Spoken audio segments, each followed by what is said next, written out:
Good morning and welcome to this bleary-eyed morning, the first day of daylight savings time in the Comox Valley, where it's actually our circadian rhythm is lagging behind the real time, and all our animals are wondering why they're being fed at a different time. So we are here today to convene the Electoral Area Services Committee, which is a committee of the Comox Valley Regional District, consisting of the electoral areas, which are the areas outside the municipalities, the small and mighty rural areas.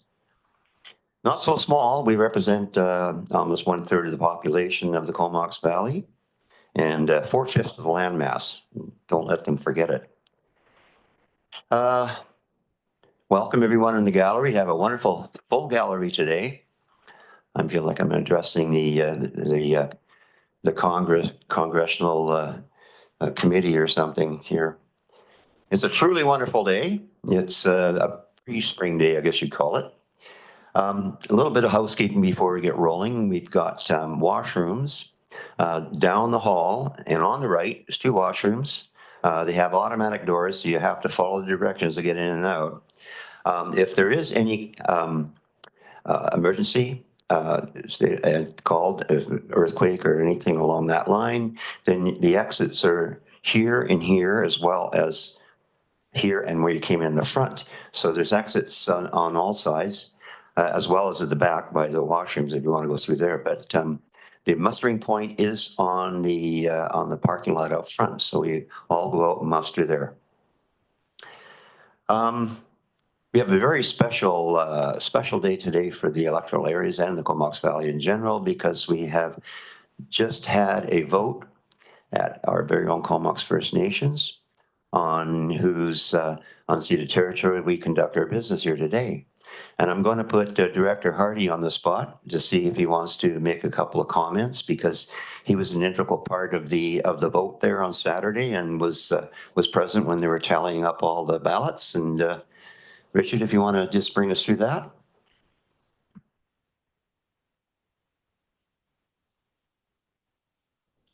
Imut Quaithquake and Quandipe, Imut Namugris Ethnon, Imut Richard Hardy Ethnon.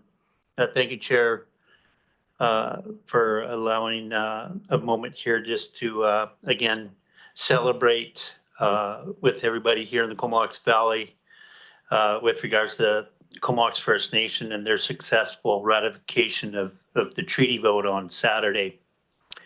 It was an overwhelming vote with regards to 91% of our members having the ability to vote. And of that 91%, 81% voted in favor of moving forward on the treaty. So it's not just a very exciting day and weekend and moving forward for the Comox First Nation, but I've said myself numerous times, this isn't just a Comox First Nation treaty.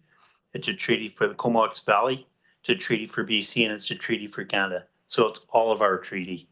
And just like to say thanks a lot to all of the support that Comox has had from various folks, people that provided and supported Comox through volunteering of their time. I know we had numerous directors there, numerous staff there, and I know numerous constituents from whether it was the town of Comox, the city of Courtenay, area B, A, or C, or Cumberland. Everybody was there, and we just wanted to say thank you for that support over the weekend. Imut.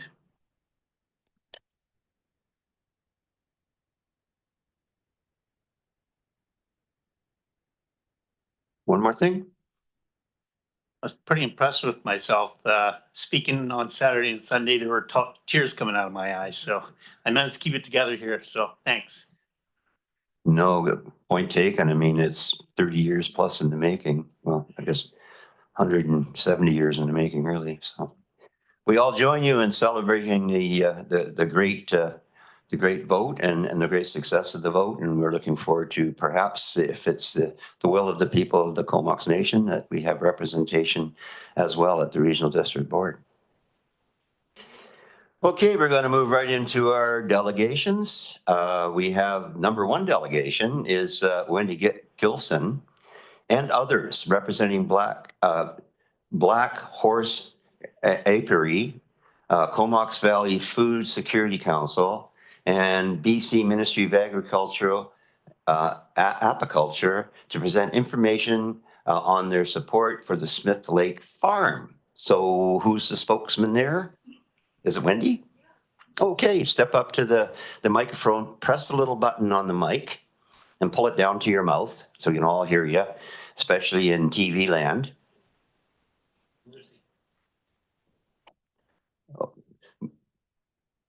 Director Hardy? Yeah, move receipt. Move, receipt, and seconded. Okay, she's moved and seconded, so I'm going to turn your light on. That means you're on the air, so welcome. Good morning. I just have a few things to say about Wendy Gilson because she has been a part of the Valley for quite a long time. She's our apiary inspector for the past 10 years. And she has been running her own small scale apiary for the past 20 years. She's a certified master beekeeper and she's a farmer herself. She's a member of the BC Honey Producers Association, the BC Bee Breeders Association, and a member of the Canadian Association of Professional Apiculturists, and she's a promoter of healthy bees. She's done contract work for the National Bee Disease Center, and locally, she is a board member of the Comox Valley Food Council, and she's also a volunteer here at Comox Valley Emergency Management. So I just wanted to add a few more things about Wendy. She's just an amazing member of our community. So she's going to speak to you. Thanks. Okay, I'm here to talk to you about the beekeeping and food security aspects of Smith Lake Farm. And to give you some context, the reports back of honeybee losses are severe and alarming and they probably are going to impact food security through inadequate pollination services. Here in BC, our Minister of Agriculture, the Honorable Lana Popham, has been made aware of those losses. And they're working on that.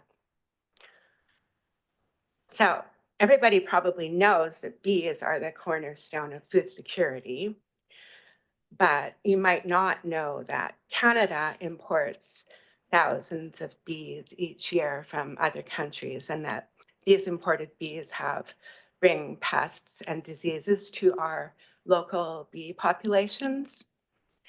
And since we already have enough pests and diseases of our own, we don't really need any more from other places.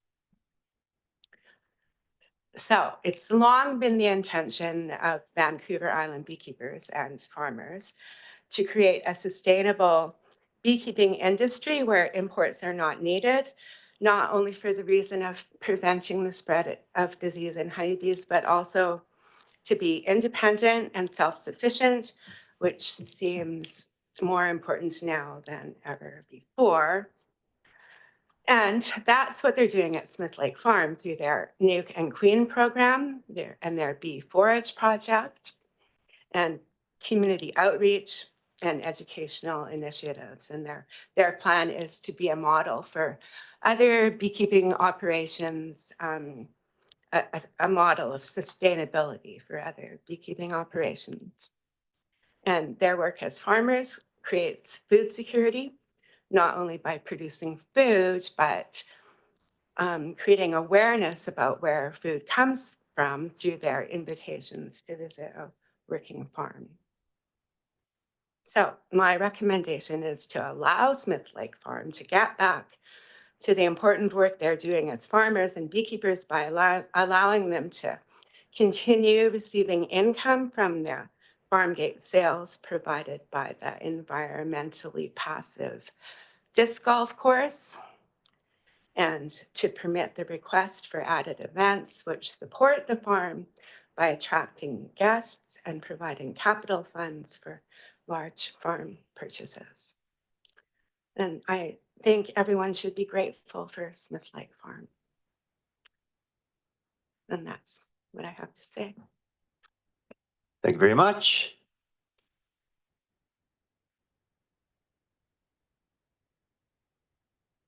Yeah. One of the rules of delegation says that we don't really like any booing or clapping or anything like that because it detracts from the seriousness of the issue. And maybe, obviously, we've got some differences of opinion. Hi, is this another presentation then?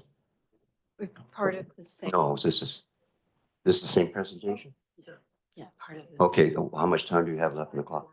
We got 5 minutes left on the clock. Okay. Okay. My name is Deborah Kozlik, and I've lived in the Comox Valley since 1979. And for 28 years, I've lived on the same small acreage in the Comox Valley Regional District. I was on the medical staff of St. Joseph Hospital and the Comox Valley Hospital as a registered midwife for over 20 years before I retired. And I want to speak on behalf of this application. I first came to the Smith Lake Farm in 2018 because I was setting up a small hobbyist apiary on my own property, and I soon realized that I needed a lot of support. So I reached out to Smith Lake Farm. I was immediately impressed with their beautiful property and the dedication of its owners and the exemplary care of all the animals there, both domestic and wild. The buildings and properties are meticulously maintained, and if you haven't visited this farm, I would suggest that you take a drive out and have a look. I was warmly and wholeheartedly welcomed to Smith Lake Farm and supported by their generous mentorship and evidence-based information about beekeeping. And many fledgling beekeepers have had the same experience with this farm. They offer exceptional beekeeping workshops with hands-on experience in their apiary and fun and educational apiary tours to all of the children in the Comox Valley and the campers on their property. During my time at the farm, I observed Clea Adair working there in the style of traditional women farmers who, by the way, often go unacknowledged. And I was impressed. She's there raising 2 children, and at the same time, she's managing the animals, checking the fields and the crops and the bees, and repairing the fencing, planting, harvesting, and managing staff. It's quite a tall order. And at night, Clea's on the internet researching various farming techniques and different ways to improve her farm. She's deeply committed to good farming practices. And she supports the women in our area as well by hosting women's wellness events and women in business events at their farm. There are 3 generations living at Smith Lake Farm, from the grandmother, who is a very knowledgeable master beekeeper, right down to Emily, who's age 11 and a beekeeper in her own right. She can do almost everything in the apiary herself. This is a family farm. This is not an industrial operation. Their family cares about the environment on the farm because they live there and they want to raise their family in a clean, healthy, wholesome environment. And every decision that's made on that farm is done so with research, and it takes into account the impact on the lives of the animals and the people, even beyond their own borders. I can assure you that disc golf would never even be considered by this family if it did not meet the very high standards of that farm.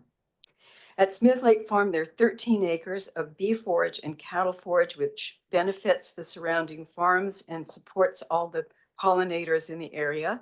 No pesticides are used anywhere on the farm, and they're currently researching innovative techniques for more sustainable bee farming by planting legumes instead of the commonly used grasses, which this may be a model for other farms as well in the future.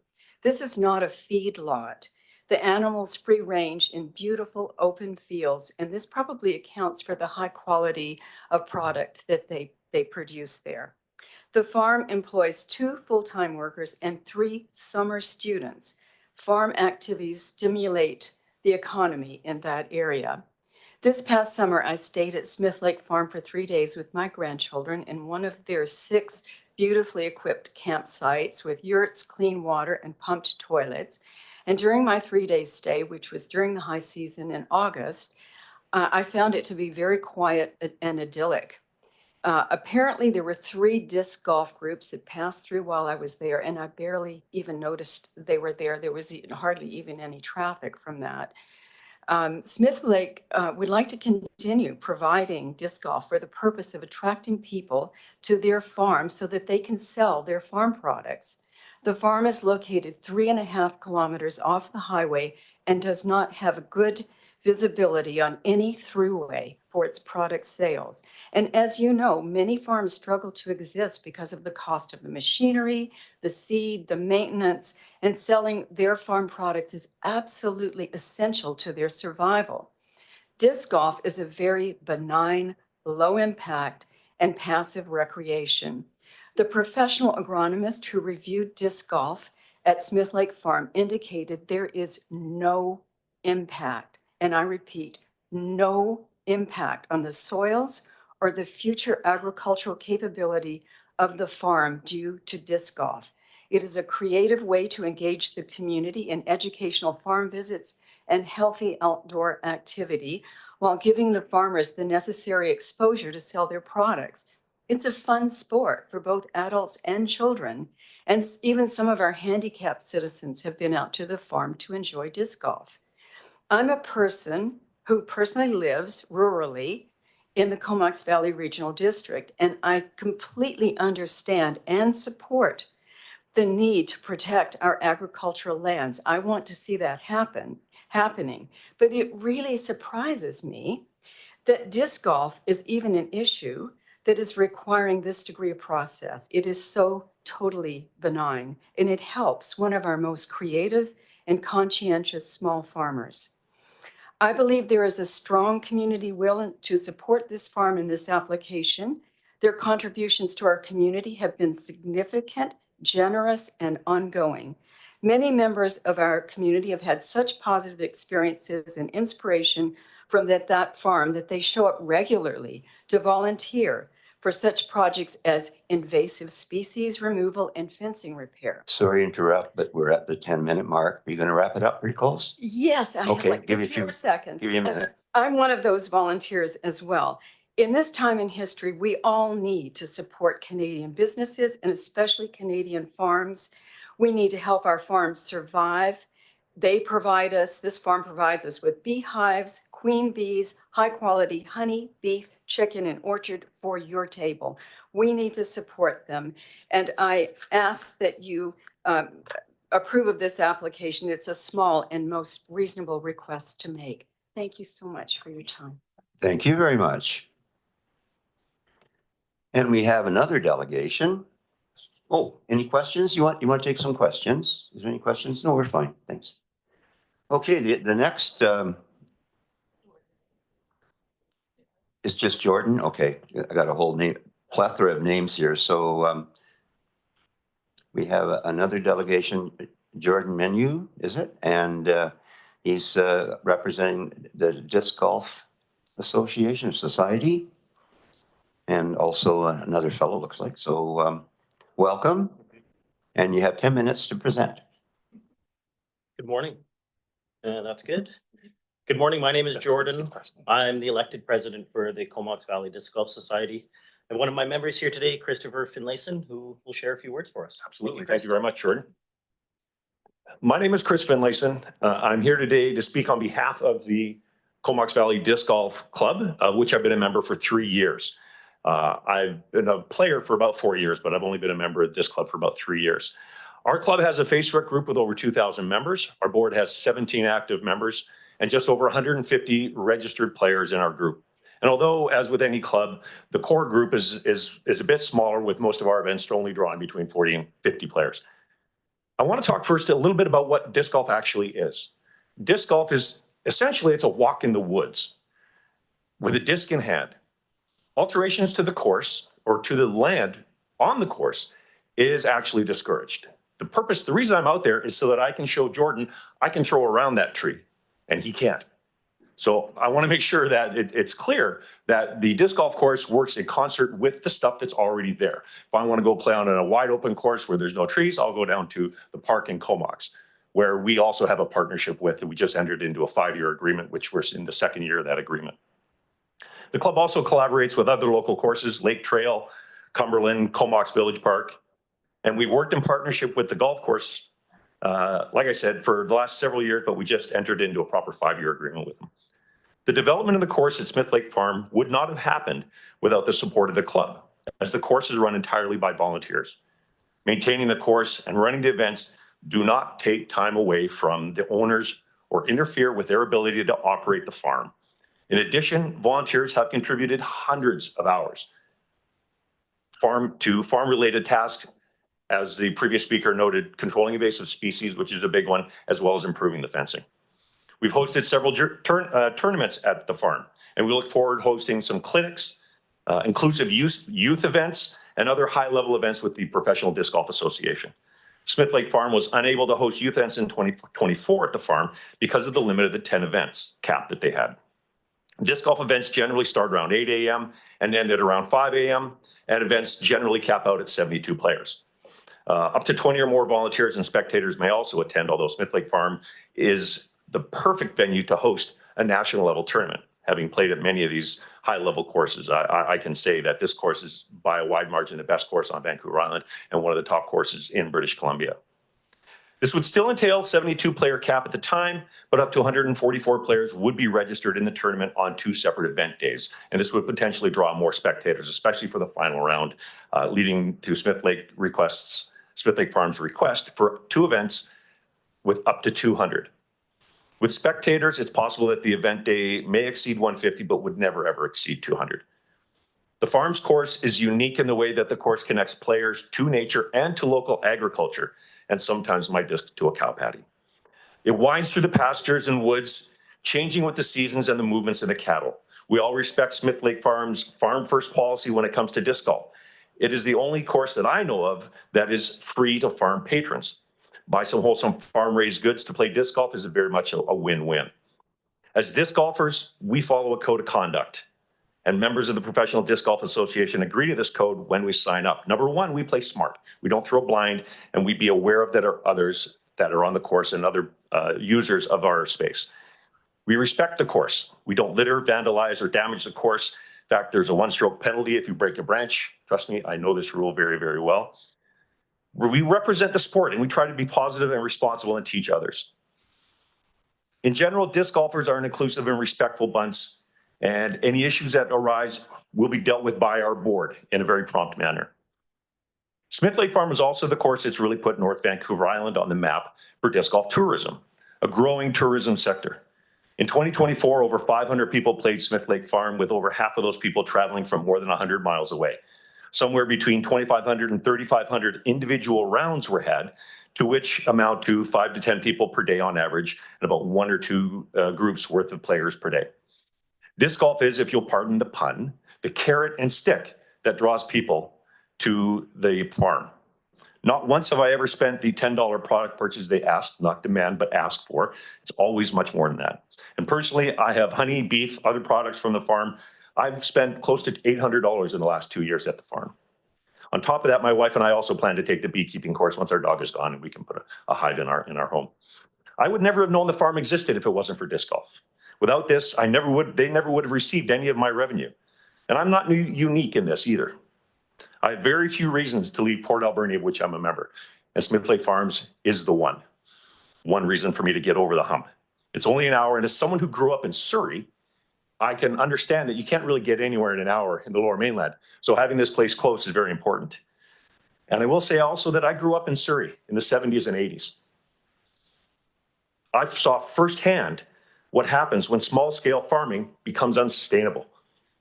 My 4-block street on 150th and 68th Avenue in Surrey, I watched a mushroom farm turn into a dump truck parking lot. I watched a dairy farm close and sit and rot for years. I saw a hobby cattle farm go absolutely derelict before becoming a church, and a vegetable farm turn into a cash crop, an industrial scale blackberry operation. It's important to remember that this neighborhood was considered the absolute outskirts when I was a kid. We were out in the Tules in Surrey. So the idea that it's the Comox Valley, it can't happen here, that's what everybody says before it happens to them and then it happens. So it's important that we protect small farms. You already know that farming on Vancouver Island was greatly impacted by the Second World War, that many in Canada, young men who were farm workers, lost their lives and returned with permanent injuries. To save farming in Canada, many farmers were forced to mechanize, reducing their reliance on manual labor. This also allowed them to farm larger and larger areas more efficiently. It's made it almost impossible for Vancouver Island to compete in the farming sector, even though our yield per acre was much higher. Smith Lake Farm is the perfect example of how to save farming on Vancouver Island in the face of this type of development. Diversification with creative ideas of how to keep these farms alive in the face of commercialization of farming in Canada, as the large-scale farms continue to pump out low quality and cheap products to their marketplace, even with grocery prices rising. This is about helping farmers survive. Between 1976 and 2021, the number of farms in Canada dropped 44%. From 340,000 to 189,000. This is about showing that the ALR and the CVRD are committed to helping small farms find creative and profitable ways to survive and thrive. Smith Lake Farm should be a case study for how the small producer can survive in the face of massive corporations and brutal price increases. The ability of farms to chart their own path creatively and progressively is critical to their survival. Farming has always been a business, and I would argue that it is the oldest business in human history.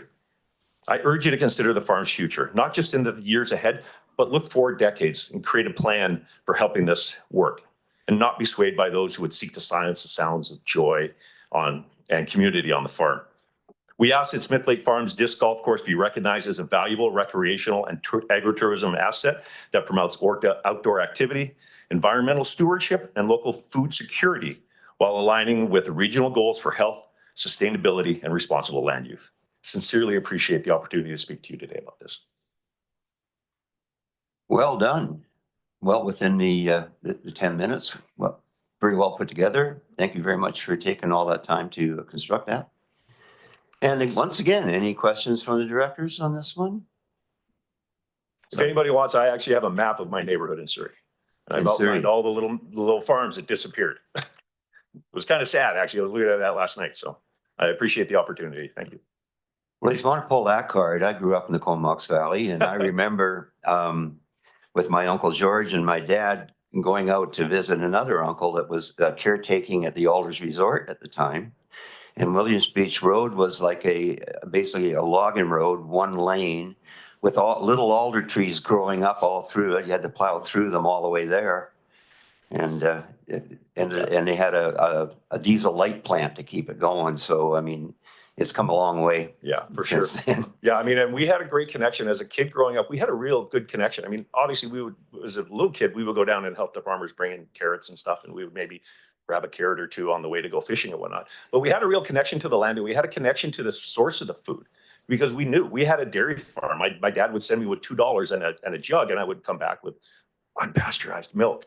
And so I think that that's getting lost in a community like Smith Lake Farms, where I can bring my daughters out who are a little bit more grown now, and they can see what a farm looks like and where their food comes from. Once again, thank you very much. Thank you.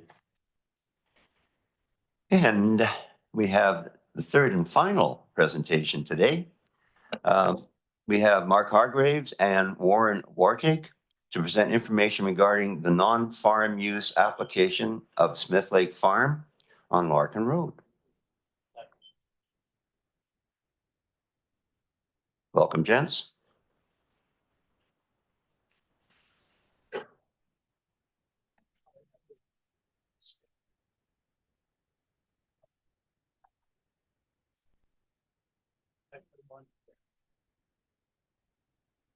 He's already had it it's loaded up, ready to rock. I'm separate from him, actually. Thank you.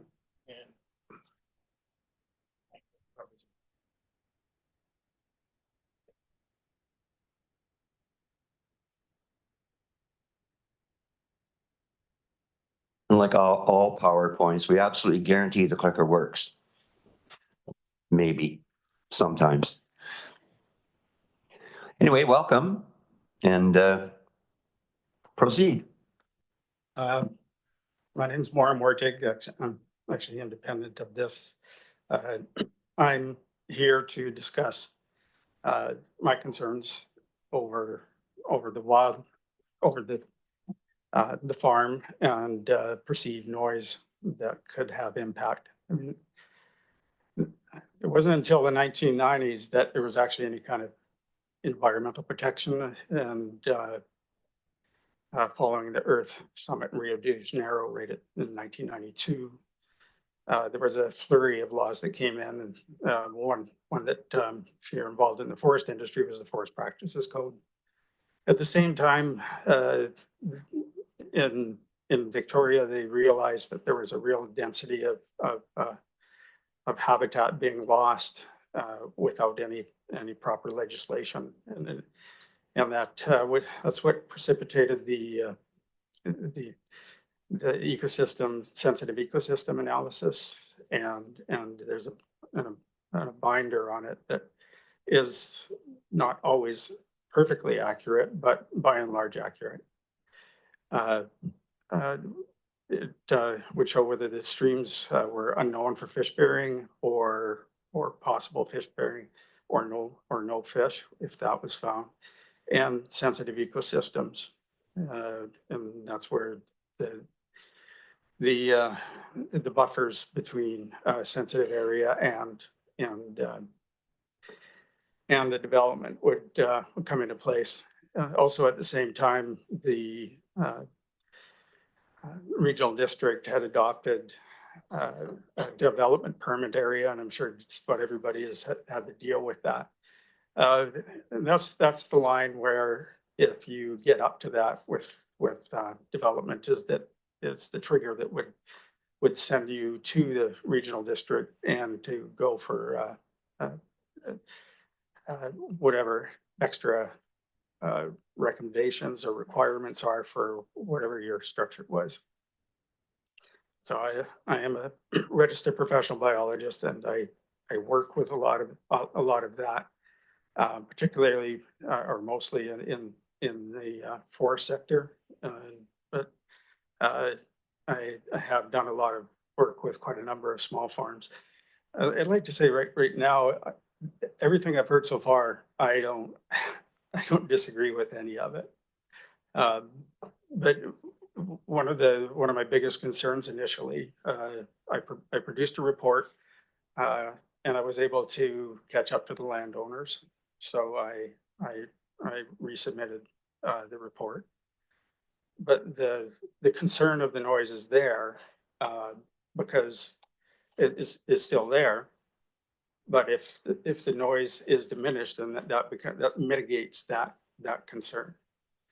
And so that's part of the Migratory Birds Conventions Act, which one of our oldest pieces of legislation, which even discourages or makes illegal harassment of wildlife. So, I may have been tainted tainted early because I heard two of the large gatherings that went on late into the night. I understand one of them was a birthday party for someone. So I have withdrawn any concerns subject to the commitments that the landowners have given me as far as the noise goes. There's a lot of legislation on the impacts of noise, especially going into the evening. So most of the activities that were described earlier, those are during the day, and most of the harm. The birds may still be there, but there's evidence that they have lower productivity and more chance of disease. And so, having said that, the other aspect is the fish bearing status of the streams. And I have not been on the property, and actually I hadn't even talked to the landowners until a few days ago, which we had a good conversation, and the fact that she is very aware of the requirements, which helps me with some comfort with that. But again, it's always conditional on, before it can be mitigated, it's conditional on actually on following them. That's really about it. As long as the activities can happen without basically breaking the law, then there should be no issue.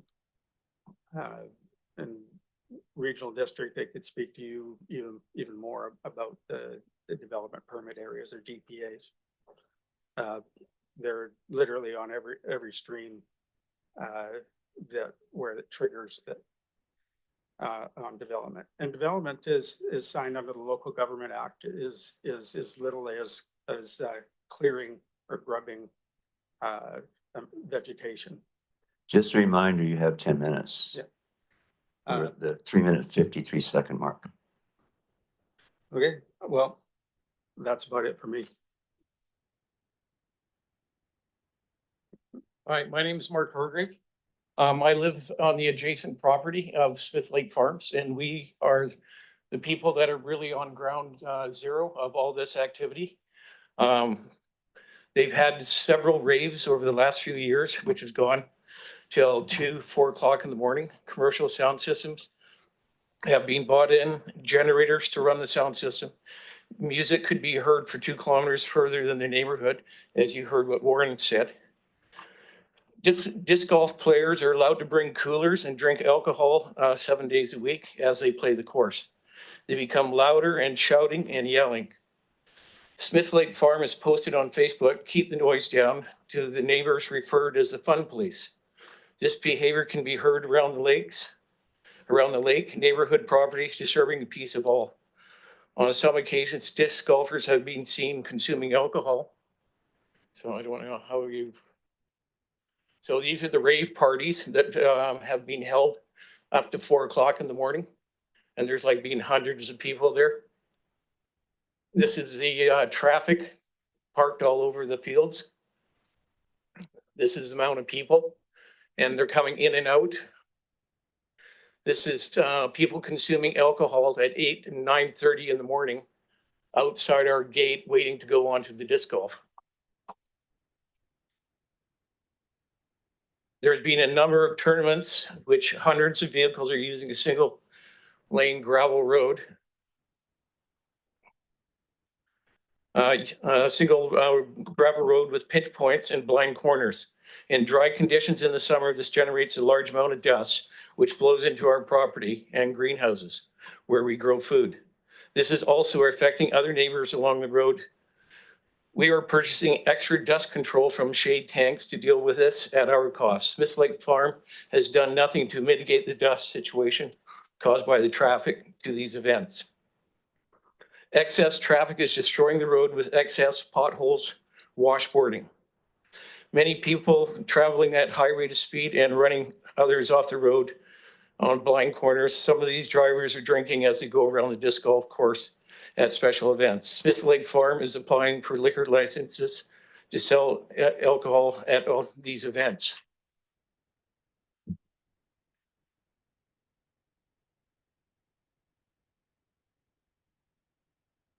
Is that all the pictures? Okay. Here. Glamping sites are within the, loud noises and people around the wetlands are affecting the migratory nesting birds. From May 1st to September 15th coincides with the breeding period and nesting of birds. This is when majority of activities, disc golf tournament, glamping, paddle boards, and kayaking, music events coincide with the nesting period of birds and wildlife. Smith Lake has a fish bearing status. As the satellite picture shows, there has been a canal dug in the wetlands to extract water. Roads have been dug out through the wetlands to install docks, which is in conflict with wildlife and nesting birds. Glamping sites are within the riparian zone of 30 meters of wetlands. We are concerned the due diligence was not carried out with the CVRD. Smith Lake is a sensitive ecosystem that needs to be protected from the application of non-farm use. Okay, Smith Mark. Lake Farm, We're at the 10-minute mark. If you want to wrap it up. yes. Smith Lake Farm has gone ahead without proper applications, consultations with government agencies, and entered into ecosystem and built infrastructures, removing vegetation, building intentionally for profit.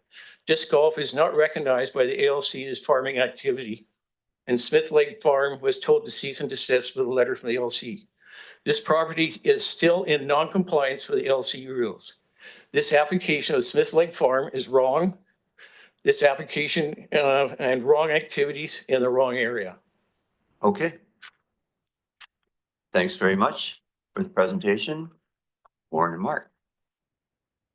And it looks like we have generated a question here, so if you want to stick around. Director Arbor has a question. Yeah, thanks, Chair, and thanks for your presentation. You raised a number of issues, and I recognize that your immediate neighbor, so probably the most impacted, but I want to separate some of those issues and just see if you see it the same way. So, I mean, the application today is really about that non-farm use, and you spent I heard a lot about noise in this presentation.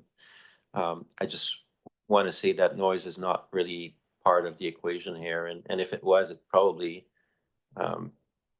might actually favor the applicant. This is the committee that voted for this Saratoga Speedway. I was actually opposed to that, but you know, the regional district proceeded with that amount of noise. And we do have regulations around noise that are, I would call it fairly low bar at the regional district. So, so do you recognize that noise is not really, I understand that you have concerns about it, but in regards to our decisions for the application, you recognize that we'll be voting on the non-farm use and not on noise. What restrictions did you put on Saratoga Speedway for the noises and the amount of events? Yeah, I don't have the information on hand, not a ton. And I would say that the other thing I heard from another presentation just earlier, those events tend to attract, like we have special events permits as well, and all the rest of that, right? That applies to events more than 400. And for smaller events, yeah, we still have noise regulation around time of day, and there's complaint processes for that. But to me, I just want to be clear that that's a different process than what we are considering today around non-farm use. And the second piece issue I was going to comment back on is in regards to the road. That's an issue that comes up all the time in rural areas. We tend to have pretty bad side roads.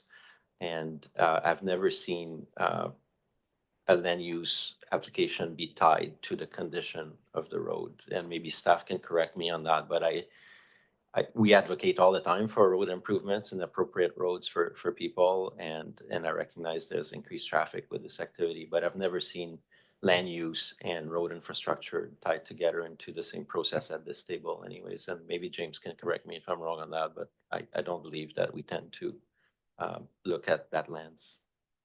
Well, we've had up to 260 vehicles in one day traveling down a one-lane road. Yeah. And then leaving again, and the dust. They're not doing anything to mitigate the dust or any of the noise. And this is on a sensitive wetland. So that is affecting the birds that nest there, all the noise, and the people. One of her applicants was to have non-motorized water sport on a wetland. So these have to be taken into consideration too. Okay. Yeah, okay. I just thought I'd share those thoughts and thank you for your presentation. Thanks.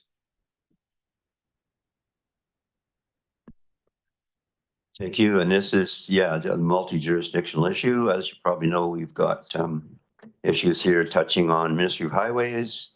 We have issues here touching on the RCMP. And I believe that Scott Mercer actually spoke to it a couple of days ago about you know, the duty to call if you see activities. And CVRD bylaw is 10 o'clock is Betty Buy's time. Okay. So, oh, I just timed out on my computer. That's always good. So I would entertain a motion to receive all three concurrently? If that's, we didn't vote on it, did we? So we have to vote it. Just do the third one. Lisa says she's got the other ones. So on the third one, all in favor? That carries. Now into the crux of the matter. But first, we have some unfinished business from a delegation follow-up. Vancouver Island Safe Tech Alliance regarding cell towers. We have a report from staff for receipt here. And who's the brave individual, Ton Thank you. and Stephanie? And as a matter of, I'm not sure that Ton and Stephanie are coming forward for the delegation follow-up. As a matter of practice, the Electoral Area Service Committee does not make decisions at the meetings at which delegations occur. And so this follow-up item is in regards to a delegation presented at the most recent Electoral Area Service Committee meeting. That was the Vancouver Island Safe Tech Alliance presentation on cell towers. And the request from the delegation to make amendments to the CVRD's telecommunications policy. That is work that is in play. The directors gave us an instruction in December, and so that is work that is underway, and we will be presenting to you in the coming months on updates to that policy. So at this time, no further instructions needed around that particular delegation.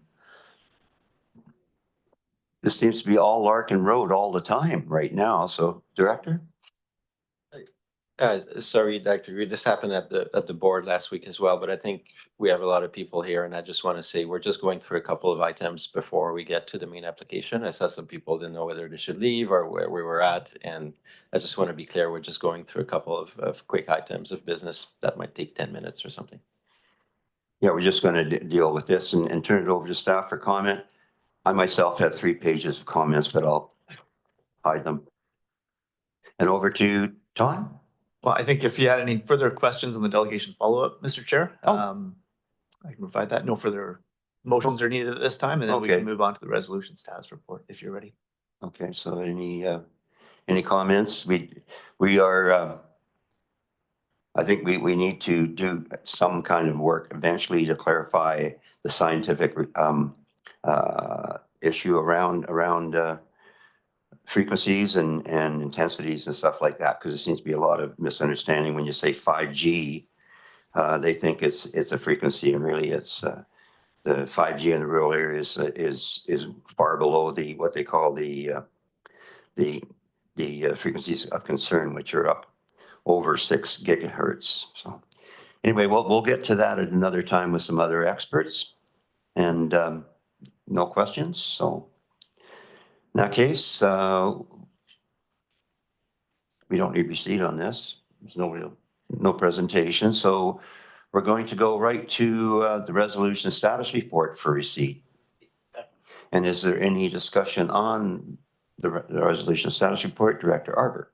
Yeah, just one item, and maybe Doug wasn't there last meeting. I raised this, but I've been approached this weekend again by Royston residents around when we plan to engage the community around the viewing platform and the beach access. I think people are anxious ahead of the summer to see where we're at with this process.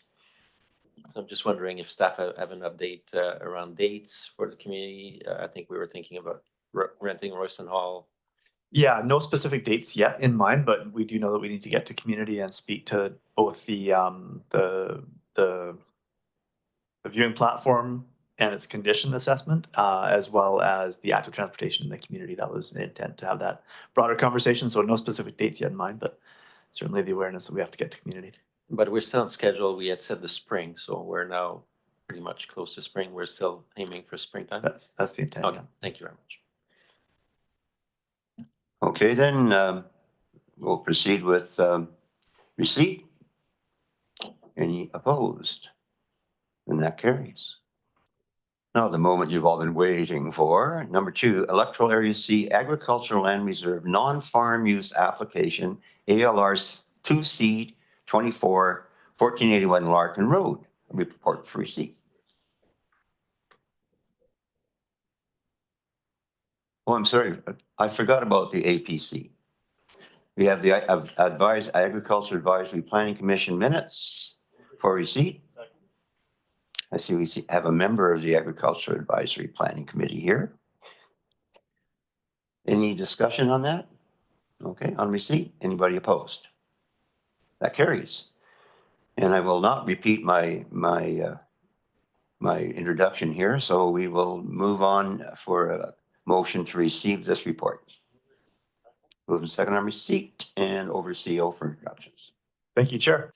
Stephanie Pollock, our planner two, will be introducing this staff report, and staff will be available for any questions that the committee may entertain. Thank Stephanie. you. Good morning. Through the CAO to the chair and directors, I'd first like to invite Clea Adair, the property owner and applicant, to join us here at the table.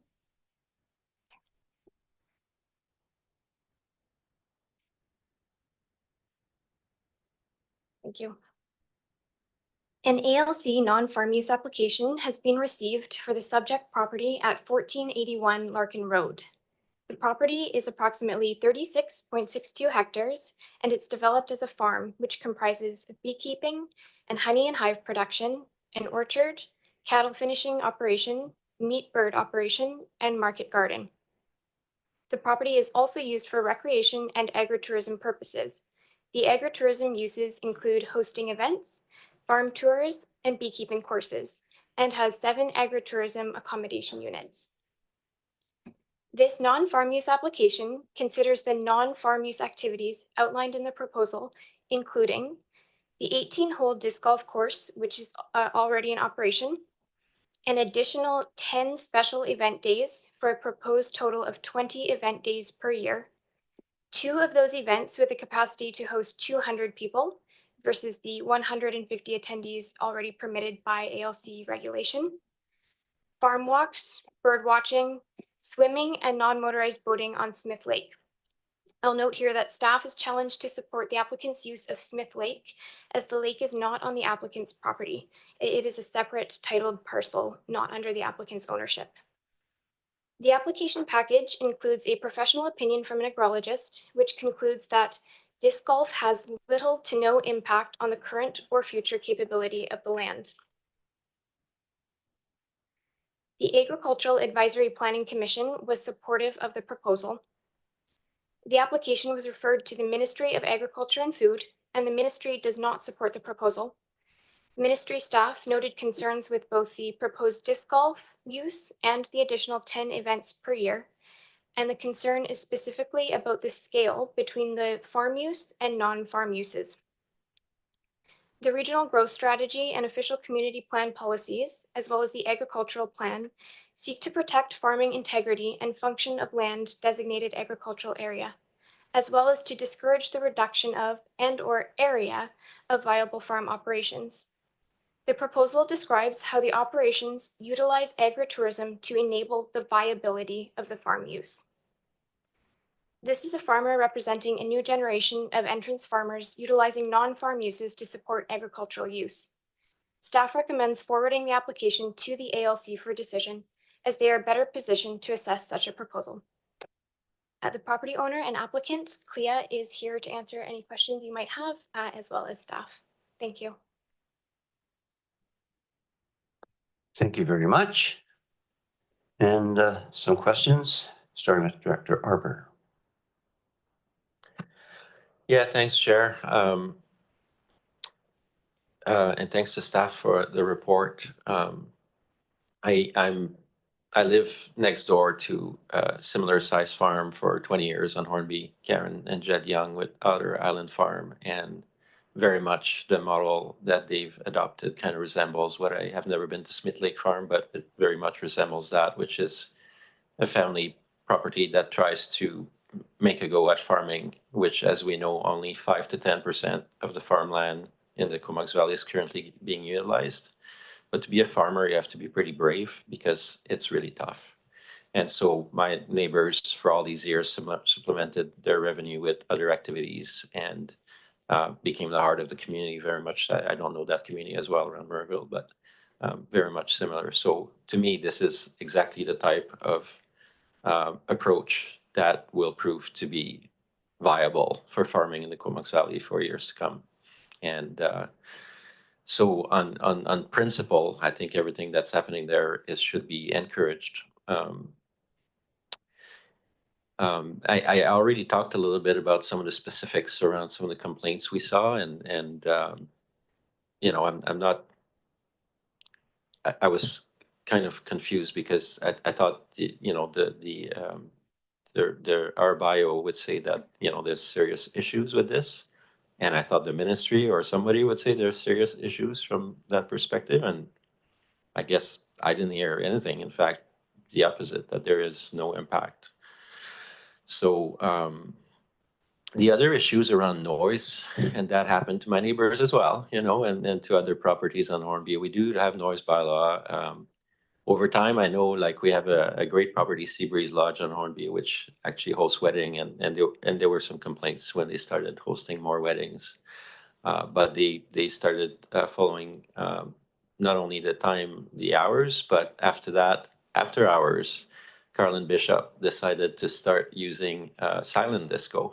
And now she's developed a business around that where people wear the thing so you can still have your rave continue into the night and not disrupt the neighbor. So I think people can be creative around solutions.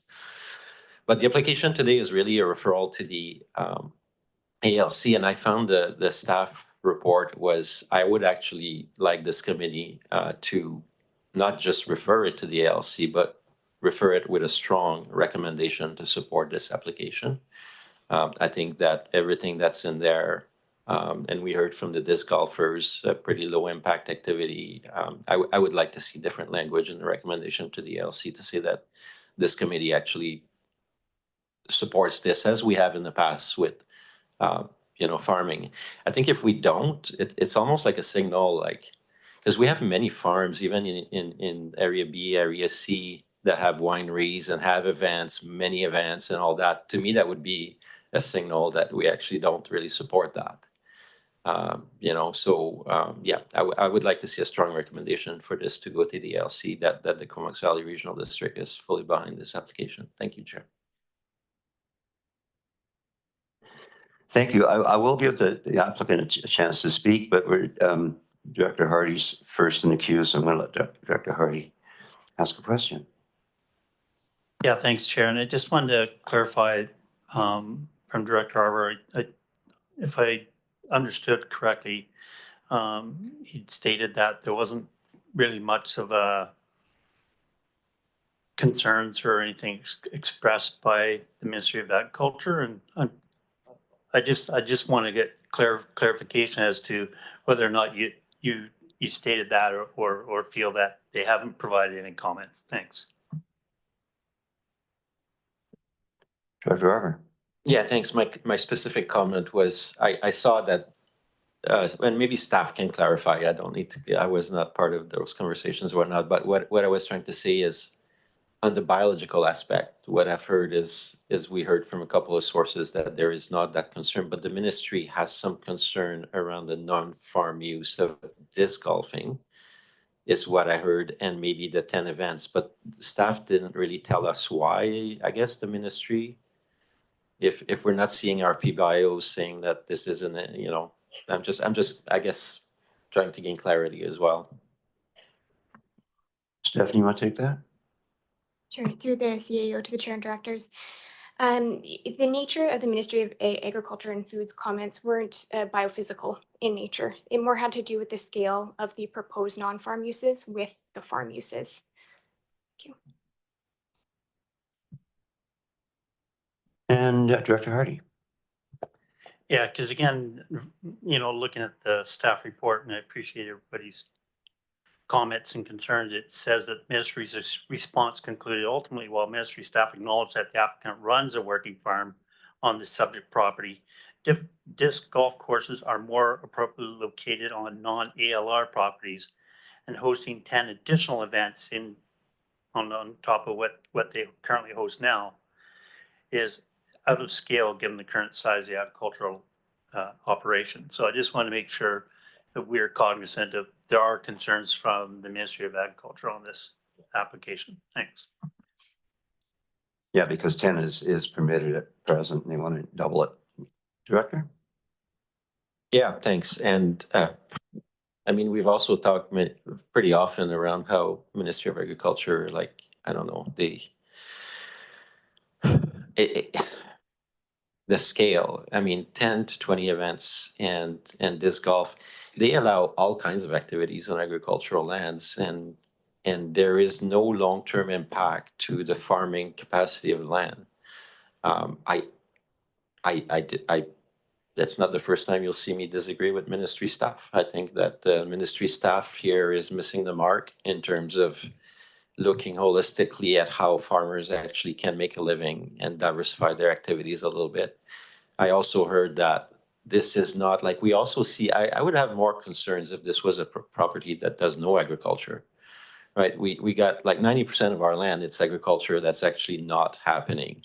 And we've talked like last term, there was a resolution to try to, which was very controversial in the farming community, I realized, but to increase the farm gate sales to 7,500 to qualify for farm status. And a lot of people were opposed, but we also talked at this table how a lot of people take advantage of that for lower property taxes and just basically faking an income. I'm being a bit harsh here, but we know that that's the reality in a lot of places. Here you have an actual producing farm, and they are trying, just like my neighbors on Horby, they're trying to spend their revenue because it's a hard goal. And so if the Ministry of Agriculture is like micromanaging the sector to that extent, no wonder we're not being successful. Like, you gotta let people make a living. And so again, for me, like, this is a no-brainer. I would say a strong vote of support on my part. I can't speak for the committee, but I hope the directors will join me to some degree. Just the very thought that some small farms would be faking tax receipts to obtain BC assessments farm status, so they don't have to pay us any taxes. How dare you? That never goes on.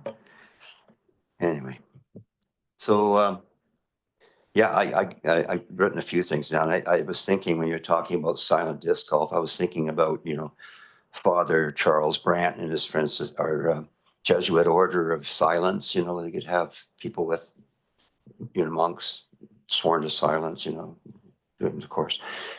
Anyway, we're going to turn it over to the proponent right now and see what she has to say about it, and press that little magic button and I'll turn on your microphone.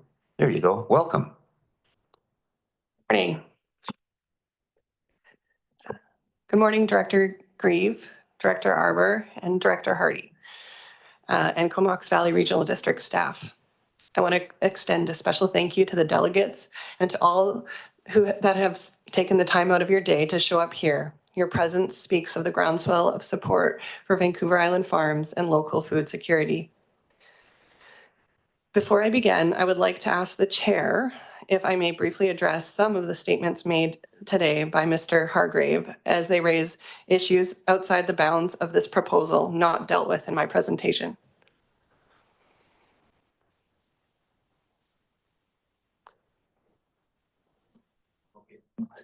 Well, that's fine. We'll do that, but I don't want to get into the to and froing that we saw on Wednesday night.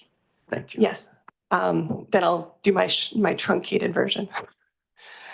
Very well, then I will simply say one of the major flaws in a complaint-based system is that the complainants are not required to swear under oath that their testimony is true. Unfortunately, Mr. Hargrave has been actively distributing misinformation about my farm throughout the community, putting up signs designed to turn public opinion against me and approaching neighbors, institutions, and organizations to spread false claims. The 2 late night events which he spoke of were in 2022, and I have kept all events since then with a 9:30 to 10 p.m. closing time. This process, initiated in 2023 and based on unfounded complaints, resulted in Department of Fisheries, RCMP, and Liquor Licensing Branch visiting my farm in connection with allegations of misconduct. None of these organizations found issue with any of our activities. Within the last few weeks, due to further unfounded allegations, I have communicated with the Department of Fisheries and had a visit from the Ministry of Forests, and they affirm that I am in good standing with them. Our front counter BC groundwater application is also in good order, and these allegations remain baseless. That said, I will begin my presentation.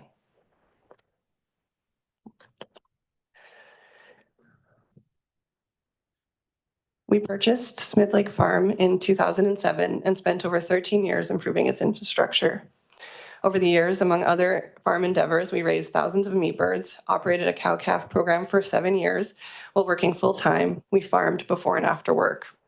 By 2020, I was a single mom raising 2 children, aged 5 and 7. I faced a crucial question.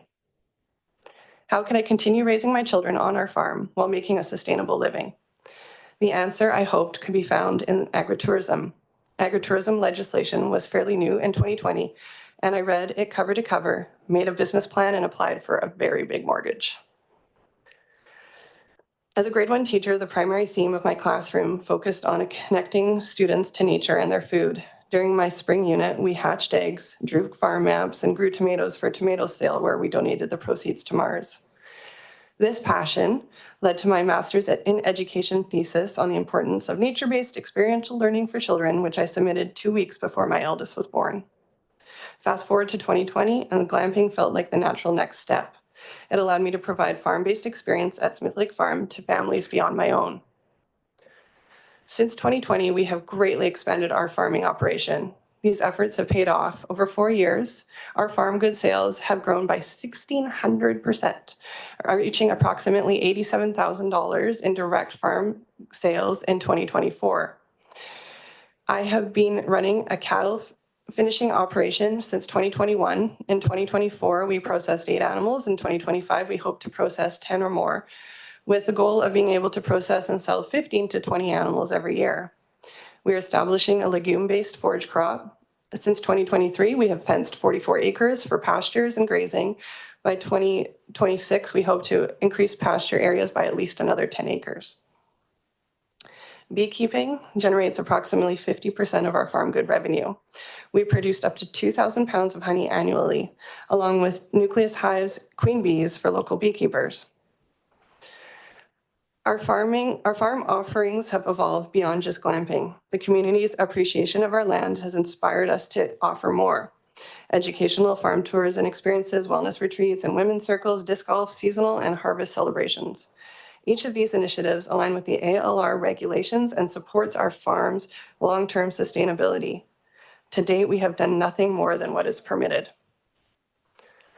Education is at the heart of what we do. Over the past 3 years, 40+ students have completed our level 1 beekeeping course, and in 2024 alone, over 500 people participated in our bee tours. In 2024, we launched a guided wetland walk for school groups, helping them explore this ecosystem on designated trails.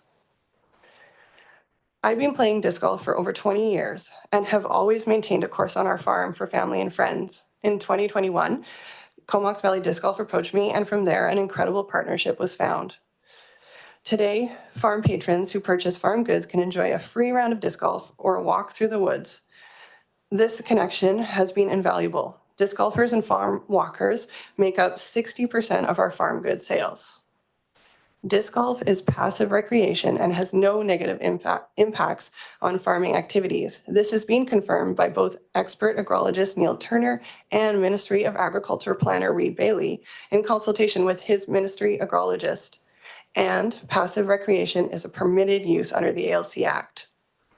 Disc golfers have volunteered countless hours of their time at the farm, pulling invasive species, fixing fences, and helping with beekeeping tasks, making our land more farmable. I honestly cannot say enough good things about this community and what they have done for me and the viability of our farm. The result of this amazing synergy is a thriving, sustainable farm with loyal and engaged community. Disc golfers turned farm patrons have become an essential part of our farm success, and we would not be here without them. This map, generated by UDisc, indicates where disc golf tourists have traveled from in 2024. And as UDisc and our course is not used by all visitors to the farm, a quick search of my database found that the visitors in 2024 identified as visiting from a total of 15 countries. Our agritourism events and passive recreation initiatives benefit the Comox Valley and Vancouver Island. We boost tourism and support the local economy. We offer activities that are accessible, intrinsically healthy, and outdoors. Through farming and community engagement, we are able to support environmental stewardship and sustainable land use. By directly selling farm products, we eliminate intermediaries, thereby increasing our profits. Additionally, agritourism activities such as hosting events provide supplementary income, which is reinvested into farm operations. Our model allows seasonal farm staff to transition into roles focused on event preparation and product creation during the off-season. And this approach allows us to offer a livable wage and help us to retain skilled workers, contributing to a stable and experienced workforce. Revenue from agritourism is reinvested in the farm, enhancing our production capabilities. Our initiatives support local pollination and contribute to resilient local food systems. Through these activities, we connect the public with agricultural practices. These activities educate visitors on the importance of supporting local agriculture, fostering a deeper appreciation for sustainable food systems. Disc golfers and other visitors often participate in maintaining the land, fostering a sense of ownership and loyalty. This engagement transforms visitors into long-term supporters, driving repeat sales and strengthening our community ties. Our practices align with the ALR policy goals and keep land in active food production while offering sustainable farm-based experiences. This demonstrates that small farms can thrive through the web of activities provided to us by the ALR Act and regulations. The bottom line: if we can't sell what we grow, there's no point in growing it. Agritourism events and passive recreation draw in the customers that provide the financial stability needed to keep farming on Vancouver Island viable. Other farms in BC rely on similar initiatives. Smith Lake Farm is simply asking for the same opportunity to thrive. We are not taking land out of food production.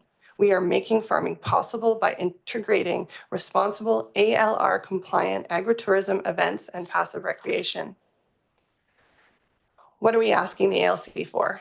To be able to continue to offer the activities that we currently offer, which are in compliance with the ALC legislation, to be allowed to increase our Section 16 events from 10 to 20 events per year, to host 2 Section 16 events, which with up to 200 people being on site. Why should this be granted? These activities are all permitted or permissible activities on the ALC land per CVRD and ALC legislation. Disc golf, as played at Smith Lake Farm, is a permitted use as passive recreation, agritourism, and activities ancillary to farming that support farming. 10 more events with 2 more of those events allowing up to 200 people is in line with what other farms of similar or less production and capacity have applied for and received. The Comox Valley Agricultural Advisory Planning Commission, made up of local farmers, voted unanimously and unreservedly in favor of our proposal last fall and recommended that you, the directors, support our proposal. We are asking the directors. End of the time if you want to wrap it up. I'm on my last sentence. We are asking the directors to show strong support for small farm viability on Vancouver Island, to affirm that disc golf is played at Smith Lake Farm as passive recreation, and to forward this proposal to the ALC with positive recommendations. Thank you very much for your time. Okay, thank you very much. Any further questions from directors? Okay, I have a couple. So like I said earlier on, this is basically a multi-jurisdictional issue. I heard one of the directors mention the fact that, you know, if of it being on ALR land, if it was on private land, it wouldn't be an issue. And actually it works the other way, because ALR do allow up to 10 campsites, and they do allow 10 events. So if I wanted to do that on my property on Rennie Road, I would have to get rezoned or get a temporary use permit for 3 years. And the issue on parking is huge. So you actually are getting a pretty good deal through the ALR as it is, the ALC.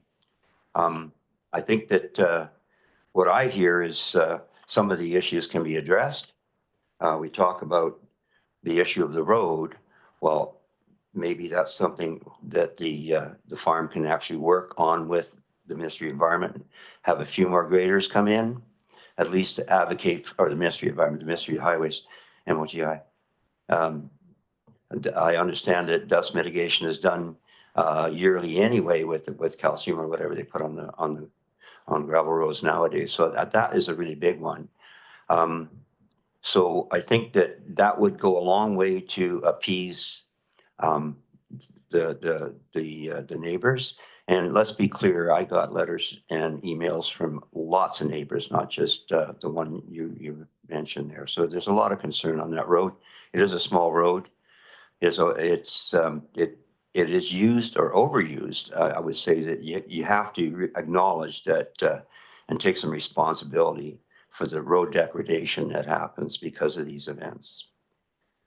RCMP, if people are driving home after having too many wobbly pops, they're not only a danger to the general public, they're a danger to themselves. And I think at a previous open house, we heard from Director from the RCMP in charge that there is an obligation to phone them if it's just grandma's birthday party and there's a dozen people there or something.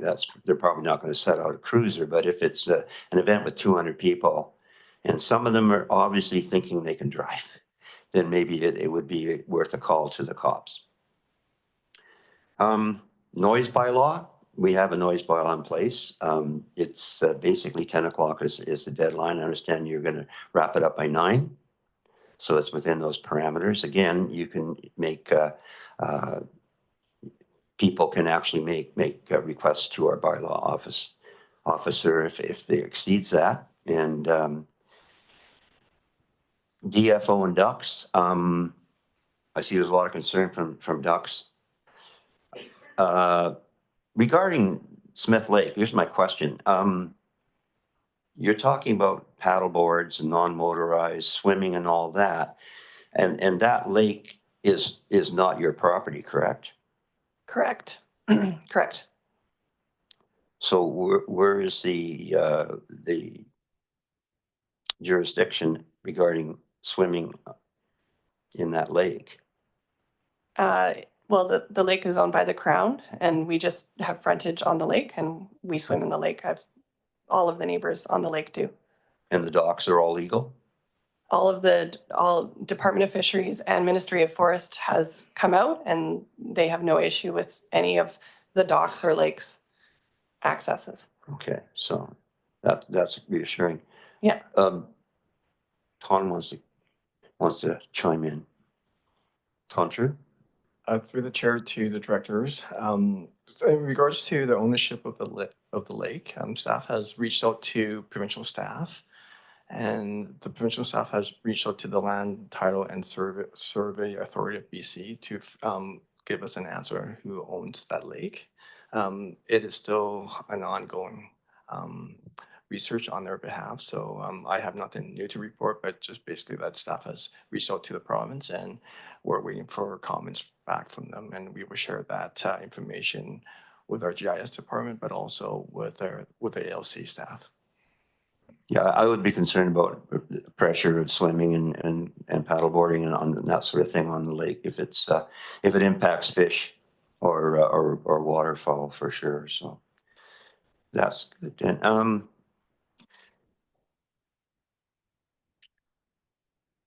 yeah, I guess that just leaves it with one more thing. We've got 10 events a year, and we want to increase that to 20 events a year. Well, you've heard me at this table before take issue with having these decisions dumped on us when it really is related to other jurisdictions and their authority. So I personally am in total support of referring us back to the ALC. Maybe you can work out a compromise. Captain Compromise here. I always like to see, meeting in the middle. Maybe they can go for 15 events or whatever. But I don't see where that falls on us. I don't think that it's unfair to put us in that position. We're always being put in positions that basically with our very limited powers as electoral directors, and we just aren't captains of our own ship here. We're not masters of our own house, so to speak. So, but I do think this has been a very good opportunity to clear the air. And you've addressed the issues that I was concerned with. I think that obviously we all have to support farming. It's a mom and apple pie, a kind of a scenario, right? You can't not support farming. Farm feeds my family. So, it's anything that can keep the property owners on the farm, that can keep farms viable. I'm absolutely in agreement, and I'm in agreement with the agriculture advisory panel on that matter. But I do think we have to recognize the impact on the local neighborhood. It's very real.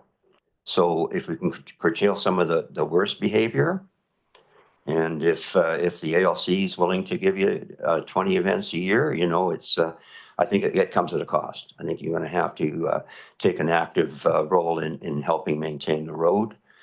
Like I said, if this was on my property, I wouldn't be allowed to park any more than 3 cars or something. So, you do have a bit of a buy being in the ALC. So it's a plus, not a minus. So that's all I have. I see Director Hardy might have a question. Yeah, thanks, Chair. And I guess, again, going back to the activities that occur in Smith Lake itself from the activities from the Smith Lake farm is, I think we've all been around long enough to know and recognize that activities that occur in and around lakes, there's an impact. There's several garbage piles left around the lake, fires that take place around the lake. And I get and understand that those activities that take place on the lake or around the lake don't really fall under the liability or the authority of the Smith Lake Farm. But I guess the concern that I would have is, again, when we have the amount of people that are flowing through your property that then go for a swim at Smith Lake afterwards or during their activities at your farm, where are we with regards to who's taken that responsibility to make sure that that area is being maintained and cleaned? And I know I've heard examples of the Frisbee golf group supporting it and volunteering their time to maintain fences, et cetera. But again, just want to make sure that the environment in and around that lake is being maintained. And I don't have any concerns with regards to the applicant herself saying, no problem, we'll do our best. But I still think that, to me, there's a gap there that needs to be addressed. And I don't know, like you said, Chair, with the different authorities and jurisdictions in and around the area, that everybody starts going like this with regards to maintaining that lake and making sure that it stays as clean as it is today, 2 months from now or 6 months from now or 6 years from now. So I'm just wondering if the applicant might be able to provide some confidence to some folks that are concerned about the additional activities in and around Smith Lake. Thanks. I would just like to say I completely agree. I also want to say, I'm sorry to all the disc golfers out here, but I actually don't allow disc golfers, for instance, down to the lake. The lake access is really controlled, and that is part of keeping it the way it is, and which is quite pristine. I really think it's special, and I really know how lucky I am to own a 10-acre wetland.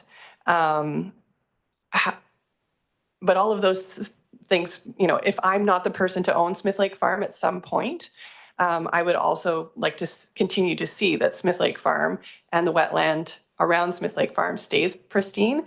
And I'm looking to work with conservation groups on that. I could even share emails where I've reached out to them in the past, to the Comox Valley Land Trust. And so actually through this process, I've been speaking with Mars on it as well. Because yes, I really want to see it continue. It is the headwaters of Black Creek, or one of them, or an important part of it at least. And yeah, so I agree. Ton, you want to wrap it up? Thank you, Chair, to the Chair and Directors. So this lake here, any activities that is related to land activity and land alteration within 30 meters of their high water mark of the lake would trigger a development permit. So these development permits are, will be focused on activities that are or residential use. Right.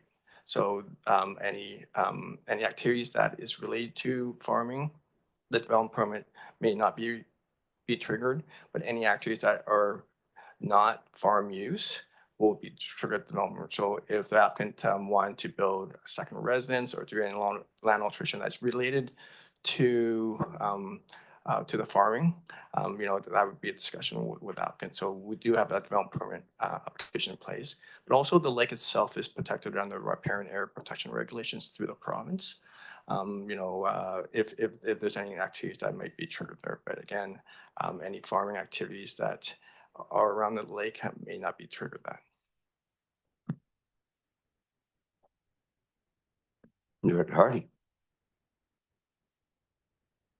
Yeah, thanks, Chair. So again, expressing concerns with regards to making sure that the environment is maintained out there.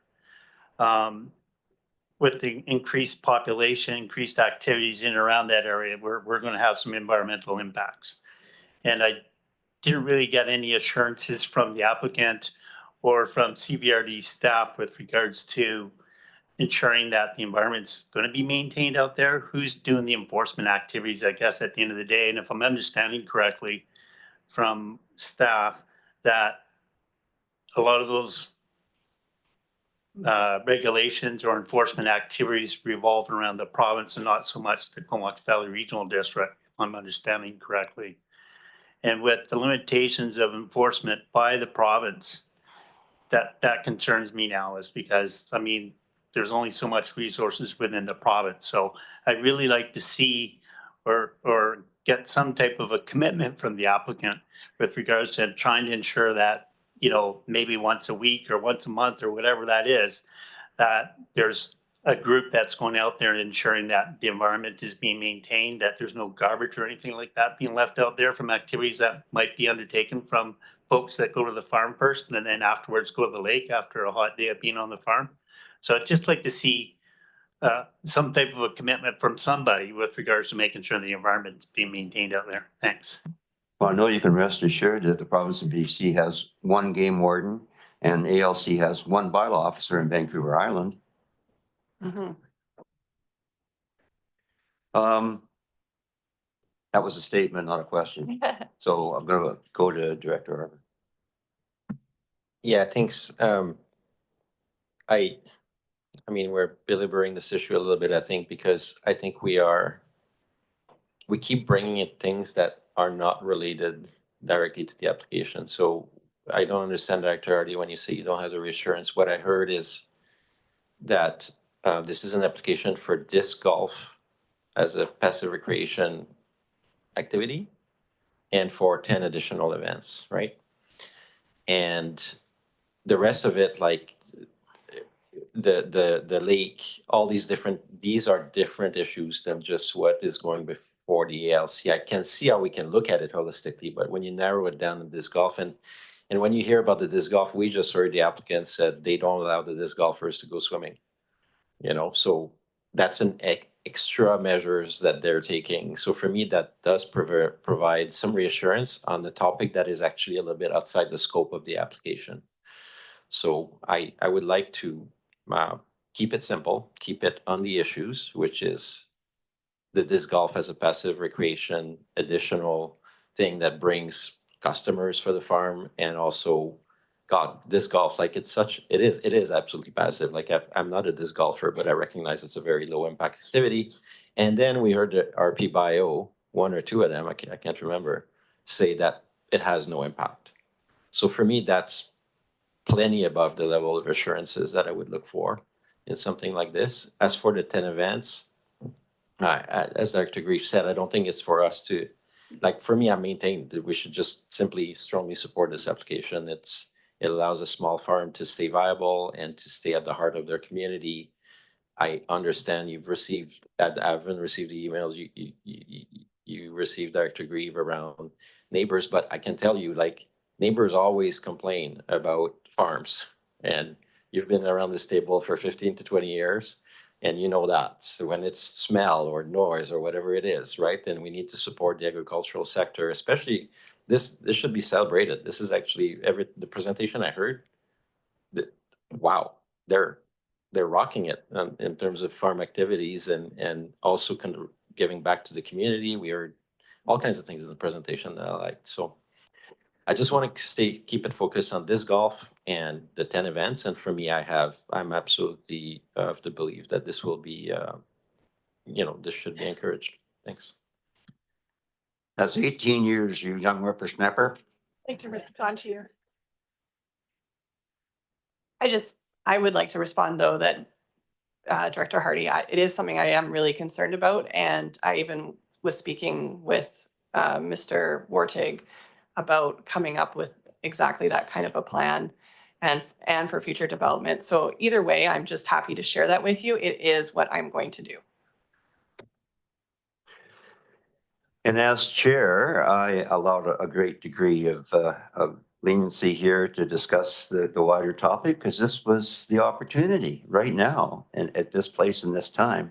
We certainly can't expect the traditional media to report on any of this stuff. We used to have a newspaper. I don't even think they deliver it as far north as Black Creek anymore, at least some places.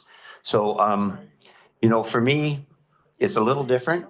I think it was really productive that we had this discussion. I think it's really important. I've heard some assurances from the owner going forward. Also, for me, unlike the other directors, these are my people. These are the residents of my area. So I've got a lot more emails than was sent forward to everybody else as well. So there is concern that need to be addressed. They can't be belittled. And hopefully we can come up with something that will be a compromise, like I said, Captain Compromise again, so that everybody can continue on and we can lessen any perceived or real impacts that may be occurring on the property. So I think we're at the point where we're going to ask, we've already made the motion receipt. We're going to call the report into receipt. So, sorry? Oh, yes, we have to excuse the applicant. You can take your share with you if we're short shares. Okay, so on receipt, anyone opposed? Seeing none, that carries. Do we have anything in the addendum? Are you going to go to the addendum too? That is the addendum. Okay, so it's actually connected to the motion. So, yeah, you don't have to receive the addendum. This is the addendum. Correct? So if I have a motion then to receive the four pieces of correspondence that we have before us. Moving seconded on that. Any discussion? And I would add, there's probably about 10 or 20 more of them out there somewhere. Okay, so on that, anybody opposed? Seeing none, it carries. And if somebody wants to move the recommendation.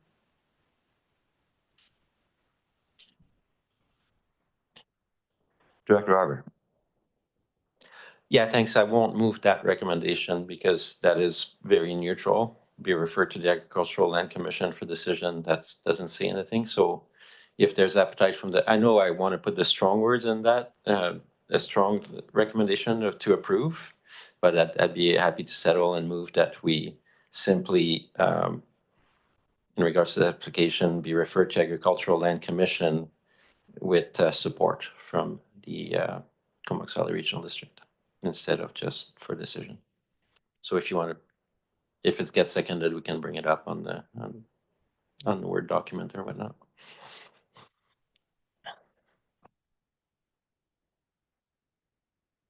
I don't hear a seconder, so we can bring forward the recommendation as proposed by staff.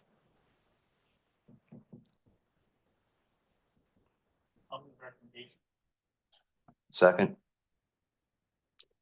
And I would add one thing that I guess it's a matter of course. We do add all the correspondence to the recommendations as well, do we not? Is it, so they get all our correspondence and summary of the conversation. Sorry. Yeah, sticky fingers. Thanks, Mr. Chair. Once the board approves their, puts a resolution down, their entire package, the application, staff reports, correspondence, comments from the, our APC and AAPC will be forwarded to the ALC.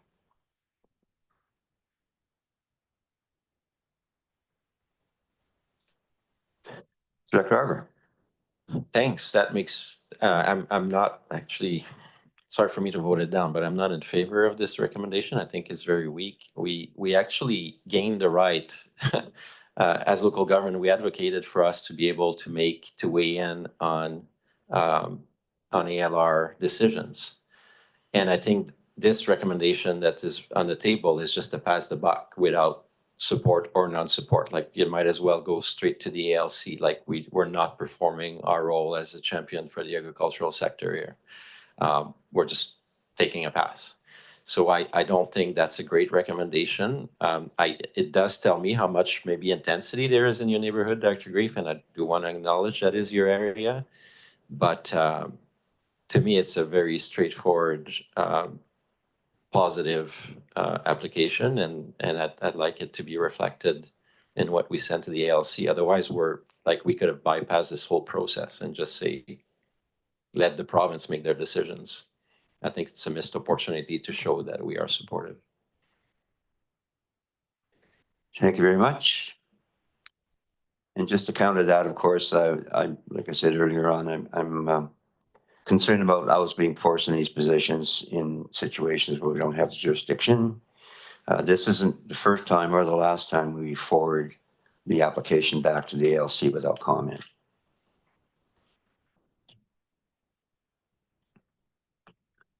Okay, so further to that?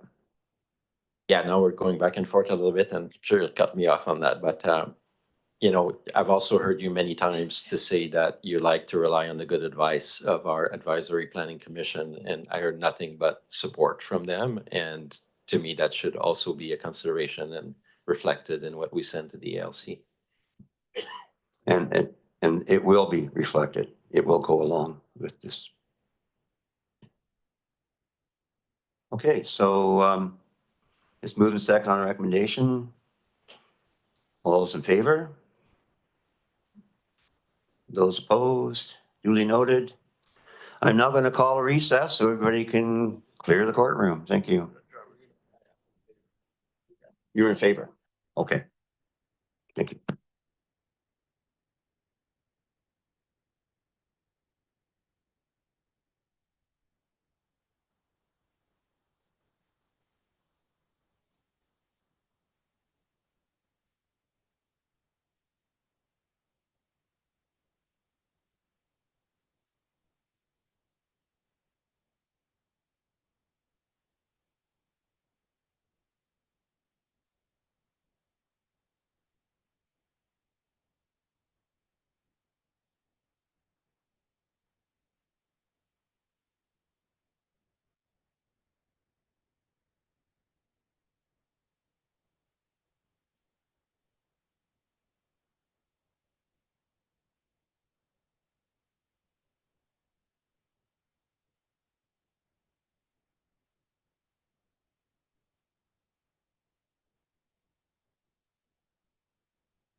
lunch. We have Scott Mercer, the new officer in charge of the RCMP, coming to address us at 1 o'clock. So call this meeting back to order. And our item of business here is number 3, the Electoral Area C zoning bylaw amendment RZ 2C 23-2161 Miracle Beach Drive, Newfield for receipt. And over to CAO for introductions. Thank you, Chair, and Stephanie Pollock, our planner 2, will be introducing the staff report. Stephanie, over to you. Thank you. Through the CAO to the chair and directors, I'll first just introduce the owners and applicants, William Neufeld and Linda Stewart to my right at the table here. An application has been received to consider a rezoning for a 2.13 hectare property from Country Residential 1 to Residential 1 for the purpose of subdividing the subject property into 3 lots. The Residential 1 zone has a minimum lot size of 0.4 hectares if the lot is connected to either community water or sewer. The subject property is within the Black Creek Oyster Bay Water Local Service area. Being in a settlement node, the proposed rezoning to enable subdivision is consistent with the regional growth strategy. Staff recommends proceeding with First Nations and external agency referrals to help in determining development potential and confirming consistency with the official community plan and regional growth strategy policies. Staff and the applicants are available to answer any questions you might have. Thank you. Wonderful, thank you. Any questions? Director? No, thanks. I think with this one, I'm good to go in terms of the referral. Thanks. Good to go for referral? Director Hardy?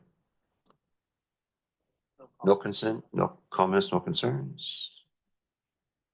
Okay, just to the applicants, do you have any comments to add to this process? There you go. Well, it's just that we want to stay in place. Like, what we want to do is get 2 1-acre lots and 1 3-acre lot. Right now, my current house is Cape Cod style and it's got stairs in it, and my knees are starting to get bad. So it's, if we want to stay in the area, we're gonna have to build a rancher style house with no stairs. So that's one of the reasons why we wanted to chop it up. And the other reason was my daughter wants to come live in Black Creek again, where we grew up actually. So she's gonna get one of the lots, the one with the 1 acre with a house on it, we're gonna sell, and we're gonna build a new rancher on the other lot. Sounds like a retirement plan. And I'm with you on the knee thing. When I was during my very last election campaign, I was complaining that I've been knocking on so many doors that my knees are really hurting. And someone suggested maybe I use my knuckles. Okay, so on receipt. Anyone opposed? That carries, and the recommendation is attached. Moving second on the recommendation. Any further discussion on that? Seeing none. Any opposed? And that carries. Thank you very much. Number 4, Electoral Area B Temporary Use Permit Application TUP 2B241046. Moving second on receipt, and over for introductions, CEO. Thanks very much. Albert Marginet, our planner 1, will be introducing this staff report and available for any questions that may follow. So over to you. Through the CAO to the chair and directors, an application has been received to consider a temporary use permit application to allow an existing secondary dwelling unit as a tourist accommodation. In cases where owners intend to use a secondary dwelling for tourist accommodations, a temporary use permit is required to add tourist accommodations to the list of permitted uses in the Rural 1 zone. Staff recommend approval of this application, subject to conditions, for the reasons that it enables this secondary dwelling unit to be used while ensuring that the unit remains flexible for long-term residential use by the applicant's family. Adjacent property owners within 100 meters of the subject parcel have been notified via mail of the temporary use application and were given the opportunity to comment. Notice was also published in the Comox Valley Record. To date, we have received 1 letter in support and 6 letters in opposition, of which 5 are unique letters of opposition. All comments have been provided to the board for review and consideration. As the board continues to see more temporary use permit applications for short-term rentals, staff are exploring policy options that will be presented in a report to the board this fall to provide options to assist the board in its decision-making and to provide directions on short-term rental applications. The property owner and applicants, Audra McKenzie, is in attendance. However, Andrew McKenzie was unable to join us today. Thank you very much. Thank you very much. Any questions from the directors? Director Hardy? Yeah, thanks. And thanks for the report. The only real question I had is, if I'm understanding correctly, is there's a carriage house on the property already? I'm just curious as to how long the carriage house has been on the property, if it's been there for like 3 weeks or 3 months or 3 years or what? Or to the applicant? Hi, yeah, we built the property in 2022 as we have 2 special needs children. We have 6 kids and we have 2 special needs. So the purpose in building it was to not only house maybe my elderly father who's still living us on when at 81, but to eventually move the 2 kids so they can be somewhat independent and not be a burden on anything else with the system. So currently we've had our oldest daughter come and live with us due to health concerns. She's now moved out. So we just want to utilize and have it not sit empty until time as the kids with the special needs move in.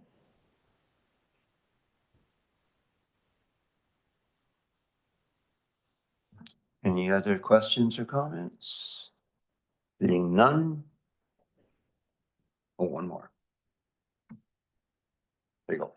Yeah, and maybe this question's for staff regarding, if I understand correctly, that the units are within kind of a caged community or whatnot and fall under a strata of some sort, and the strata has its own rules and regulations and stuff like that. So regarding the temporary use permit, if it's allocated, or do we need to be concerned with regards to certain rules within the community, the gated community, and its strata laws and regulations? Do we need to make sure whatever we're doing is congruent with strata or not? Thanks.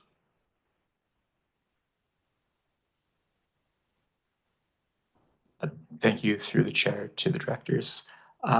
Strata policies can be more restrictive than regional district policies. However, the regional district doesn't pay attention to those more restrictive policies as a general rule.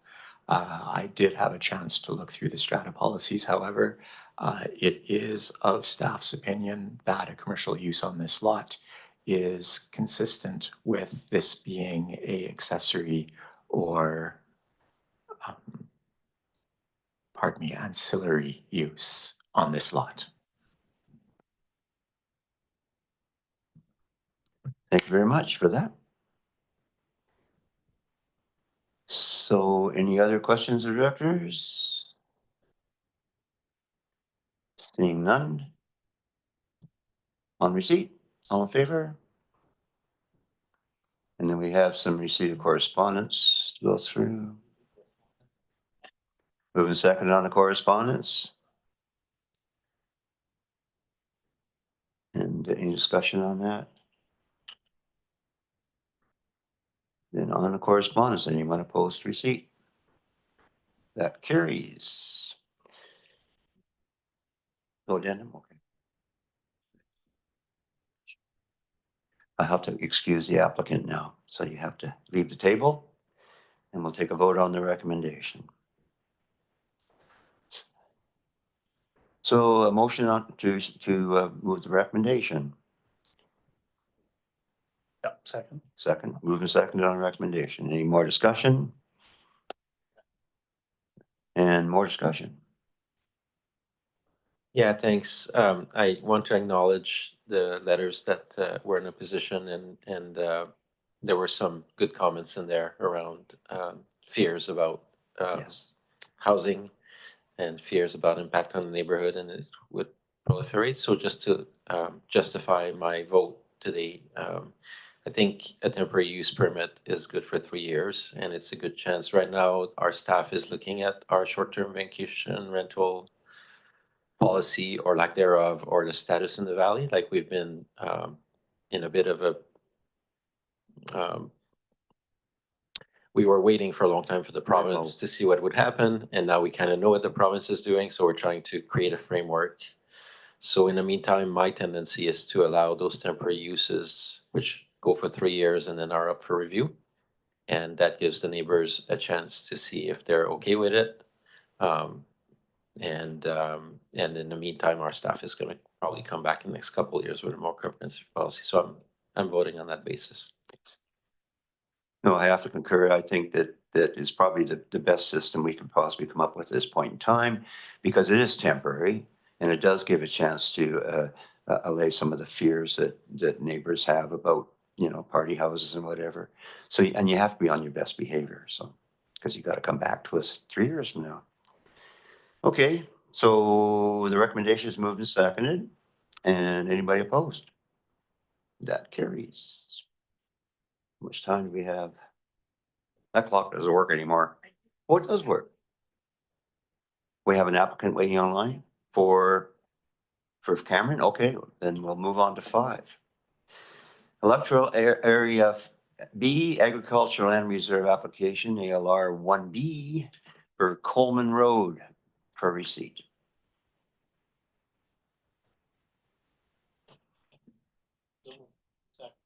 Moving second on receipt.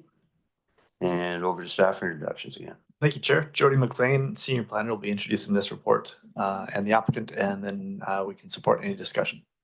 Jody. All right, thanks. So this is an Agricultural Land Commission application for the placement of fill or gravel covering some soils and lands. Now, the Agricultural Land Reserve regulations do allow for the placement of fill, but only for certain purposes, because there are valid farm-related uses for fill. And there are no approval or permission processes needed for those when you're doing it within those limits. But when exceeding those, however, there is a notification procedure that you do with the Agricultural Land Commission. That's called the Notice of Intent. And that is done entirely between the ALC staff and the applicant. They have delegated authority from their commission to deal with those. No local government involvement there. However, their delegated authority does not extend to approving compliance and enforcement related requests. Those can only be decided upon by the Agricultural Land Commission through a non-farm use application, and only with consideration of the comments and recommendations that are provided by the local government. So in this case here, the owner unknowingly went beyond those regulations, and someone from the community submitted a complaint. The Agricultural Land Commission officer reviewed and agreed and provided the owner with 2 options. Either remove the fill, restoring the land to its original agricultural capabilities, or seek approval from the Agricultural Land Commission to retain the fill in some manner. So the owner did submit this application, and that's why we're here today. And the Agricultural Land Commission requires regional districts' comments and recommendations before it will decide. In this case, the fill served 2 general purposes. One is for a second driveway onto the lot, and the other is for to support an RV park. Both the Agricultural Land Reserve regulations and the zoning bylaw only allow RV parks on agricultural land if the property has farm status and there exists an active agritourism activity that is subordinate to the farming activity. That is not happening here.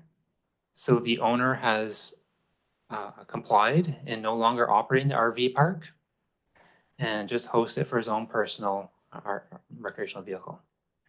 He still has longer term intentions to operate in agritourism accommodations once his farm is more developed, and therefore is requesting to leave this fill here as it is.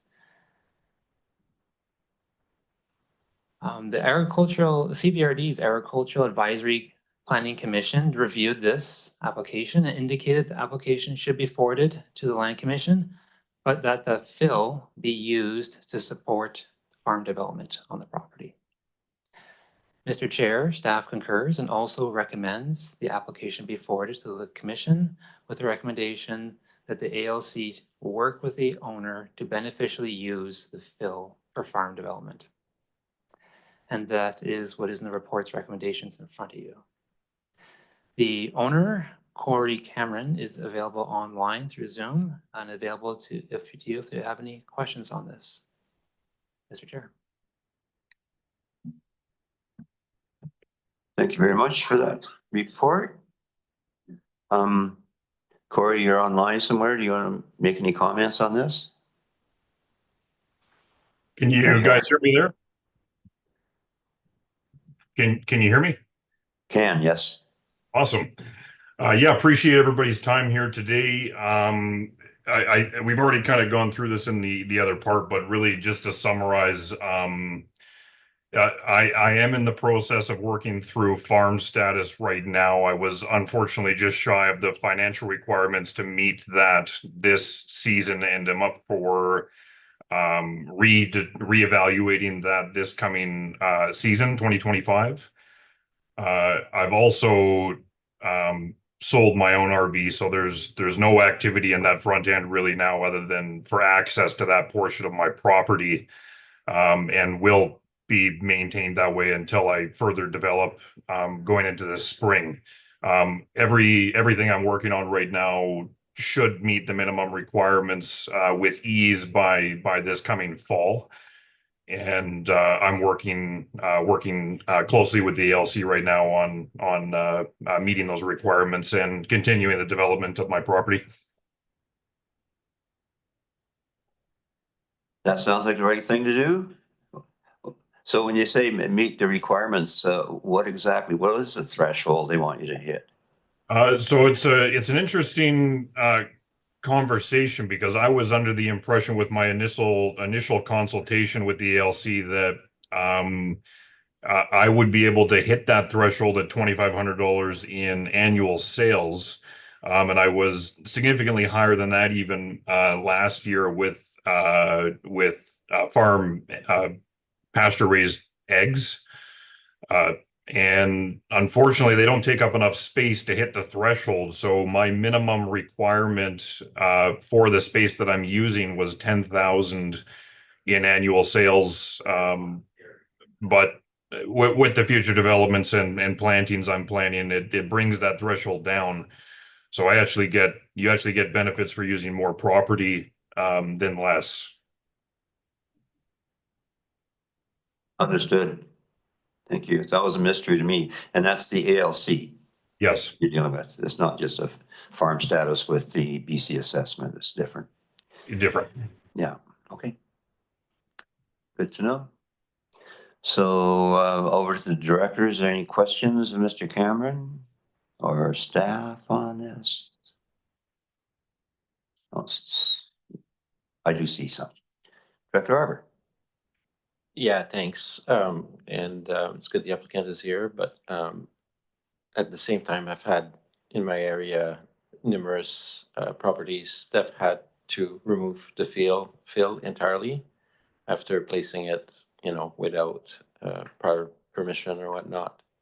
So I do hear that the applicant has intent, but going back to Director Hardy with his prior comments in the other application at Smith Lake Farm, where are the assurances? And, I think this committee was not quite willing to take the word of the prior applicant, but in this case, it seems to be assumed that we would. For me, I'm not convinced basically, and maybe we should simply refer this application as we did with the last one without comments. Thanks.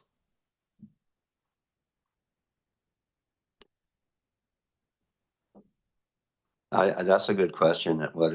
How do they follow up? You know, so if this would over to staff, are you familiar with how the ALC would follow up on this? Because we've had a lot of situations where there's been dumping on the land, sometimes totally inappropriate stuff. And but to your knowledge, is there a follow up from the ALC when this kind of thing is in play? Jody? Yeah, thanks. So if this application makes it to the Land Commission and they refuse it, they say, we're not going to support this bill, it gets, or if you here refuse it, either way, it gets kicked back to the compliance officer and he has to, it sits on his desk as a file that he has to follow through on until it's done, until it's remediated, until it's done. If it gets sent to the Land Commission and approved, they have to, he can operate the RV park for as long as he has farm status. So if he ever loses farm status, or the next property owner 10, 20 years from now no longer has farm status, that RV park has to shut down. It can only operate while the farm has farm status. Good to know. Okay, so seeing no further questions on receipt. Anyone opposed? That carries and a recommendation attached.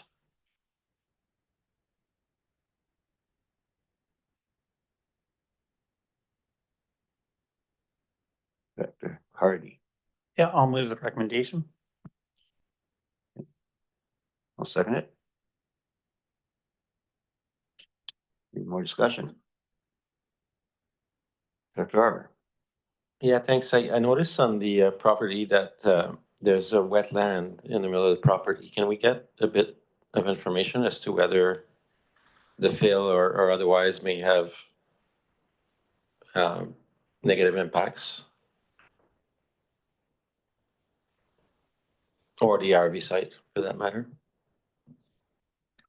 Yeah, so the wetland on the property has been converted into an on-site dugout for the property.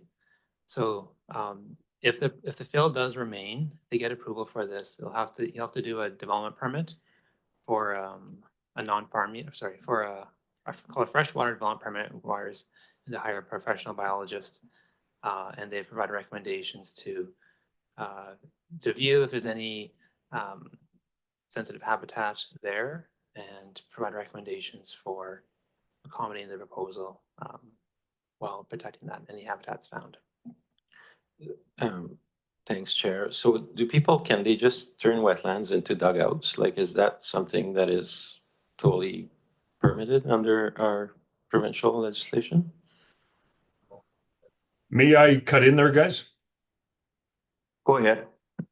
So the wetland in there was actually a covenant by the Ministry of Transportation for a sewerage disposal system back in the 70s when the original development was done. I have since got the covenant released on the property, so it is no longer a registered wet area, and it had nothing to do with a biological area or anything like that in the sense of what you're referring to, but Ministry of Transportation's cleared it and there's a clean title on property now with no wet zone. That's helpful. Thanks, Chair. It's on our map. So it's in the application package that it's still mapped as a wetland. So that's why I raised the issue, but I think the background is useful. Thanks. I'll be just to be aligned with our discussions from prior and to be consistent in decision making, I'll be opposing this one because I think the rationale is just inconsistent between the treatment of two applications today. Thanks. Okay, and thank you very much for that. That brings us to we're still on receipt, correct? We're on the recommendation. I thought we were, yeah. Yes, right. So we're on the recommendation. All those in favor? And opposed? Noted and carried. Number 6, we may as well just keep plowing on here, and maybe we'll break if we can get through this one. Because we do have Inspector Mercer coming. Sorry. Ton. Thank you, Mr. Chair. The next application, the applicant was in attendance this morning and he has disappeared. Just wondering if Delay it. right with the chair, if we can just maybe move him back further. Yeah. Okay, so we're gonna bring forward 7. And seconded. All in favor?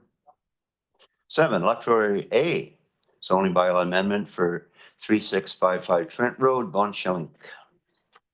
Move seconded on receipt and back over to staff.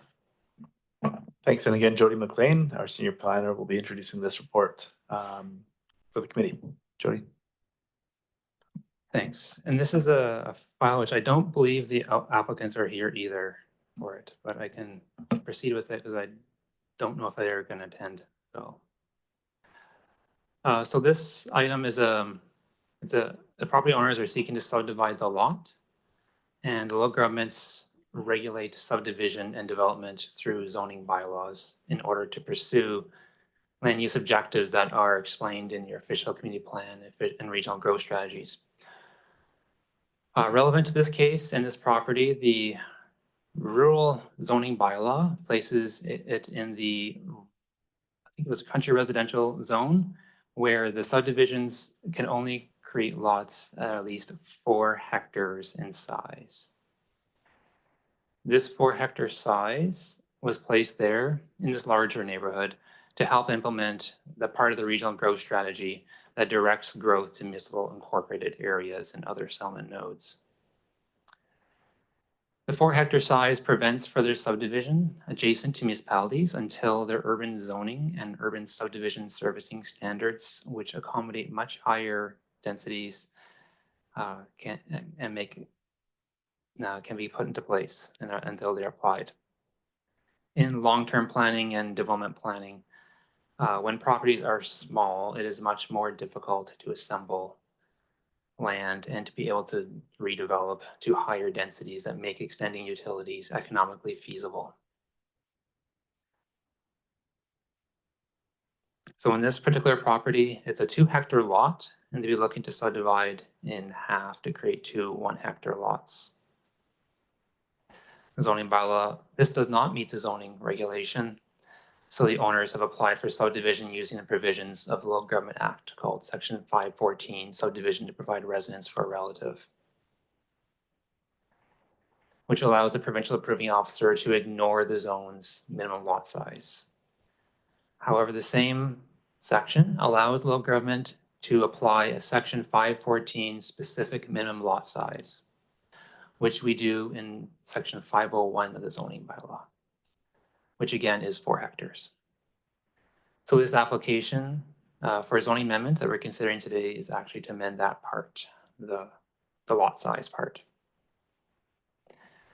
And we've done this in the past, while the Local Government Act also specifies that the zoning bylaw and all its amendments must be consistent with its official community plan and its regional growth strategy, which specifies 4-hectare minimums.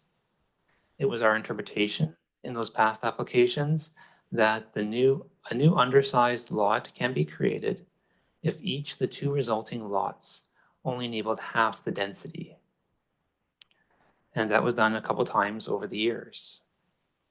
However, the province has stepped in now and now mandates that each residential lot be allowed the full 2 dwellings on each property. So the bylaw can no longer have the density. And the bylaw must be consistent with the regional growth strategies official and the official community plan, which is what provides the land use objectives.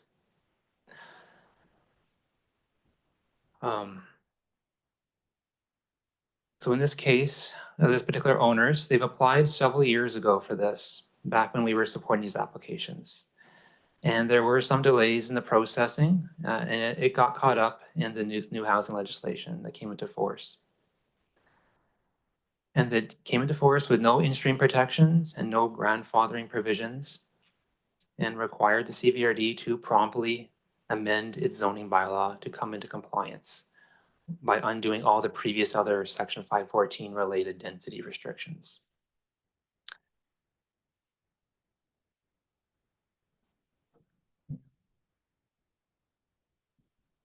So we can no longer have the density and avoid the direct conflict with the official community plan and regional growth strategy, minimum lot size. Staff has given this some serious and lengthy consideration in finding some alternatives that could achieve subdivision under these conditions, but was unsuccessful. So staff must recommend refusal of this proposal. Inconsistency with the official community plan regional growth strategy is unavoidable here. So Mr. Chair, this is the only option we provided.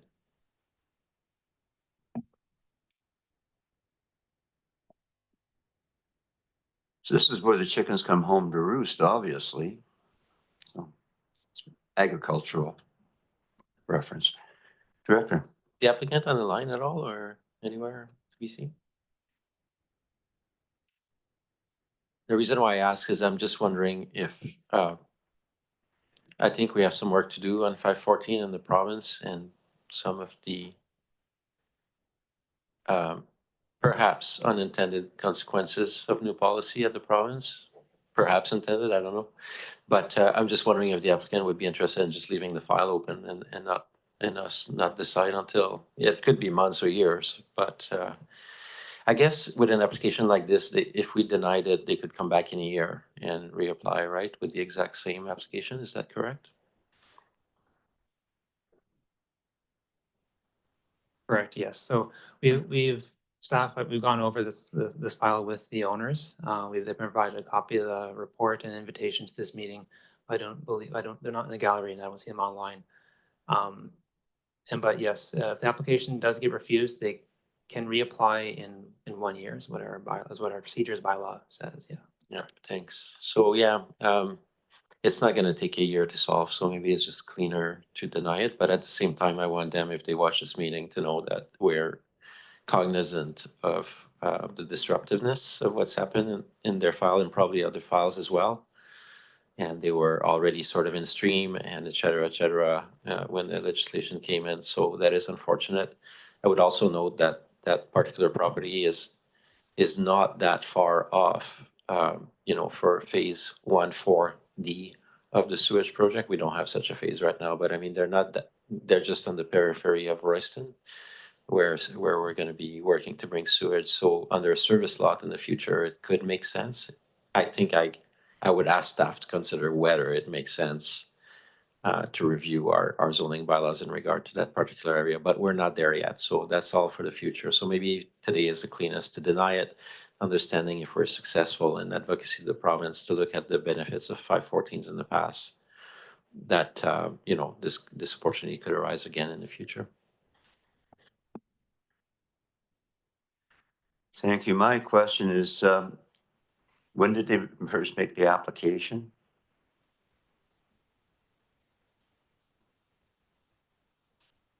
I believe it was 2022, and I think this board considered the introduction report in, I think, early 2023. And since then that we've been doing after that we did the external referral process, which brought us to today. So 3 years. And obviously, if we deny it, it could take another 3 years to make the application again. And how much would they be out for money on that expenditure? What's the application worth to the property owner? Rough figures. Again, there you go. Yeah, thanks. We charge I think it's a $2,000 flat fee. It could be I think it's 2,000. $2,000 flat fee regardless of how big or small the application is for zoning. Yeah, if, So, sorry. You want to hear from Ton first? Ton? Thanks, Chair, to the directors. Yeah, the application there is a set fee, but also, you know, depending on when the application comes in, we would have to review their professional reports again to make sure that it's consistent with any changes to or bylaws or provincial. So there could be some added cost to the applicant too if they have to apply for a new application.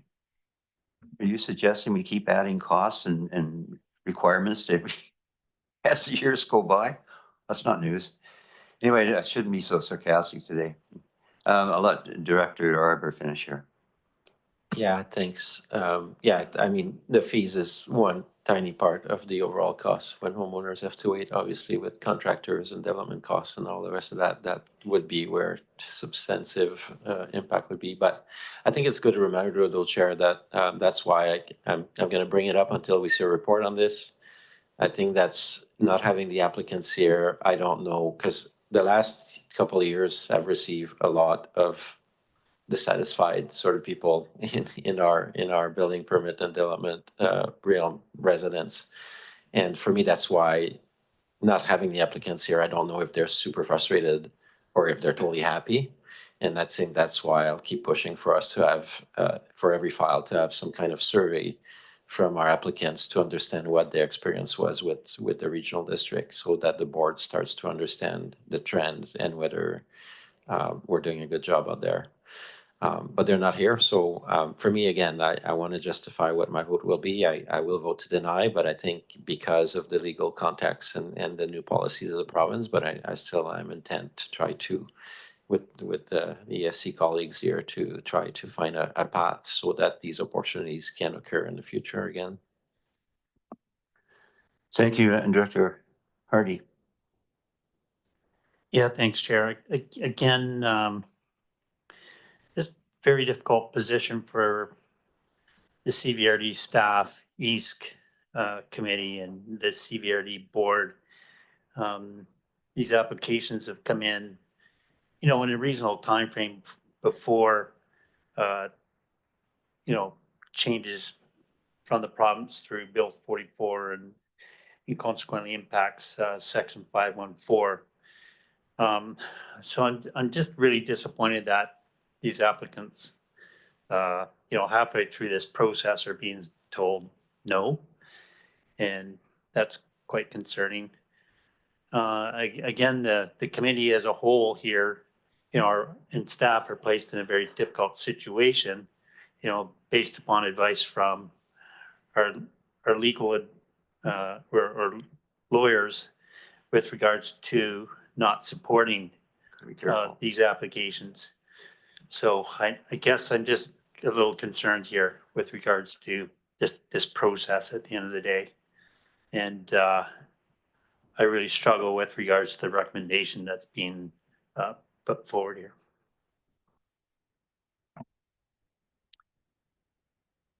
I think if I can weigh in, I think that yeah, the nature of the Bill 44 legislation coming in November of 2023, it does have effect on the Section 514 subdivisions that the CVRD has made use of in previous times.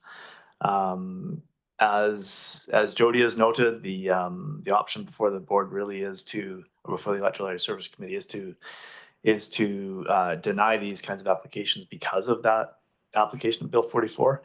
That said, there is opportunity for seeking legislative change through the advocacy efforts to the province. The Local Government Act is that governing statute, and this committee may make lobby efforts towards the province to seek that kind of change. And if the committee so directs, either today or at a future meeting, that we undertake some of the advocacy work, then that would be some analysis we could provide to you to give you that information. And I think also it's important for depending the outcome of this discussion and other applications, it's important to be really clear and straightforward with the applicants in terms of how that provincial legislative change has affected these applications. Director Hardy? So or is there another option with regards to referring and doing advocacy work right now with regards to the decision on this application? Is that an option for us? Yeah, if the committee wants to refer this matter, I would recommend that it be referred to a future meeting where you're instructing the staff to undertake some work in the meantime. It's not clear how long any kind of advocacy efforts would take in terms of a legislative change at the provincial level. So that referral could be quite extended. And I think for the sake of certainty, providing a decision to deny the application at this time does provide that kind of clarity. Typically, when there's a referral matter, there is some action being taken to provide some advancement of the application or some sort of additional consideration. I would suggest that you may want to separate the advocacy work from these particular applications. And then I think as Jody noted, that doesn't prevent a future application being made, perhaps when there's a different legislative framework in place. Oh, sorry, Director. Yes, thanks, Chair. So again, just for clarification purposes, I just want to understand. So if the committee denies the application, the applicant can reapply again in the future. Whether or not there's a fee associated with that reapplication, and that's the clarification, is if the applicant decides to reapply down the road, is there still an application fee that needs to be added? And I guess that's why I would, if that is the case, then that's why I would rather do the advocacy work, because then the applicant isn't having to pay another application fee. Like, to me, there should be something in there with regards to a get out of jail clause for the fee. I mean, based upon them being halfway through that process and then through Bill 44, you know, they are affected there. That again, kind of double dipping on the application fee. To me, I don't think it's fair to the applicant. So that's why I would be in favor of referring, and then you do an advocacy work so that the applicant doesn't have to pay that fee again. That's just my thoughts. Ton? Yep, thanks, Mr. Chair. In regards to the application, if the board decides to refuse to deny the application, that can apply for a new application. This would be a new application with new fees and everything else, so they would start from the beginning again. The application itself, I know in the past, or one instance where I have seen the regional board support an application fee refund for an application, but as staff is saying, is that there's a procedure of fees for this, but it's up to the board. If the board choose to refund the application fee, that's up to the board.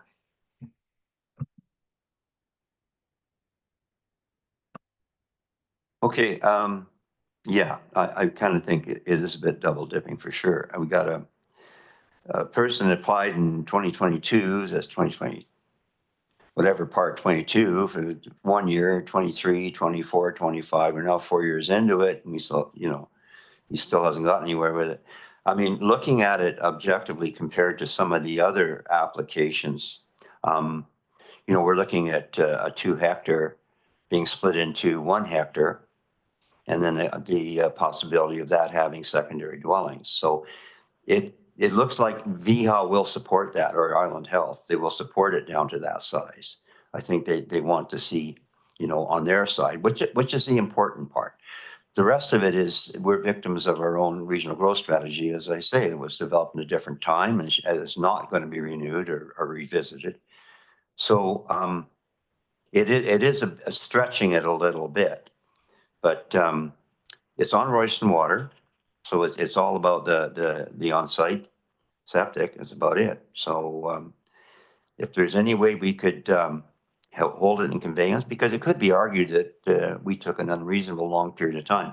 If this was a private sector, it would have been an unreasonable long time, but government seems to be able to prolong things, prolong the agony, you know, so you could be argued that it's a little unreasonable. So, if there's any way at all, we can, hold it in abeyance or, somehow apply the $2,000 to what's going to be an increased amount of regulatory work to reinstate it or to get back at the end of the line again and start again. So I don't know what we can do officially, because I do think that we have to have the greater discussion on this.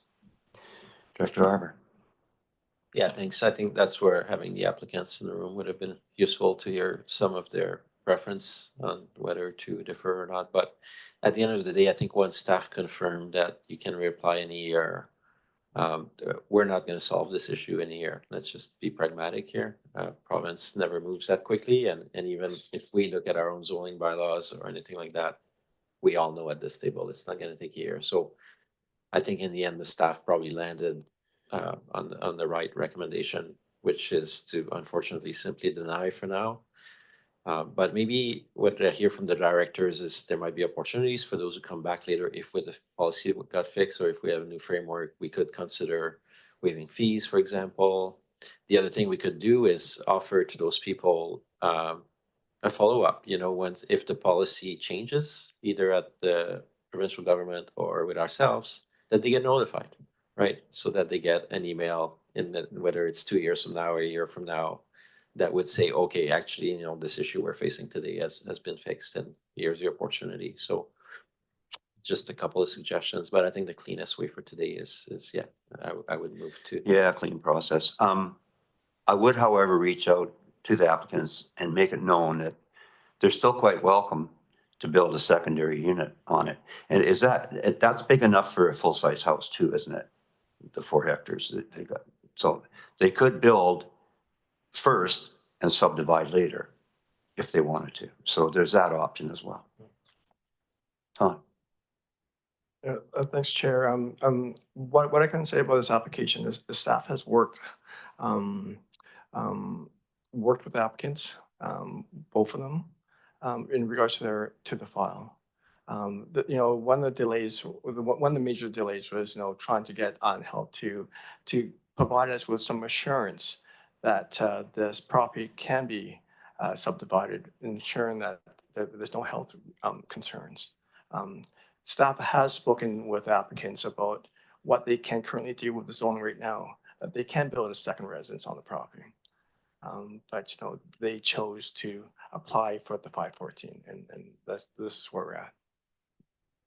Well, of course, the reason behind the 514 is so that your son, daughter, whatever, can actually use that as leverage to get the mortgage, right? So you got the property to borrow against, and this way you don't. Okay, so let's go back to basics here. I think it's time for lunch because we're going to be having Scott here any minute. So on receipt, all in favor, carries, and the recommendation. Moved and seconded. And, you know, let it be known that we would have appreciated having the applicant here, you know, it would have made a difference. So, okay, so on the recommendation, anyone opposed? That carries, and I'm going to call a lunch break, working lunch coming up, and fill your plates and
to vary the agenda to bring forward item 11, RCMP quarterly update and policing priorities report.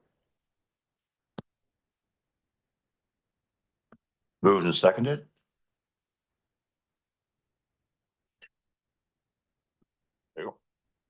Chair, before we get started into the agenda item, just wanted to, from a personal note, just thank Inspector Mercer and his team over the weekend with regards to helping the Comox First Nation out with our ratification vote. The RCMP were very supportive with regards to making sure that we had a safe environment for the vote. But they were there, but they weren't there. But we saw them. And I just want to say thank you, Scott, to you and your team for the great work over the weekend.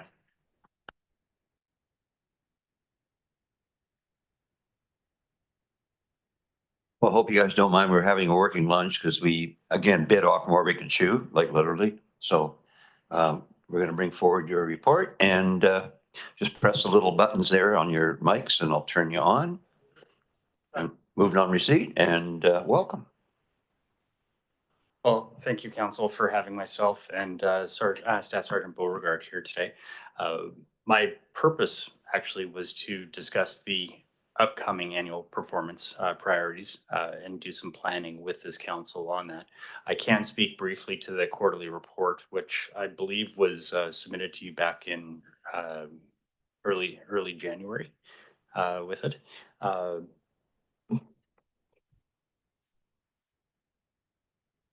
As far as the calls for service, we saw a 5% increase in the calls for service from third quarter of this year to third quarter of last year. And that would have been a 146 file difference from the previous years. Notably, when we were doing a comparative analysis for the past 4 years previous to that, we did see a drop in calls for service from 2020 to 2023. I was able to anecdotally speak to this when we did our town hall for Electoral District C, that there wasn't any real rhyme or reason as to that we could pinpoint the drop in calls for that period of time, but there was a steady decline with the exception of this past year where we saw a slight increase in it. The most common calls for service that we saw from this quarter previous to the one last year was traffic, check well-being, and property, as well as cause of disturbances. Those are mainly the types of calls that we typically get for the CVRD, and it's how we model our annual policing priorities from that year. We saw a change in trends in which there was a 23% change in traffic, a 39% change in assist other agencies, and a 50% change in uttering threats. Now, the percentages are a little misleading in the sense that I can drill down a little bit more in which the traffic incidences, we saw a 93 file difference from 502 to 409, and then which that was a decrease. We saw a 25 file difference from 61 to 85 for assist other agencies. And we saw a 22 file difference from 44 to 46 for uttering threats. The most common call locations that we had from in this third quarter was Cumberland, Black Creek, Fanny Bay, and Merville. Cumberland saw a 110 file difference from 729 to 839. Black Creek saw a 79 file difference from 553 to 632. Fanny Bay saw a 12 file difference from 364 to 376. And Merville saw a 66 file decrease from 319 to 253. I just want to speak to after we had our town hall, which I thought it was a very productive dialogue for people in the Electoral District C. And thank you, Mr. Grieve, for putting that opportunity to us to speak with your constituents. The social media posts afterwards wasn't misinformation, but it was just, I think, a misinterpretation of the numbers that I had presented that night. One of the individuals had said and appreciated the police for noting a 76% increase in crime for Electoral District C. That isn't a case. That it was actually a 79 file difference for Black Creek. So I don't want people in electoral district C thinking that crime is rampant or anything like that, because it certainly isn't.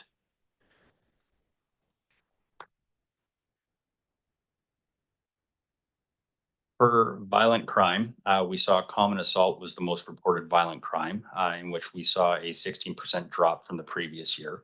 We did see notable increases in extortion and robbery, in which extortion was 100% and robbery was 200%. Again, just very misleading in terms of the percentage stats. Robbery went from 1 file to 3, whereas extortion went from 6 files to 12. And the extortion files that I'm speaking of are mainly online schemes that are targeting individuals. It's not specific to any demographic or age group that we see it. They're more phishing schemes where people are falsely entering into a intimate relationship with someone online for the sole purpose to entrap them into providing them an intimate image in return, for the purpose of defrauding them or getting them to extort money out of them. And these schemes can be relatively successful, but they're mostly internationally based. They're not offenders that are found in this area, but we're working hard to try and mitigate the risks to people within this community so they don't fall victim to these types of schemes, as well as trying to do some meaningful enforcement in the future, but that takes cooperation at a national and international level as well. The violent crimes above that I spoke to are being reported mainly in the areas of Cumberland, the Black Creek areas, and those are more dense portions of the CBRD. So that's where we're going to find most violent crime as well as property crime. And with respect to property crime, mischief to property was the most common call for service reported. And we saw decreases across the board in common property, such as break-and-enters, auto theft, and frauds.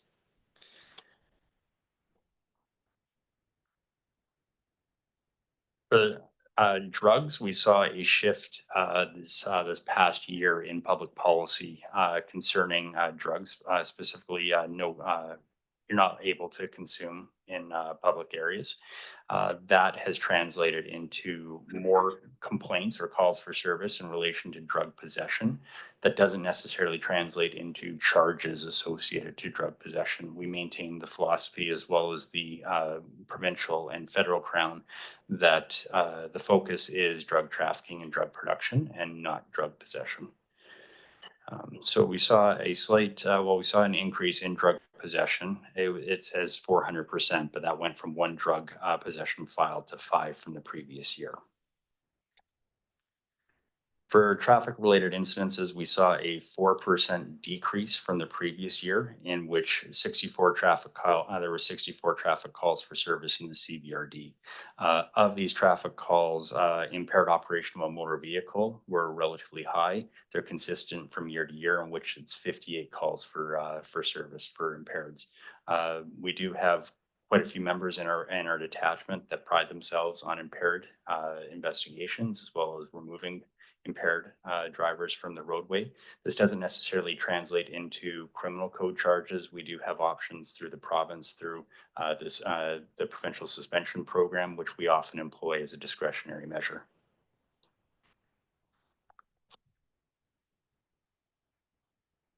I'm happy to answer any questions with respect to this quarterly reporting before we maybe turn towards next year's annual policing priorities for the CBRD.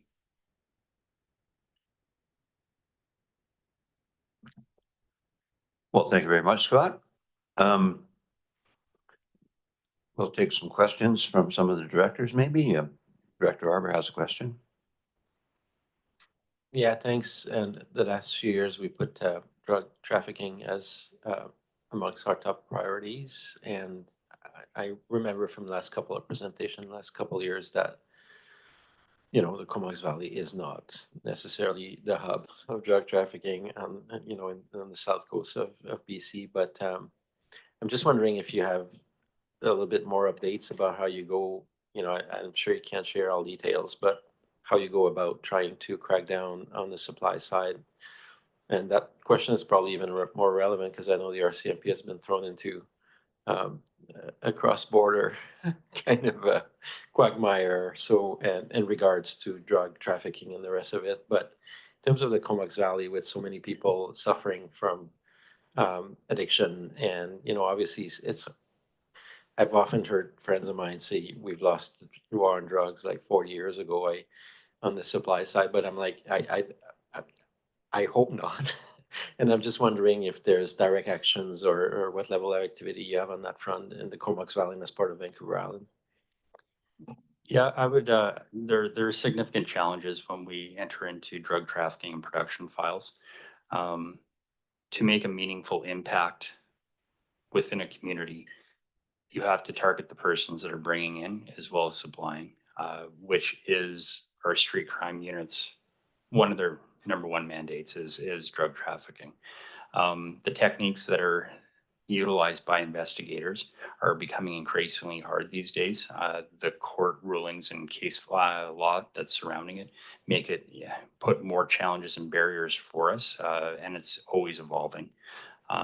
However, our investigators, I feel, are adequately trained and have the competencies to do these type of investigations. We're trying to engage them more and seek additional funding outside of the standard funding that we get from the municipalities on that, because these investigations are complex and they can be expensive.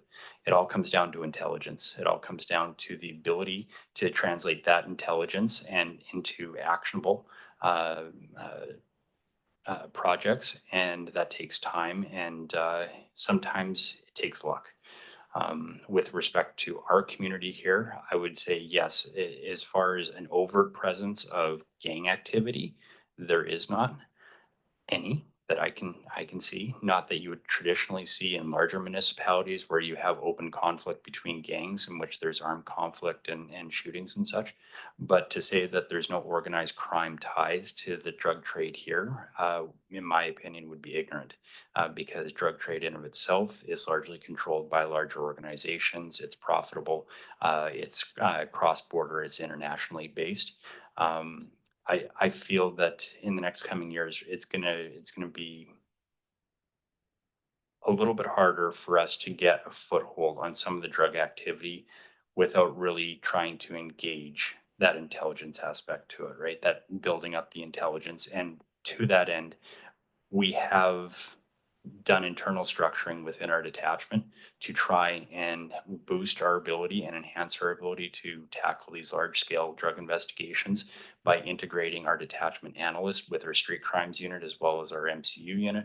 So we have a lot more cross file sharing, more intelligence sharing than what we did before. We're branching out to surrounding communities and other detachments and hosting intelligence meetings with them and sharing on a regular basis.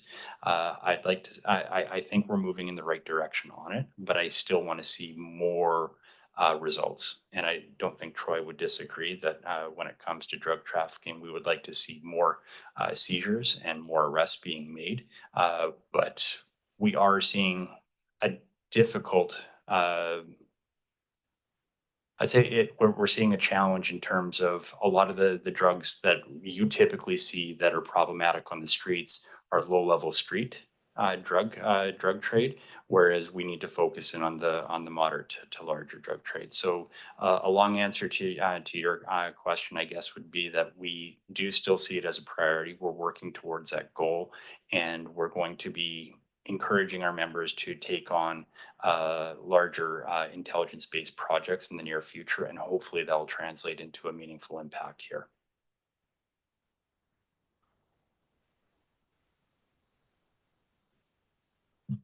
It's pouring across our borders. Only not the direction he thinks. Director Hardy, you good? Yeah, I'm encouraged to hear that you're restructuring, trying to capture the traffickers of these drugs, but more and more they're easier to conceal and much less expensive and easier to transport and all that kind of stuff. So I was just wondering, you do have a canine contingent, don't you, at the office, and is that dog trained on drug sniffing or whatever, for want of a better word? I'll actually let Troy take the lead on this one. Perfect. So as you may be aware, we do have two police dog service members. One is funded by the municipalities and the other one is a provincial dog. So currently the provincial dog is actually just newer to the program. So they have to be sort of trained into it. And it will not likely be a drug detection dog.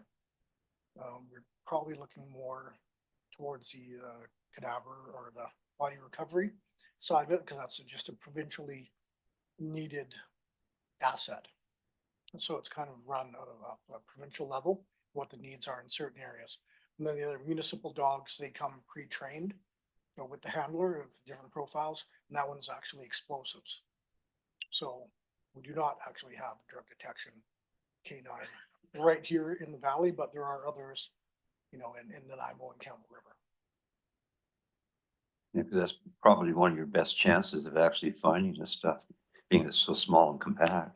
Yeah, it is an asset, but there are other means to that as well.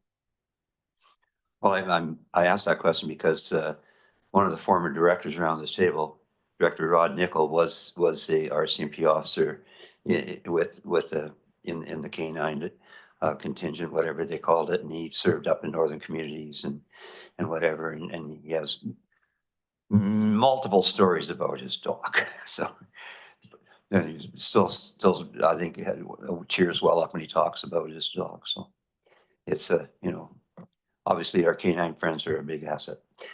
Other than that, I don't see any other questions, but I do thank you for coming and presenting to us, and looking forward to a report in the fall.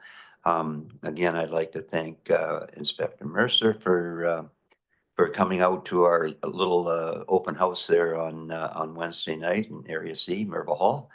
And it was very well attended, I think, from a cross section all over Area C, from Forbidden Plateau to Macaulay Road and all points in between. So, and they did bend his ear quite a lot. I think he ran a little over, but it wasn't his fault, because they had lots of questions for Scott. And Director Arbor has a question. Yeah, I don't think we're sending them off yet. They're still gonna cover our priorities for the coming year, I think. There was a second part to the presentation, I think. Yeah, if we have time to discuss, I can briefly talk about the town hall results as far as the polling that we received just from Electoral District C, that we can maybe use as a jumping off point to discuss what in the totality of the CVRD would like to see for their policing priorities, if it's going to deviate much from the previous year, if I have a few moments of your time. Okay, great.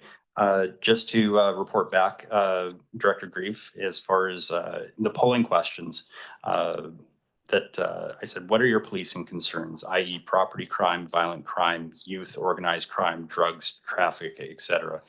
And the polling results out of 15 submissions, 12 individual pollings cited traffic as their number one priority, followed by drugs, which was secondary, and a close third was property crime. No other policing concerns were noted other than those three specific groups. Understanding that traffic is certainly a hot button issue up in Electoral District C. It was certainly one of the main takeaways that I had.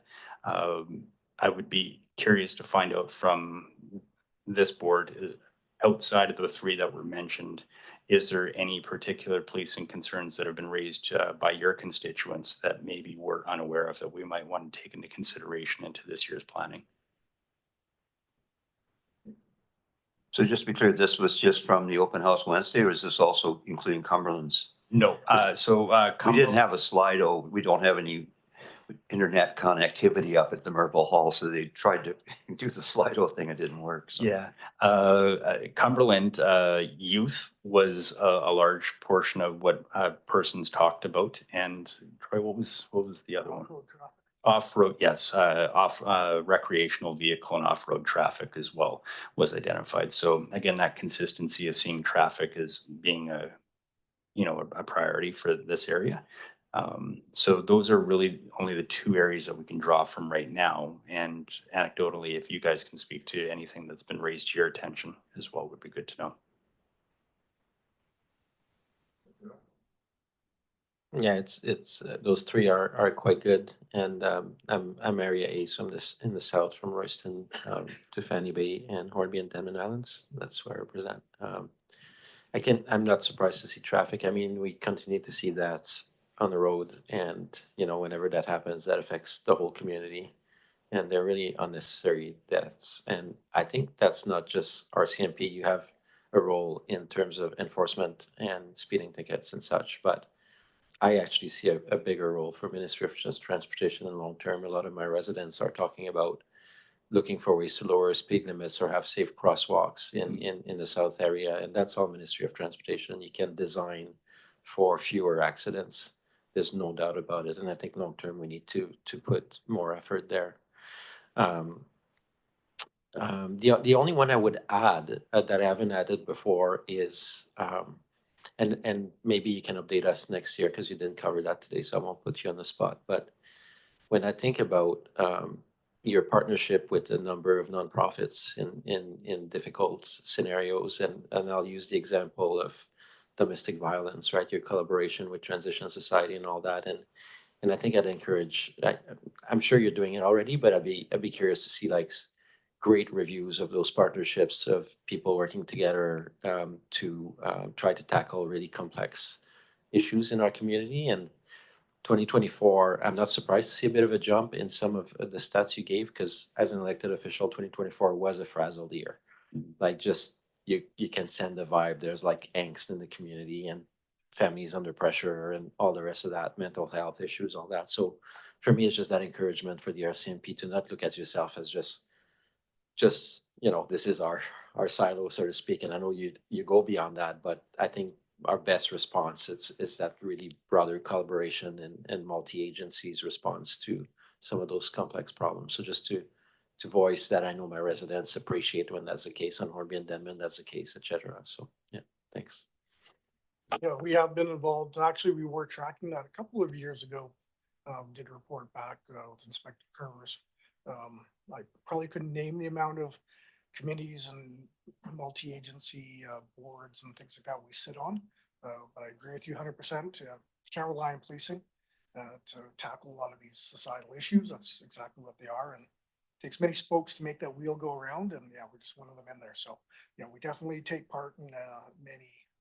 Like I said, it would be hard to count off the top of our head here how many, like I said, groups and committees that we're on. But it's definitely something I think we have to do a pretty good job of tracking and reporting back.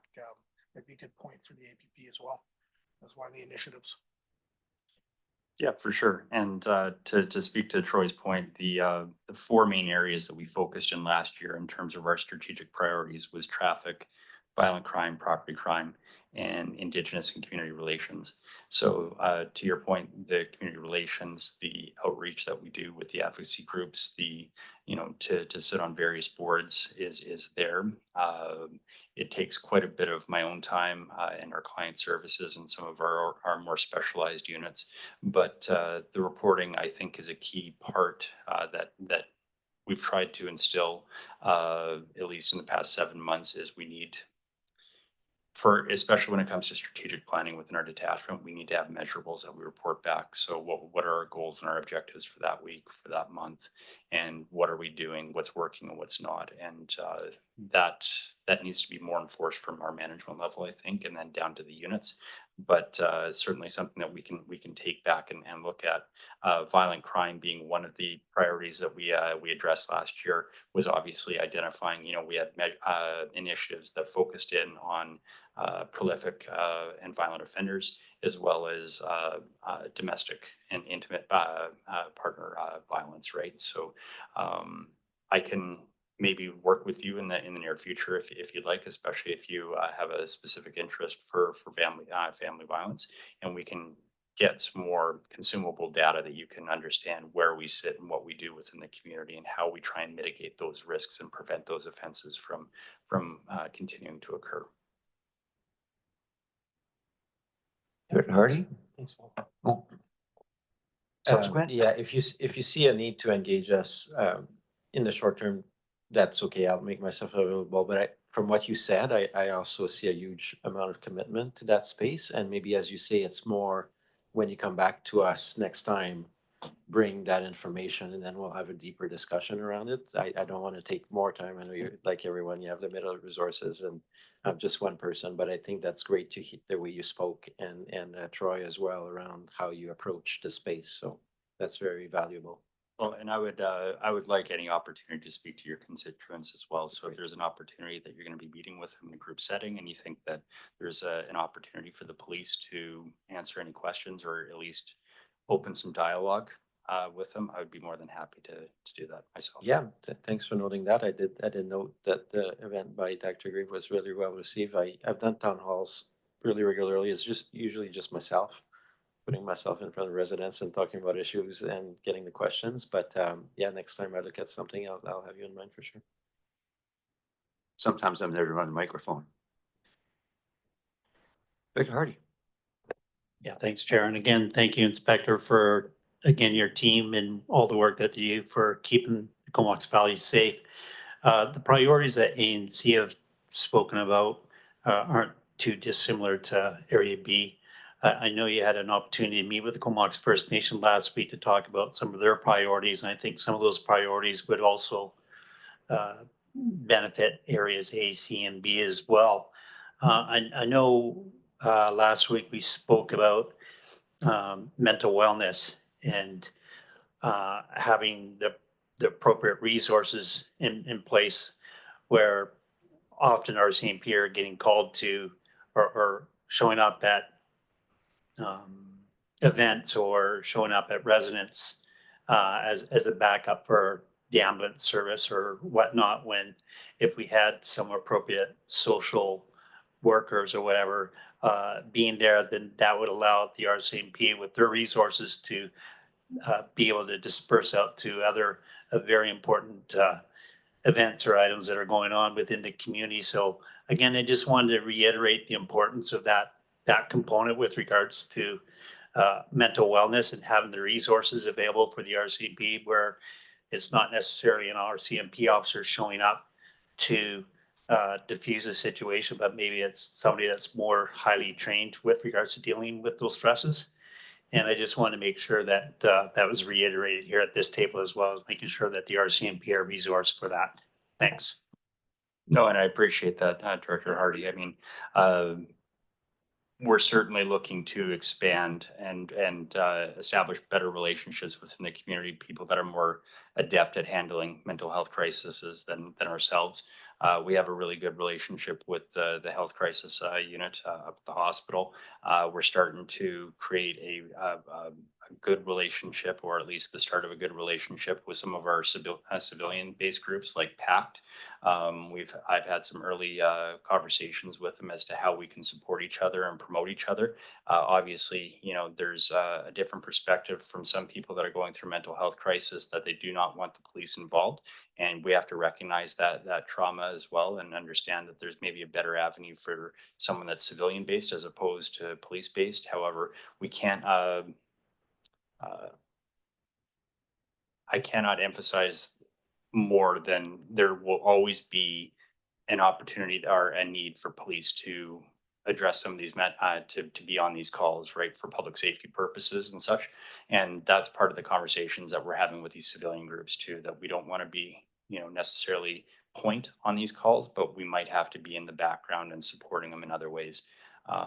I'm hoping to achieve different initiatives, and I'm in talks with the municipalities to see if maybe we can get a more integrated model as far as a police officer and a registered nurse or a psychiatric nurse to be combined in a vehicle to go and do some of these proactive calls to reduce the number of calls for service that are on our general duty members, whether it's assist ambulance, whether it's check well-being as such.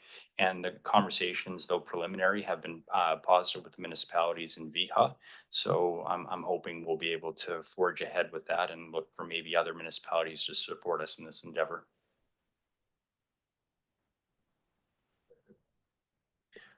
Thanks, Inspector. And I guess where I'm going with this, and I know through dialogue with the Comox First Nation was, again, are there other means of resources that maybe the Comox First Nation could help the RCMP with regards to the service that you're talking about? And I'm just wondering, and I throw it out to staff, pardon me, with regards to, are there some means with different services that we have within the Comox Valley Regional District that could help the RCMP moving forward? So it's not just the RCMP trying to find funding from one small pot to try and help out, but maybe there's 3 or 4 other pots that could help out with regards to some of the conversations that we need to have with services moving forward. Thanks. Question to me, I think, yeah.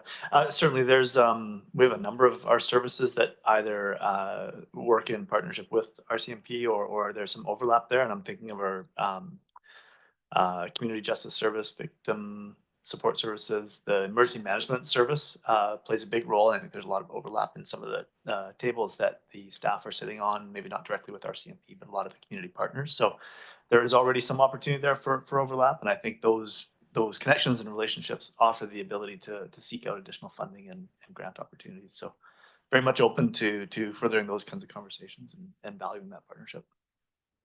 Well, I appreciate that. Thank you.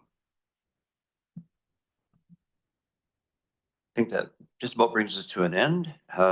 Perfect opportunity to talk to you guys and have a little window into the world of the forces and all the work you guys do and how it's ever expanding and getting more and more complex. So my question is probably rhetorical, because in a perfect world, how many more officers and what kind of officers would you have at the detachment?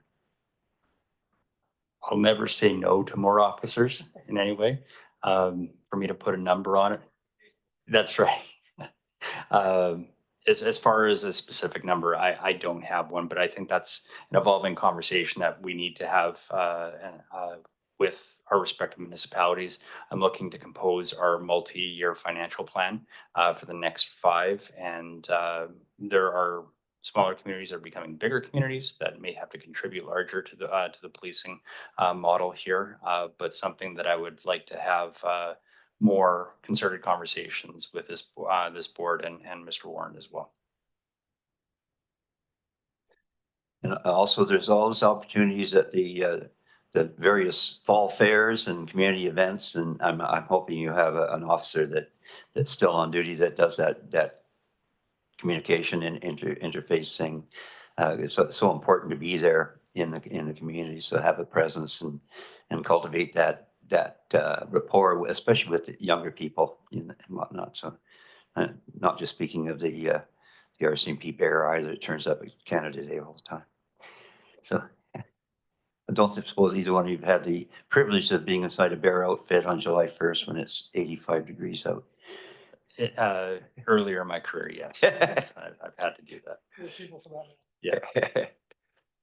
Okay, well, listen, we'll let you go. I know you're busy, and please convey all our greatest respect and appreciation to members of your detachment, and I'm sure I speak for everyone here, and wishing you all the best in your endeavors, and I think, you know, you've got a good handle on the community now, Scott. I think you came in with the right attitude, and I have to say that, you know, it was great to see you at the community justice and whatever, you know, all that stuff's so important. Well, thank you, and for the opportunity to speak with you. I do have a really great team at the detachment, and I'm proud of the people that serve this community. Thank you. Thanks, guys. Need a motion to receive that report? We don't, we should anyway. Okay, first and second, all in favor? Now, we're gonna have to backtrack a little bit. I think we're going back, what, to 6, is it? Oh.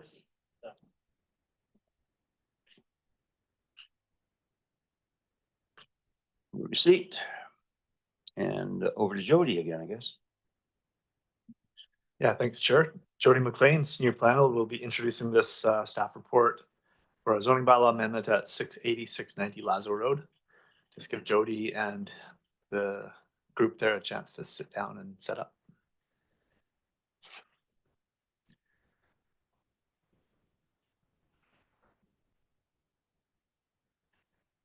Jody, over to you. Welcome, Jody. Hello, thanks. Yes. All right, so for this item, the property owner here with me is Blake Williams, and he's seeking to subdivide his lot. Like the other application on this agenda, because the proposed subdivision doesn't meet the zoning bylaws minimum lot area, it seeks to use section 514 of the Local Government Act as a subdivision to provide residence for a relative. The zoning bylaw nonetheless still requires 4-hectare minimum lot sizes for these section 514 subdivisions. And so this is what this application seeks to amend, is that size. So this 4-hectare size, which applies to this area here, it was placed there in that larger neighborhood to help implement part of the regional growth strategies to direct growth to municipal incorporated areas and other settlement nodes. That 4-hectare area minimum lot size prevents further subdivision adjacent to municipalities until their urban zoning and urban subdivision servicing standards can be applied. And that can accommodate much more development, much higher densities in the same space, which makes extending utilities more economically feasible. So here on Lazo Road, the subject property is 1.3 hectares in size, and the proposed subdivision would create a 0.8 hectare lot and a 0.25 hectare lot, which would put the two existing dwellings each on their own lot.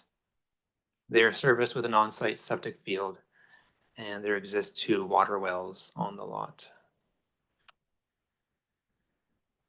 Yeah, so this application was made back when the CVRD was supporting such proposals. While the Local Government Act also specifies that the zoning bylaw and all its amendments must be consistent with the regional growth strategy and the official community plan, which specifies 4-hectare minimums. Is our interpretation back then that in those past applications that a new undersized lot could be created if each of the resulting 2 lots only enabled half the density. And that was done a couple times over the years. However, the province has stepped in and now requires that each residential lot be allowed to accommodate to 2 full-size dwellings on each lot. And so the bylaw can no longer have that density. And the bylaw must be consistent with the official community plan and the regional growth strategy, which provides the land use objectives we have to meet. So staff, Mr. Chair, staff has given this lengthy and serious consideration, but can only provide you with one option here, and that is to refuse the application. Inconsistency with the official community plan, the regional growth strategy is unavoidable. Nonetheless, the applicant Blake here is committed to this proposal, and understandably so. He made his plans to submit his application in that transition time when we were processing applications as we had over the years, so that each lot can exist on their own, each house can exist on their own lot. And in that same time, unfortunately, as the housing legislation was coming down, and we had to go back and amend our previous approvals of section 514 density restrictions. So Mr. Chair, if you will allow it, Blake here is available to speak to a situation here he faces also. Thank you. Thanks. Did you want to add something to that yourself? Just press the little button there. There you go. After hearing the result of the last one, I don't really know if there's any reason to pour my troubled situation in front of you guys. I mean, there's lots of reasons why I want it, but that doesn't mean I'm special. And I was hoping that the regional staff and, would support it, but I understand the reasons. I understand the connective, legality of the whole thing and the perceived liability and all the rest of it. And I think they've done a pretty good job of explaining it to me. I have no problem with the staff at all. I mean, they've been really courteous and informative and all the rest of it. And it's just too bad that the intent of the 514 seems to be lost. And I don't know what kind of time frame they could consider, approaching changes to that, whether or not, the whole OCP and RGS has to be completely revised. And if that's the case, then I guess I'm out $5,000 and the opportunity to sell the property to my son. But that's just the way it is. So I'm just here to explain to you that we'll just move forward and potentially try to get a hold of the Housing Commission and see what ramifications were considered. I think I asked Tom this morning if they had a conversation with the Housing Commission to see what the fallout of that legislation might look like in the future, if there's any amendments that could happen, or any possibility at all. And he said it didn't sound like they got anything back that was worth chewing on. So yeah, there it is. If you have any questions for me regarding the specifics of it, I mean, it is a little different than the one that came up before. It's Fairland strata, but ultimately it's got the same issues that the OCP doesn't seem to support it. And by the increase in density, which, I mean, I've had lots of discussions over how minuscule that density increase would be, like 0.0001 of, so it's not really a density thing. It's the fact that the RGS does not allow for it. And other communities may say that there's lost opportunity by allowing any of these lots that are over half acre to subdivide. So yeah, I've been there 32 years, and maybe in another 32 years, if I'm still around, I'll be able to subdivide it in some way, shape or form. But yeah, it's kind of up to you guys I'm sure you're going to be consistent with the last one. So it's up to you. If you have any questions for me, I'd be happy to answer. Just believe me, we're kicking and screaming all the way here on our side. So Director Everett. Thanks, and thanks for your comments that are very, frank and earnest, and I think reflective on the situation. It's actually not part and parcel of being an elected official to be consistent. So sometimes we are not, and there's no ramification for that. Every file that comes before us, we're supposed to look at it as an individual case. It's like we don't necessarily create precedent or anything like that. This being said, I think in this case, you're correct because of some of the issues that have been brought forward for staff. And I don't know if you were there earlier in the day, but there's a lot of issues that we have to deal with in regards to the loss of that ease with the 514, because that has benefited families across the entire Comox Valley for years. It's been a great tool. Mm-hmm. And I think this board is going to be pretty resolved in terms of finding a different avenue, either through working with the province to see if something can be changed in the policy that allows us to keep doing what we were doing, or else maybe at this table, our planning staff, I know, also understand the value that the 514 have provided. I'm doubtful that, this work will be quick. So I don't think it's going to be 32 years.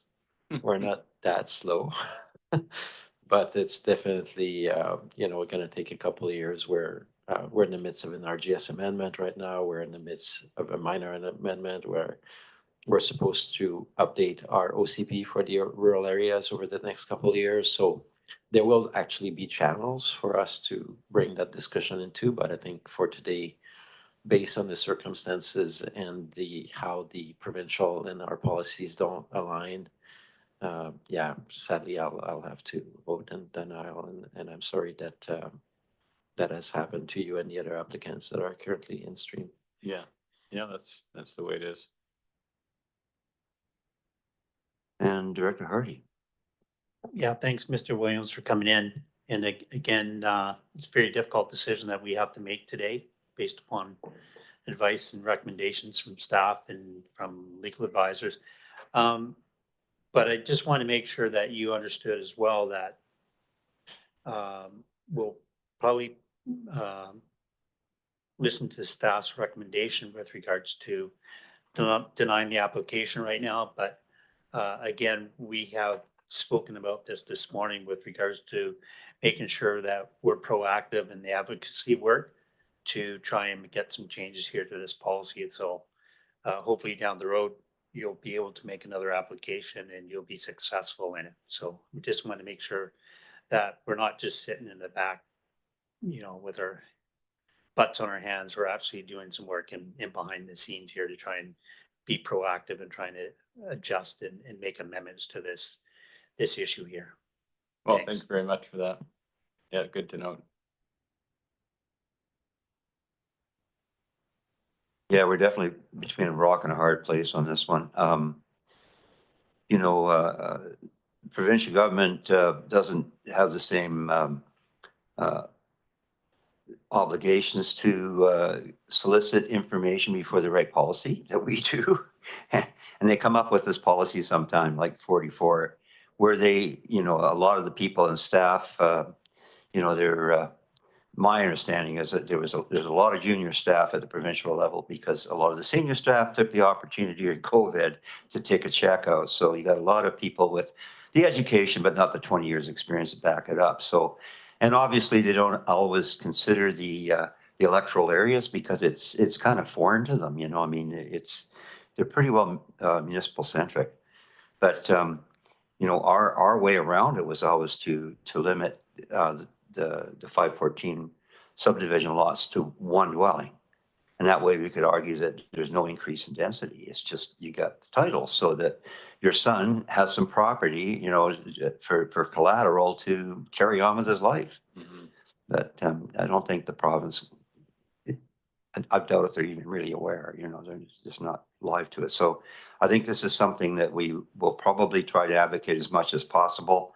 I'd be surprised if there wasn't something about it at UBCM coming up. It's a little late for AVICC now, which is our island association, but the Union BC Municipalities, this is something I think that could quite easily garner a lot of support in the electoral areas.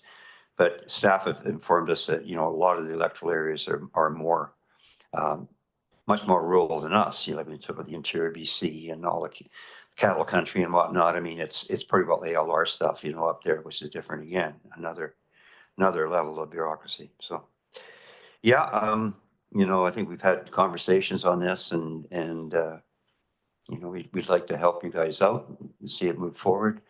We're going to be discussing it, between the three directors in the future and seeing if there is anything we can do. But right now, it looks like we're being children of the province or creatures of the province, as the Constitution calls us, and we're kind of limited in what we can do to rail against this. This, I think, is bad policy, or at least short-sighted, because we're in a very strange situation. We're moving into a stranger situation. Kids are coming home. They want to get started. You just don't happen to have an extra $1 million in your pocket, do you? To give to your son to get him going or whatever. So yeah, we have to. Well, one question though: how far are you from the sewer pipe? Well, that's an interesting question. I don't think the sewer pipe's really coming down my road anytime soon because the town of Comox, we've had that discussion, had the opportunity to have that pump station installed by, can't remember the developer, but at the Seaview Tent and Trailer Park, they said we want to increase our density there. So they said to Comox, we've done some studies and the cheapest way to do it is to put the pump station in and have a gravity feed, which is the report that's been on the table from McElhaney on how to service that whole area for 30 years. And they said, no, we don't really want to do that. So at that time, you had some insight into what potentially was going on. And then subsequently, they looked at the Radford Road area with all little half-acre lots, and they said that it's not a feasibility that they're interested in right now to put any pump station in there. So the increase to my area, B area, the section that I live in, it's not happening anytime soon. I don't think the rural character out there is going to change, and I'm happy about that. I don't really want to see any densification to the point where it ruins what's going on out there. It's like the Carmel, Comox Valley. I'd like to stay there, but it'd be nice to be able to have like I wound up with the CR2 and the 2 dwellings. So I'm kind of stuck with them now, and I can't sell one to my kid for reduced rate, of course. So I'm not going to rent anymore because I think I might have had that conversation with you. That went sideways after 20 years of renting the suite that I'm in that I renoed. So we're kind of stuck. It's kind of an option where the kid needs to move on and get a piece of property. And if I don't have this option, then I guess I have to sell. I mean, I don't want to rent anymore. It's just too much of a liability. So that's the shitty end of the stick there. Yeah, and of course, the public sewer systems are just the pipe alone has increased 33% in the last couple of years. We're looking at the extension of sewer down to Union Bay area, and 30%, that's just for the materials, right? And of course, we know now that a lot of that stuff comes out of the US, so you can add another 25 on that. So yeah, municipalities aren't too interested in annexing in the surrounding areas like they were just before the regional growth strategy, but now they're kind of reneging on their side of that deal. Anyway. Okay. Yeah, thanks for coming here and taking it on the cheek or the chin or whatever you got there. And we're sorry about it. Definitely, we're aware of it. And the 3 directors here are going to be doing whatever we can to try to get some clarity from the province, some kind of understanding that, this is really important to be able to do this outside municipalities. So. Okay, thank you. You bet. Okay, we're on receipt. Any opposed? That carries, and we'll excuse the applicant from the table and move the recommendation. Seconded. Okay, so on the recommendation, any opposed? That carries. So where are we now? Number 8. Local Government Climate Action Programs 2022 and 2023 funding allocations report for receipt. Moving second on receipt. Thank you, Chair. Dylan Thiessen, Planner 1 Long Range, and Robin Holm, Manager of Long Range Planning and Sustainability, are both joining us at the table, and I think Dylan will be making the presentation for the staff report. So, Good Dylan, to see you, Dylan. How's it going? Oh, there you go. Thank you very much. Through the CAO to the chair and directors, staff are here this afternoon to make this presentation to allocate remaining LGCAP funds that the CVRD received in 2022 and 2023.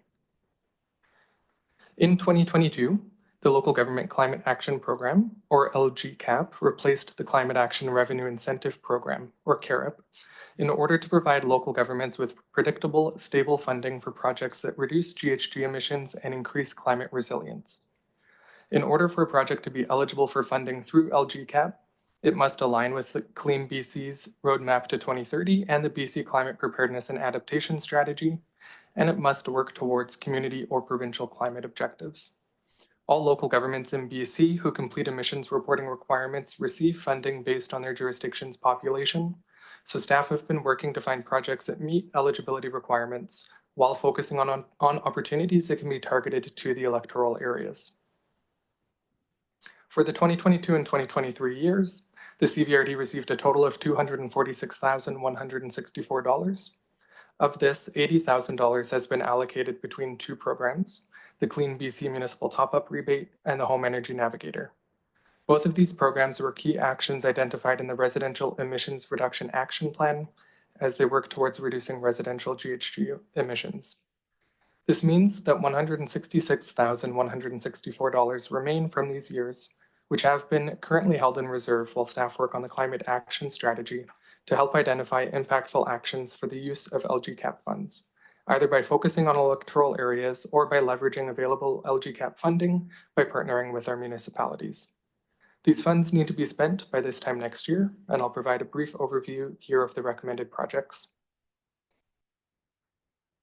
The first is to continue investing in the Clean BC Municipal Top-Up Rebate.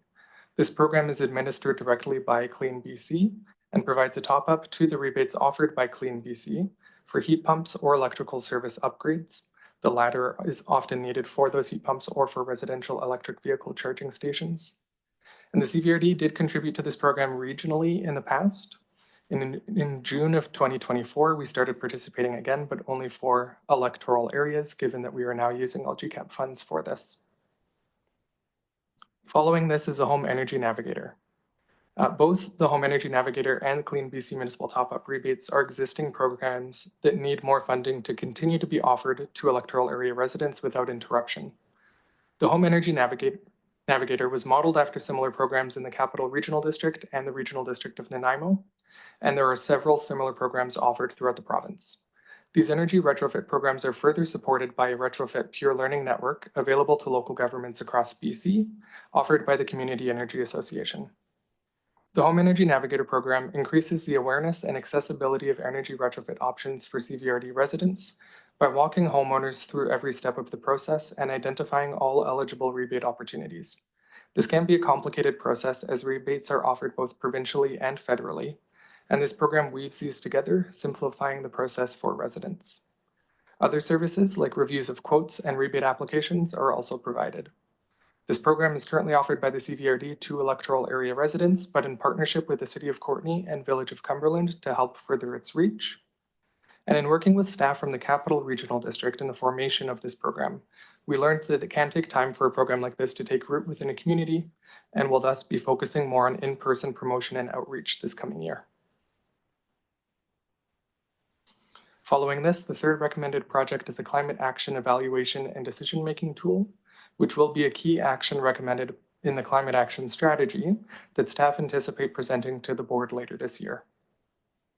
The tool will score options across a variety of indicators, both those that are financial and non-financial, or quantitative and qualitative, such as urgency, impact, capacity, co-benefits, and equity, among others, that will move this beyond a traditional cost-benefit analysis. This will provide support to the CVRD at both the staff and elected official level to make climate-informed decisions, and staff expect to be able to begin work on this tool later this year. Following this is the proposed Saratoga Beach Rural Transportation Study. This project will see the development of a rural transportation assessment framework that can be moved around from community to community and will be tied to any given community, in this case Saratoga Beach, through the use of transportation modeling. This will allow staff to better understand travel patterns and to offer more targeted actions or recommendations to reduce reliance on private vehicles through a variety of different transportation modes.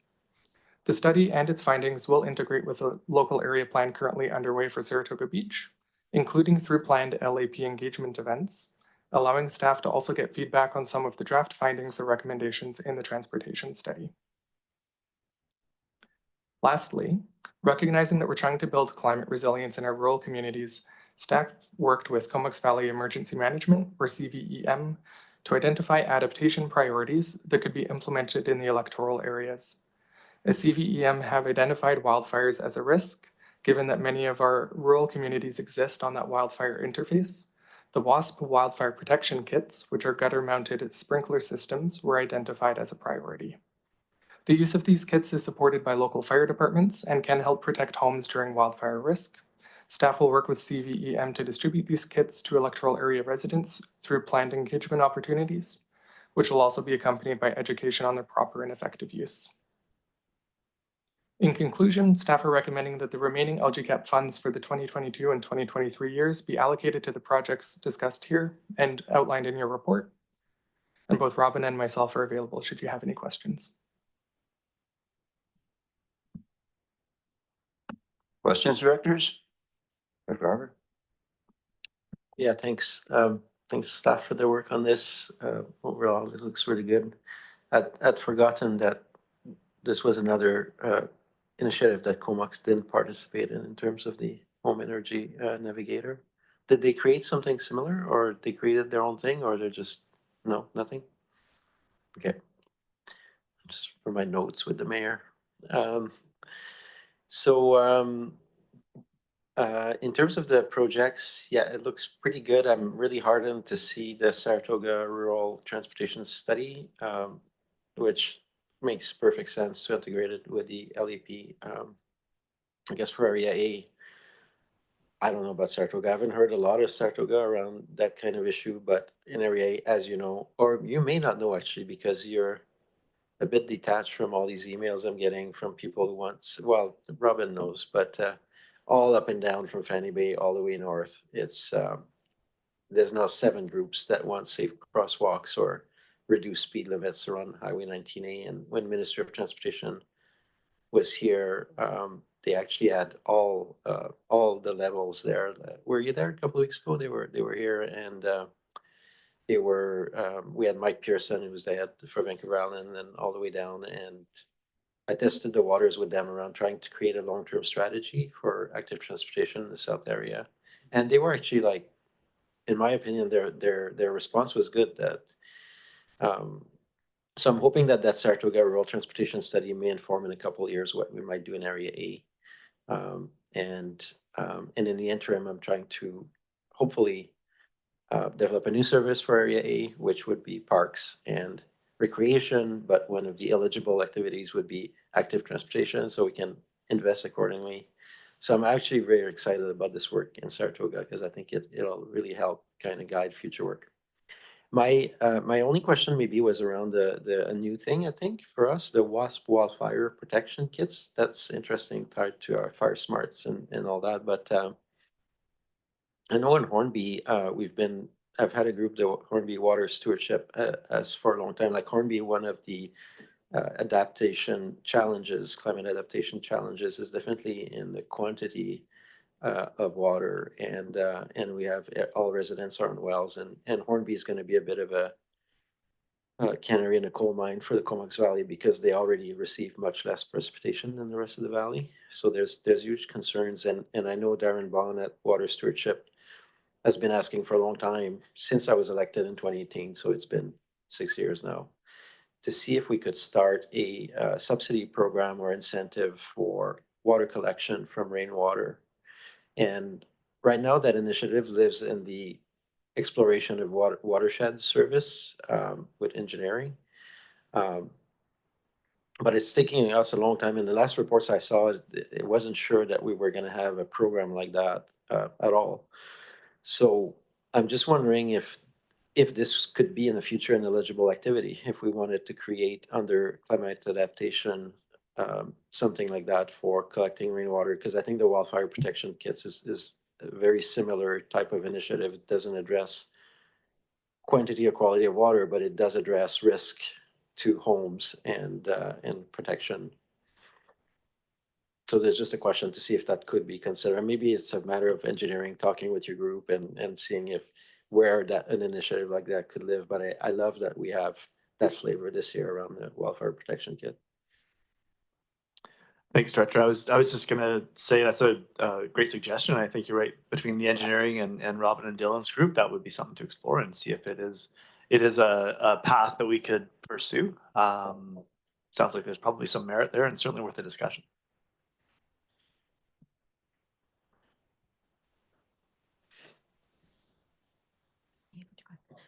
Through the chair to Director Arbor, through the development of the climate action strategy, we're currently working on the draft actions, and we're meeting with all of the departments at the CBRD and really digging into who is doing what, who can do what our capacity is, and then being able to, this is helping to inform the implementation of these actions. And we have identified a number of actions that could be undertaken in regards to water conservation, so we can just flag this as an item and highlight it moving forward as a possible allocation for our LGCAP funding. That's great to hear. And I in your comments, I also noted, other initiatives, and that's great. I think it's a great space for us with not a lot of money to explore what works and what gets taken up by residents. There's probably like 100 different things we could do in the climate space. And I think definitely in Area A, those programs are popular and do register. Whether people do them or not, they like to know that there is that opportunity out there and that residents are supported, those who try to bring positive change. So So I would, back to your comment, I would encourage, yeah, bring all kinds of different things. And I know the municipal top up rebate, 20 grand, that's about appropriate. I went through that actually. I did go through the exercise of doing the heat pump. I did not do the municipal top up for whatever reason. I think you guys were already sold out or whatever. But boy, there's some risk in that sector too, right? So I know we're in a public space, but I'll share my opinion, and it's not to diss the company I dealt with, but one of the risks with incentive programs is that the private market kind of adjusts accordingly.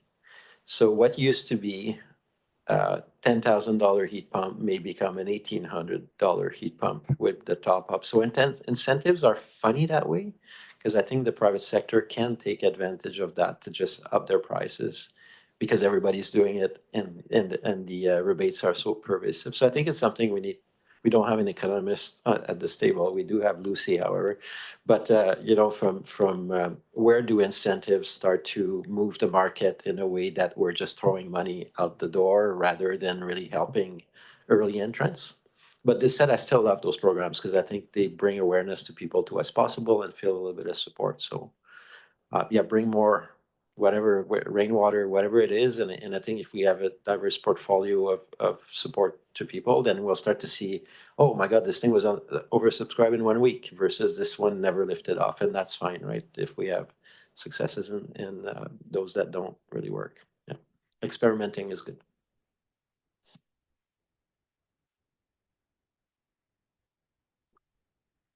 Okay, so that brings us to receipt. It's only receipt anyway, isn't it? Oh, there's recommendation. Okay, so on receipt, anyone opposed? Seeing none, that carries, and then there's recommendation. So move and second. Any more discussion? Nothing there. On the recommendation, anyone opposed? That also carries. Now, Union Bay Local Service Area Development Cost Charges Consultation Summary. Move and second on receipt. And over to CEO for introductions. Thank you, Chair. Kaylee Lemer, our water wastewater analyst, and Chris LaRose, our senior manager of water wastewater services, are both joining us at the table. And Kaylee will be introducing this report and will be able to support the discussion to follow. So Kaylee, over to you.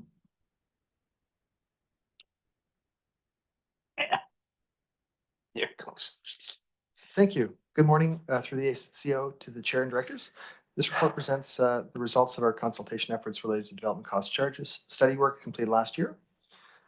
After reaching out to the development community through direct invitations and posts and building links, we held an open house info session in December, which was attended by 4 people with no material objections to the work completed or the recommendations.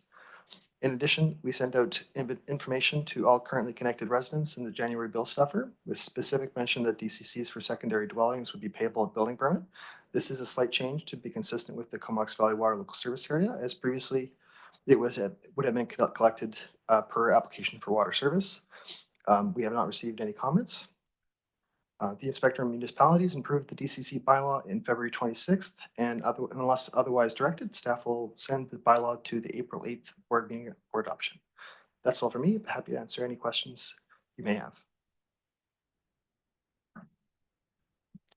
Short and sweet. Any discussion on that? So you need in keeping with British Columbia, BC means bring cash. Director. Yeah, I'm trying to remember how much of that work was informed with the in streaming of Union Bay Estates and etc. Right? Because I think, yeah, to what level was that informed? Because we're dealing with very different scales, right? In terms of potential revenue and all the rest of that. So I'm just curious to see when staff was doing these sorts of analysis, like what sort of assumptions, I guess, went into the work around that potential approach to development cost charges. Yeah, so it was built off of kind of the max build out of that settlement node based off of certain within kind of a 20-year time frame. So it would have included Union Bay Estates, Upper Island Developments, and Camp N District Lot 7. And so the amount of infrastructure to service those properties and as well as others would be that cost would be spread over that amount of development. So you can if that helps, if that addresses your question. Yeah, I might reframe my question in a way that allows you to answer it in a slightly different way, which is, if there was no development at Union Bay Estates, would that have changed the approach of staff to the development cost charge report? I mean, yeah, Chris.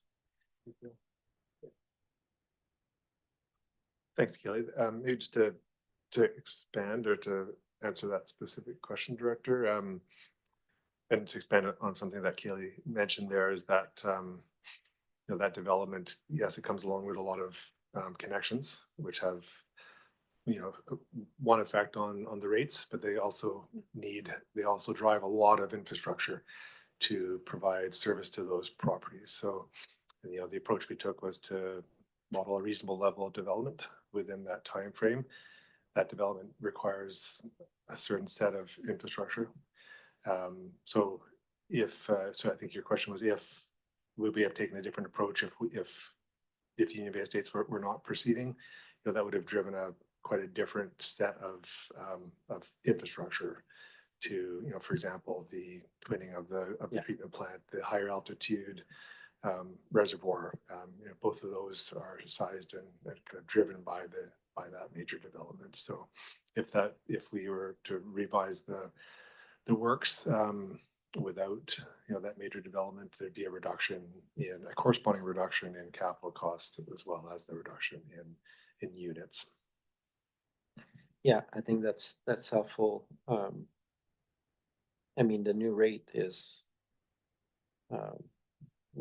are not insignificant, right? For water in low density residential, 15,000, 12,000. And that's for water alone, I guess, right? So you're gonna bring this back. Is the intent of this to bring this back for bylaw readings and integration into our financial plans and such? I would imagine that's the case. Yeah, correct. Yeah. So in that case, I do have that question as to, like, would it be substantially different in the numbers?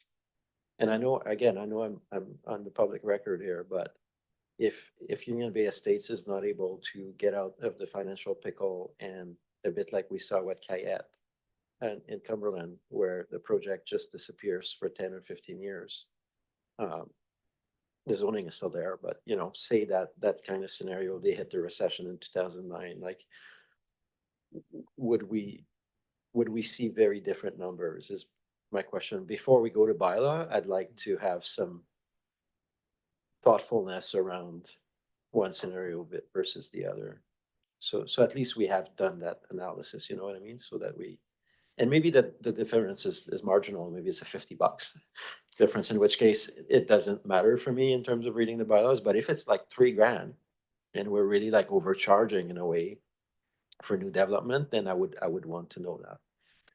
Yeah, so I guess in short, we haven't done that analysis, but I will note that if anything, it would drive the rate up rather than down, because we would be, so that's the direction that it could go in, because lower economies of scale, while still counting on some development, it being a settlement node in the region. So yes, we could, if we were directed to revisit the analysis, we certainly would. But yeah, certainly signal that that rate would be driven up given the reduced economies of scale. Yeah, and for you it's clear, and for me, I can probably process that and become clear as well. But I guess there's so many assumptions in why it would go up.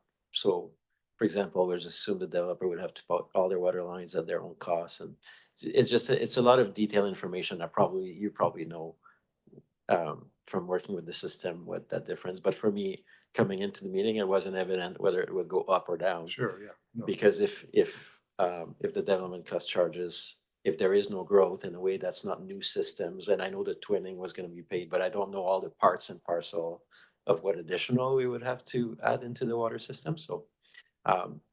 Yeah, so I don't know if it's when you were gonna try to bring that through bylaws for these DCCs, because, and whether staff thinks they would like to do further analysis based on our discussion today. If not, yeah, that can be okay too. I'm just curious how we move forward, because today is just for receipt, so it's just for a discussion. Yeah, so our intention is to, unless directed otherwise, would be to bring the bylaws forward for adoption in at the board meeting in early April. So For April. Yeah. And those come into play like with DCCs, it's not like, is it off budget cycle? Like in a way, would it go into our 2027, 26, 27 financial plan, or would they be implemented, say, starting with the billing payments in August or something if we move them through? Yeah, so out of sync with the financial planning process. Through the financial planning. So no, no financial planning process. So they're just. Yeah, so we would implement as soon as the fourth, Well, after the fourth reading. Just for due diligence on our part at the board, I'm just wondering, without spending a huge amount of time, I would like a bit more information and analysis on those two scenarios. And whether it's like a huge jump, like in estimates, like rough estimates, would that 9,000 become 13,000 without it? Because otherwise we'll need another jump later on in a couple of years, you know what I mean? Or I just like to see a couple of scenarios for those DCCs with or without massive development. Hopefully, I've got two colleagues here that might see it different, but for me, I'd like to be able to answer that question because I know residents will ask me, does it make a difference, right? I think I can comfortably say that it would be, without Union Bay Estates, it would be quite significantly higher. Yeah, I can say it. Quite significantly higher? Yes. Quite significantly higher, yeah. So I think Okay. to flesh that out, the reality is we can't incrementally add treatment capacity, for example. So this is the easiest one to explain. There's an additional train required, which comes along with a cost of at least $5 million. So right now we're, to be able to accommodate any additional growth, any significant additional growth, we will need an additional treatment plant. So if we are then, we run those numbers with a significantly lower projected level of development, it would translate directly to a much higher per unit cost for development cost charges. And that's putting aside the other large infrastructure required to service areas of higher altitude, et cetera. So yeah, just focusing in on that treatment plant. If we reduce the number of connections projected, keep that infrastructure necessarily the same size, it will dramatically increase the development cost charge. Okay, so if I may, Chair, I think your comments just made me do a 180 on asking for more written analysis, because I think you just provided the level of analysis I wanted. So the story would be for residents is what we're presenting here with this increase is actually a bottom line. And if development doesn't realize it could go even further up. This is never a good story for residents, but that is a story. So it's not like by not doing that analysis, I'm missing out and might find that it's cheaper, right? So, okay, well, thanks for the, relatively bad news on the financial front, but thank you for your care of the system and trying to find pathways to make sure that it's sustainable in the long term. So in that case, I'm amenable to you bringing the bylaws forward. I don't need additional report. Thank you. Thank you. Nothing's going down anytime soon. Okay, so this is just a receipt. All those in favor? Gotcha. Carries. Now, the moment you've all been waiting for.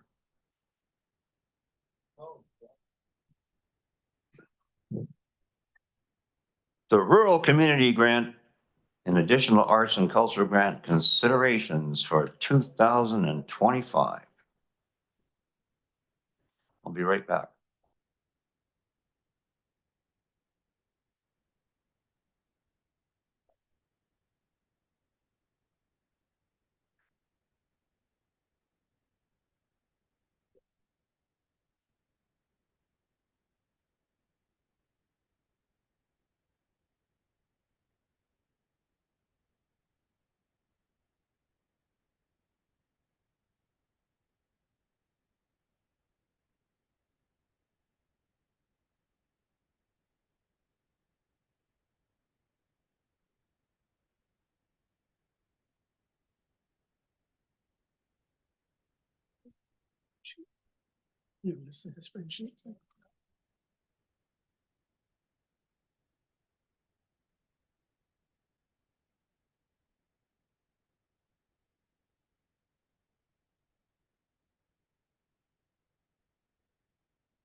Okay, we're going to get back underway.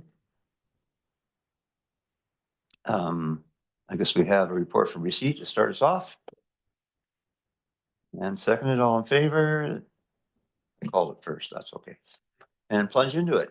Yeah, and Doug, I think you'll be introducing the report, but also then jumping into each of the applications. And I'm not sure exactly how you'll stick handle, but Doug DeMarzo, General Manager of Community Services, and walking through the rural community grants and the arts and culture grants for 2025. Doug.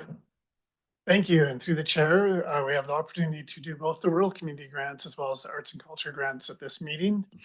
And this is largely based on some of the process improvements we put in last year, which included having a deadline of October 15th for applications with the hopes of getting to you sooner in the year. So this year we're a couple months even ahead of where you usually see this undertaking of adjudicating the grants. And I'd just like to note that Jana on the side of me here has been essential in contacting the organizations that didn't submit by October 15th. And we continue to work with them to, align with our new guidelines up until even as late as February, getting some of them in. So, and then on the other side of me, I have Jared, and he'll be the main person responsible after this process for funding the money and taking the letters out to the grant applicants and letting them know their payment dates for the public programs and activities that you decide to support here today.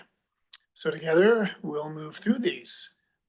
Just a note, you do have a staff report that outlines some of the eligibility criteria, as well as Lisa, thankfully again, has our spreadsheet up that she manages live, and Jared, Jan, and myself will help to ensure that it's entered in as best we can. And if we see any mistakes, we'll just pause during those deliberations. So starting out, for those that aren't aware, we look at each application and there's the requested amount on the spreadsheet and then the amount awarded.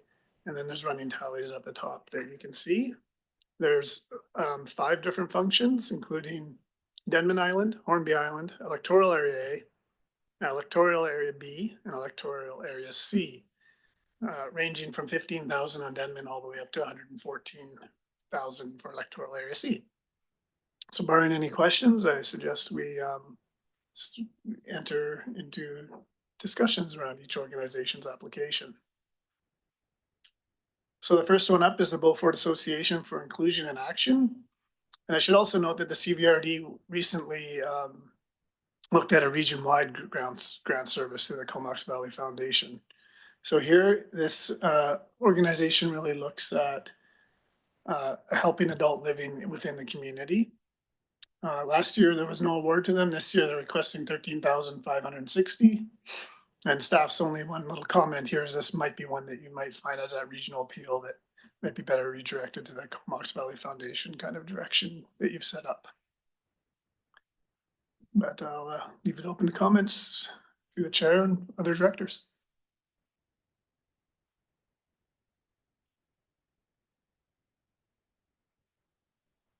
So this will go to the community foundation and they would decide what would be appropriate for the Beaufort Foundation, correct?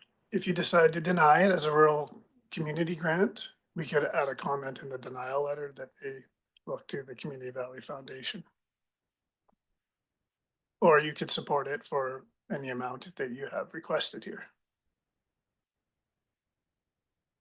And refresh my memory, we don't give the community foundation that much money. Something like 60 grand or something, is it? It was 30,000. 30,000, that's really. Yeah.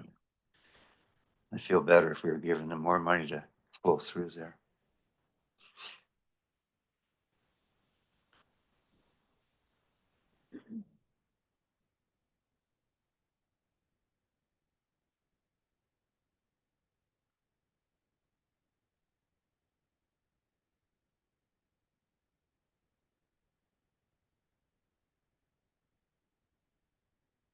Yeah, my feeling is it's a very worthy organization. There's a lot of worthy organizations, and 30 grand to the community foundation is not going to be a drop in the bucket. But I don't know how the other directors feel, but if I can, Mr. Chair, the 30,000 is the board determined funding through the general administration. Today is really about the rural community grant. I know we have a separate pot of money here. What about 5K? How come you guys change seats? Oh, God. I can't read those little numbers down there no more. I thought James was chairing us. Binoculars. Okay. Yeah, so just that as a premise, it's a new ask, and Unfortunately, today I'm the victim of myself in the sense that, as you saw me through the budget process, I've been squeezing everything and I didn't allow for much room in any of my grant and aid budget to grow. So I have to make tough decisions in terms of what I support and not today. So as usual, that I've been consistent on for the last 6 years. I heavily prioritize nonprofit groups that are focused in Area A and operate in Area A. So for this one, unfortunately, I think I'll have to take a pass. But I do like Dr. Grieve suggestion to forward them to the Community Foundation and other partners for funding. And I do appreciate that quote. I'm going to use it. I'm a victim of myself, Daniel Arbor. Yeah, March 10th, every day. 2025. I got you. That's from the moment I wake up every day. Let's move on. We'll come back if we need to. So your next one is the Beaufort Watershed Stewards. They provide stream quality monitoring and mapping of over 20 streams in around the Beaufort Range. Esther, you ordered them 10,000 this year. They're requesting the same.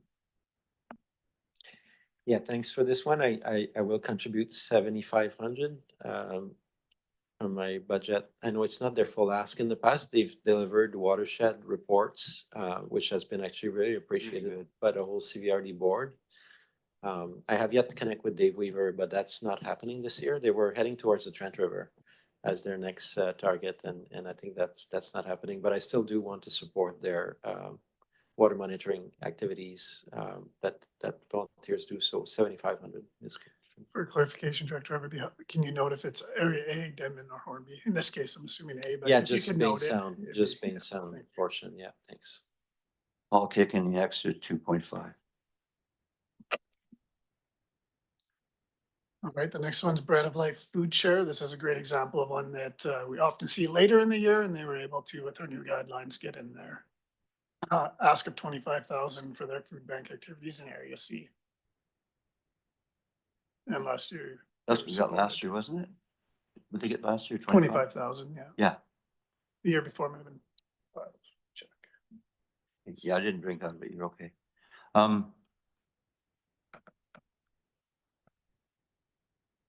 I'll do 20 grand.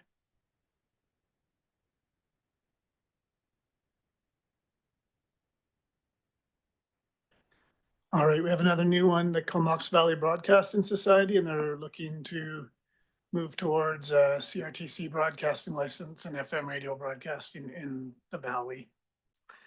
I'm looking at basic station operations to continue as well as a live internet stream. I think they've been around the valley for a while, and they're looking to keep expanding with a $7,500 ask.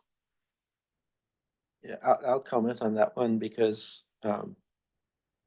again, we don't have a duty to be consistent. This one is not focused on Area A, but there's something about that initiative that I like.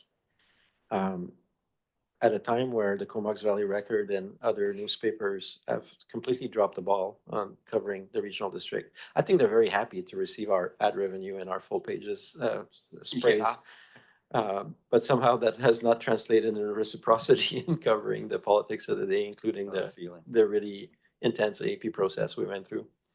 But one that did, and actually provided really good coverage of our housing authority debate at the board, was the Broadcasting Society. And I got to listen to their radio interview. It was quite good. They hired a journalist that's starting to cover events in the Comox Valley. And I know on Hornby, the community radio has been huge. Like every month or two, I go in them and we spend an hour talking about topics relevant to Comox Valley and Hornby. And it's really a great venue. So I like that there's a nonprofit kind of cooperative radio that's emerging to cover. They're already doing a better job than the Record. So I would like to encourage them, maybe not at a high level, but if the other directors are interested, I'd probably pitch in 1,000 anyways to start and see what they do with it. Will it be completely self-serving? I'm in the studio just doing the final mixes on my new CD. So if they play one cut off that, just kidding. I'd be happy if anybody played one cut off that. How about 4K? Are you? We can always come back, right? So I'm hearing 1,000 from area A and 4 from Yeah, area and for me, C. it's a Bainstown portion. Bids on area A, yes.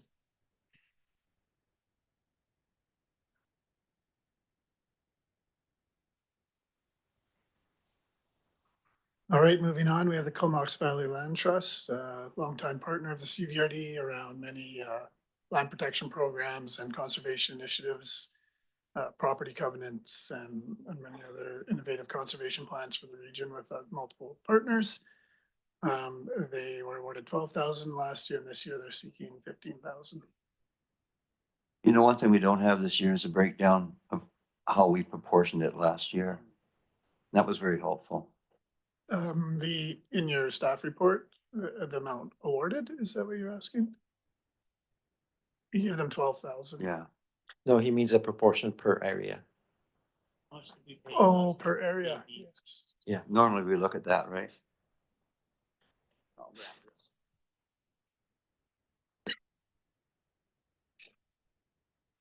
So while those things are being checked, I want to say the Comox Valley Land Trust is like really punching above their weights all the time. And we saw it with the recent announcement around saving the forest around the Puntledge River. And I don't know if you caught that, Dr. Hardy, but they actually mentioned that there was opportunities further down the stream of the Puntledge. And to me, that was a very intriguing comment with the press release, because we know that the only gap that exists along the river is Stoughton Falls, right? So I'm really glad that they might actually be looking down that way. My support, I'd like to put in 2K from Bainstown, and it's acknowledgement that they're actually gonna do they are doing some work in Fanny Bay around the foreshore and trying to do some habitat work. So I'd like to support that for sure. And just feedback on Director Hardy's question, it was 5K from area A last year, 2K from area B, and 5K from area C for 2024. Oh, for 2024. And this year, What was that? area A, 5,000 from area A last year, 2,000 from area B last year, and 5,000 from area C last year for this Comox Valley Land Trust. Okay, up me to 3 then.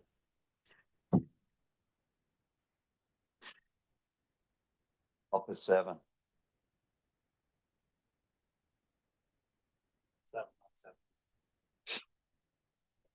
$70. No, he'll put in. That's what we put in last year. Yes. That'll bring us there.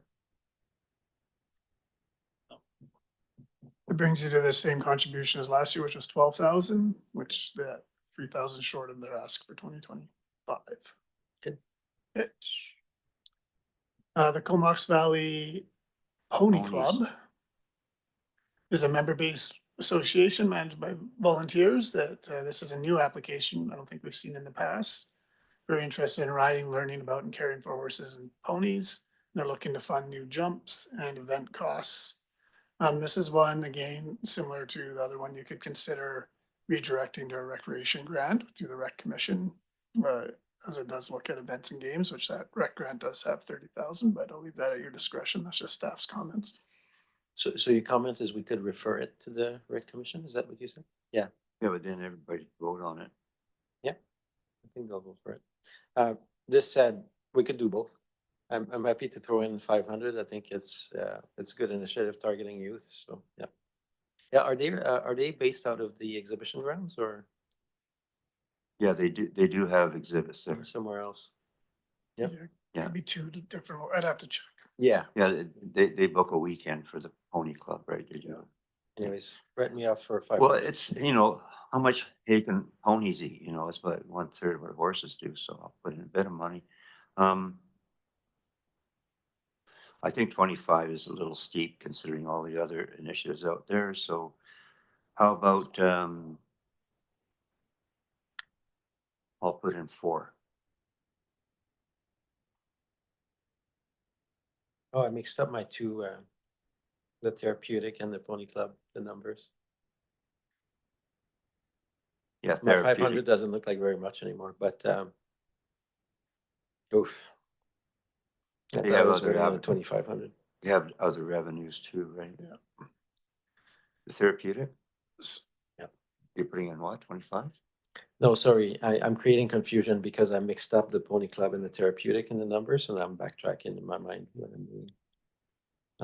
For the pony club, yeah, I still do want to encourage them. Maybe 500 on the $25,000 ask is pretty low, so maybe at 1,000 is at least I get in the $1,000. But they are a new request. They are, right? yeah, which is good. We like to see new applicants. I'll put, everybody will put in 2K there. Nice.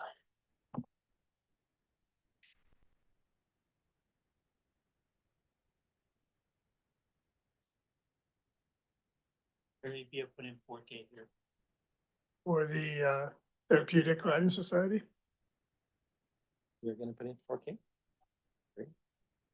Oh, sorry, the request is 3, I'll put in 3. Okay. The whole bit? Yeah. Okay. Good. Cumberland Next, Lake Park? yeah, Cumberland Park here is an error actually on this spreadsheet. We have put them into the recreation grant function. Oh, they are? Yeah. Okay, so we don't need it? No. Okay.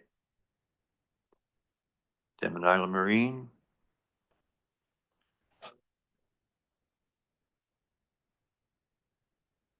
They want 35? They did 2,000 last year, right? That's correct.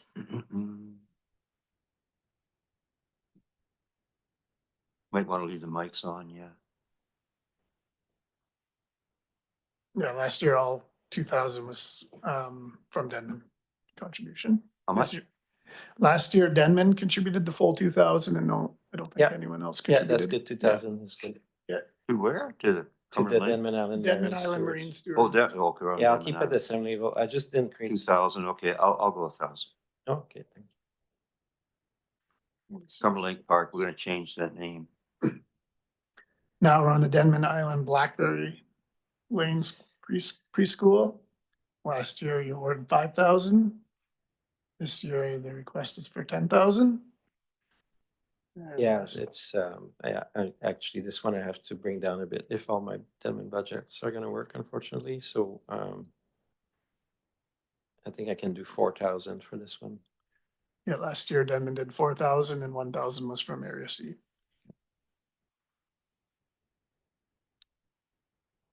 The next one is the. Oh, you put, He'll kick in for the kids $2,000. what is that then? Oh, that's great.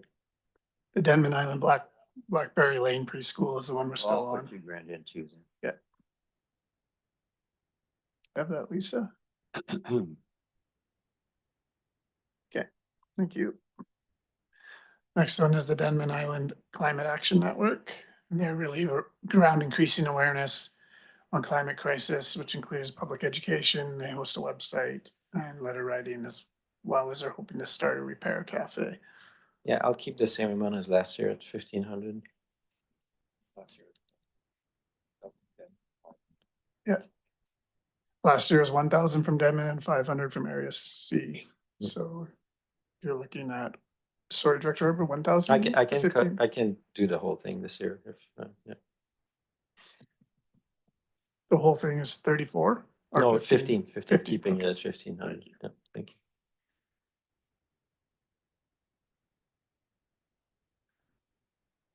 And then we have the Denman Island Community Education Society. They work with children and youth in the community, as well as adult learning. And requesting 5,000. Last year they received 1,000 from. Denman, Sorry. I'll provide 1,500. And then can I get the count on Denman? What are we at? Because I think I got about 16. It's just a running total on the top there. So you're at 15,734. With 6,000, yeah, that's on pace. And Thanks. 6,000 remaining.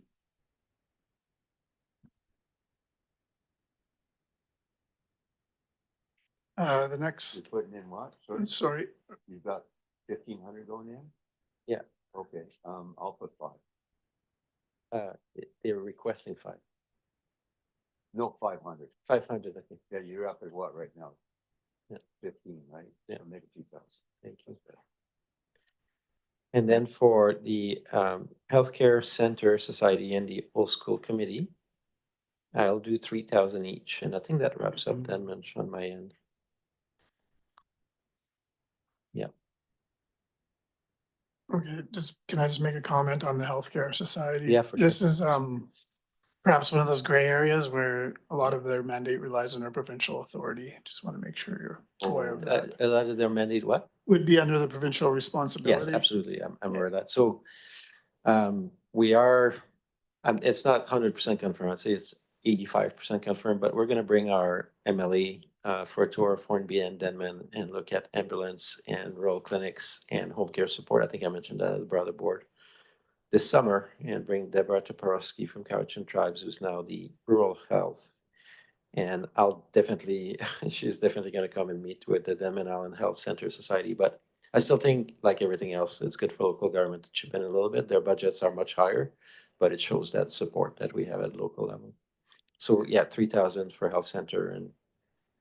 And the old school is interesting because I think there's bigger discussions there, obviously, to occur between us and them in the future of our recycling center on the site and the possibilities around other future capital opportunities. So I think that 25,000, like they need some support, but I'm not sure that rural grants is the way to go at it.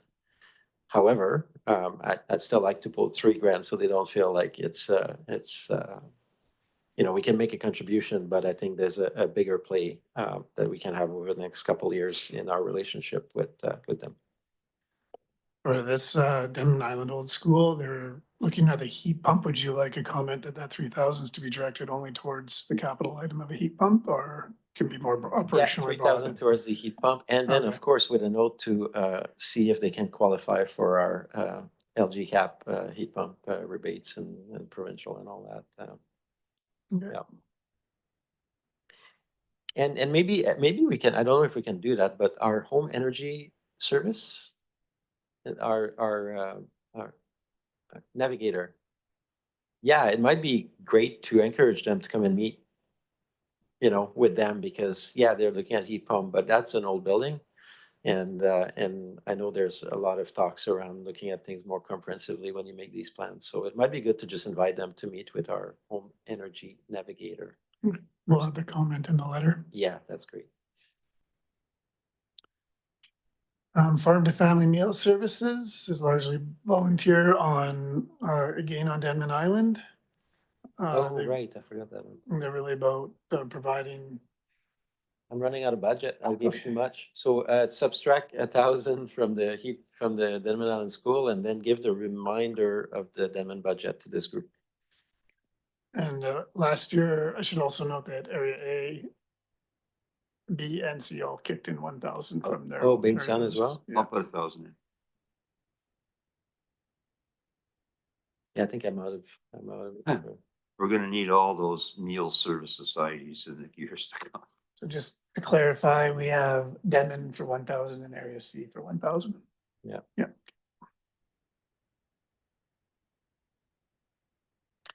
And I would note that that was on Check News this week, right? What happened at the school district, and did you guys catch that? Losing the food box. Yeah, Yeah, it's a complicated story because they're eliminating that, but at the same time, they're trying to provide more volume to more kids. But I still haven't decided how I feel about the whole deal. But in the meantime, the Denman one is, they're really great people that offer that service, so it's good to support them a little bit. Next up, we have the Hornby Community Radio Society. This again is another new one, and this radio society has been around for quite a while on Hornby. And they have lots of DJs working hard, dedicated volunteers with around 50 people participating in a range of shows. And also do some work with our Comox Valley Emergency Management team as well. So lots of partnerships there. Yeah. And they were seeking 3,315. What, do you remember what it was for? Because it says all operating funds are raised from annual membership and sponsorship, or from local organization. That includes us. Okay, 1,500 is what we can do there. I'll do 500. 1,500 from Hornby Island and 500 from Area C. Boy, those Hornby Island sure are good grant writers. Yeah, they're aware. They're aware. It's in their blood. Next, we have the Hornby Island Farmland Trust. They provide training classes, workshops, as well as really look at community plot and allotment garden type program. Yeah, I can do 1,500 there, not the full amount, but close.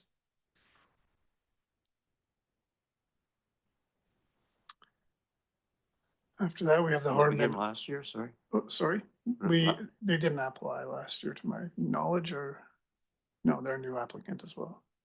So they got, yeah, it's a different one. Okay. Oh, 500, I guess. Okay, that Round exceeds, it up a bit. but will exceed the requested amount. 365. Huh?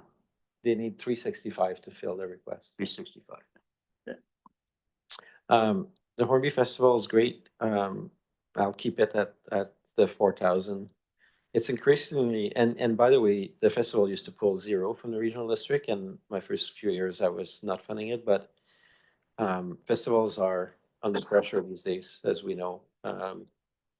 And I think it's good to, they've been around for 35 years now, one of the oldest festivals in the province.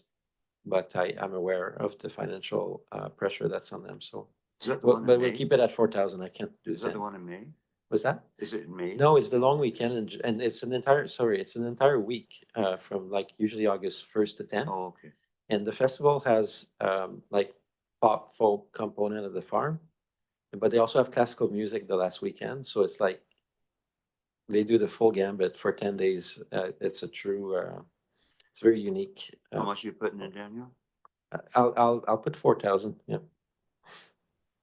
Which is what I did last year. I'll put 3 in, I'll put 1,000. Save 1,000. Okay. Okay, thank you, Director. You put in a K. Thank you, Director Hardy. That's good. Just for clarification, Director Herbert, last year you put in 3 and Area C put in 1, so this Oh, year is that right? it'll Okay. be 4, Okay. 1 and 1. Okay, Okay. thank you for clarifying. Total of 6,000.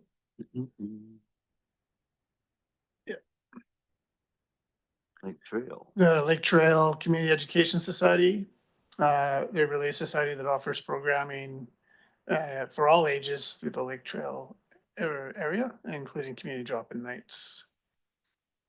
That's my old alma mater. What am I gonna say? I'll do 1,000. You'll kick in 1,000. Used to call it Lake Trail Junior Penn. And then the Little River Enhancement Society is looking for 10,000. Here you go. And it's for the hatchery and tributaries and to enhance spawning and rearing habitat for salmon and trout in and around the little river area. Fish are friends, I'll say 8,000. I'll put in 2. That's great.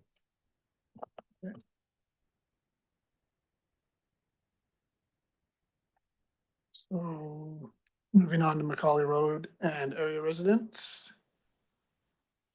This association supports the work up on Macaulay Road for emergency evacuation routes and other advocacy concerns for them. Interestingly enough, last year, the 1,000 I'll do 1,000. from area B. 1,000 for Area C. How much would be? Well, we're just double checking, but my notes say 1,000. Yeah. Area B was 1,000 last year. Well, you did. So Edmund's kicking in 1,000, I'll kick in the remaining 500. Okay. Pretty cheap for emergency access. We're working on it. The Millard Piercy Watershed Stewards are requesting 5,500 this year. Last year they were awarded 4,000. And they offer watershed protection in around the Millard Piercy areas, including interpretive walks and water quality data collection. How much did I put in last year on that? And the Millard Piercy area A put in 2,000 and area C put in 2,000. Yeah, so I'll put in 2,000 again. Nothing last year. Nothing? Yeah. Nothing? I'll do 2. Pieces, what, 1,800? Yeah. Okay. 1800? It Piercy's as a Greaves cousins. I got a kick in some. So the next up is the Mountain Avian Rescue Society, commonly known as MARS in our community, I'll put in conserving 10. and protecting native wildlife. What I put last year, 10, wasn't it?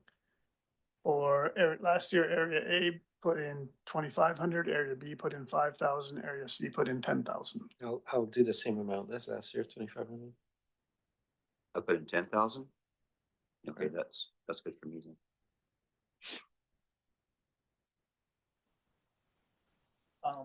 So what's my balance right now? Yeah, let's bring it back to balance. Is that where we see there? It's at the, yeah. Roughly 50. So this, going back to that last one, Mars. What's the remaining balance? 5? Yeah, and they wanted, just give me a sec, 17.5, what do we have so far? Let's go 3. Area B. Okay, thank you. Next, we have the Oyster River enhancement for $10,000. They also run a fish hatchery and a lot of year-round work down around the Oyster River, using a portion of our Bear Creek Nature Park. And we're just not able to find the breakdown right now, so bear with us a minute. But anyway, they were awarded 10,000 last year, and their amount requested this year is 10,000.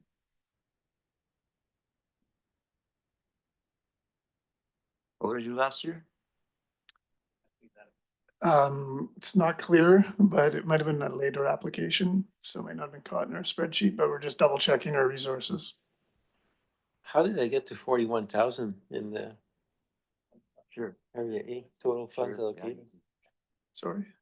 The Area B for Oyster River will kick in 5. Okay. I'll be kicking 5. And 5 for Solon River. Or no, sorry, 7. 7,500, 7,500. And B will do 7,500 as well. For Solom? Okay. Yeah. That'll bring us up here.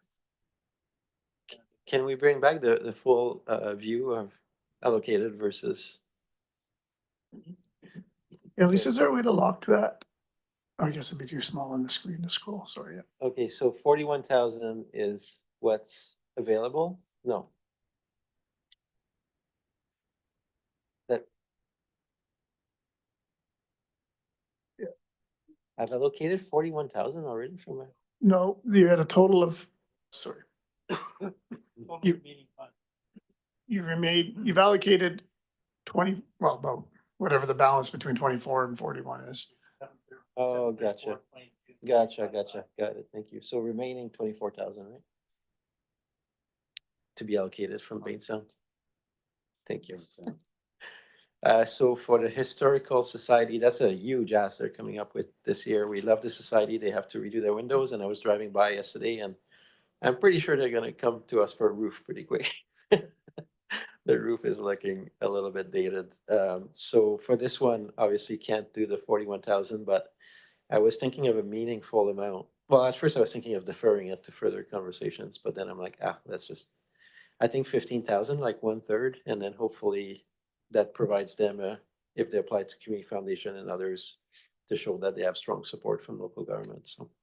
Okay. Last year, there was 7,500 from Area A, 3,000 from B, and 3,000 from C. Last year was awesome, by the way. I don't know. I think I reported to this table, but I got to get a tour with our MLA actually and saw the heat pump. They changed. They totally turned over the building energy supply, and they did an awesome job at what I thought was a really good cost. They had some volunteers, everything. So I have no problem giving them money for the windows. Might be harder to get as many volunteers and stuff on that one, but yeah. So B contributed 3,000 last year, you said? Yeah. B will go 3,000 again this year. Thanks. What did C do then? C was also 100,000. C was also 3,000. I had that, but what was it? Last year you contributed 3,000. 3,000. I'll match Ricky for sure.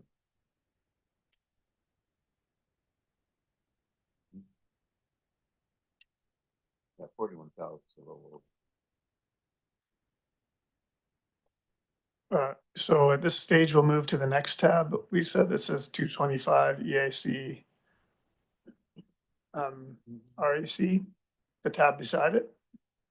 And we'll look at our arts and culture grants.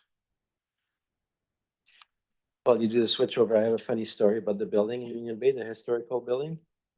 When I moved in the late 90s in the Comox Valley, I was working in the forestry sector, and I didn't want to have a Hornby address because I thought I wouldn't be taken seriously. So I actually took out a box office at Union Bay, and I was like, yeah. So I always got my mail from Union Bay for 2 or 3 years. I was like, that's the most beautiful building on the coast.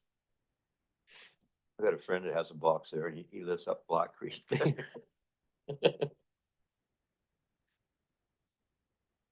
All right, so we'll move into the arts and culture applications. We thought it was important to bring it at the same time as the World Community Grants here for a couple of reasons.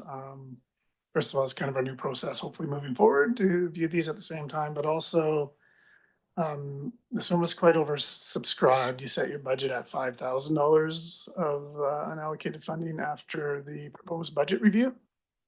So this year with the revival of our website and word getting out in the community, we've seen a few more applicants beyond our normal status quo that we usually support every year. First one is the Comox Valley International Film Festival. They came as a separate delegation in 2024. And that was funding through InFilm that they received up to $20,000. And this year they're requesting $6,000. Where's our?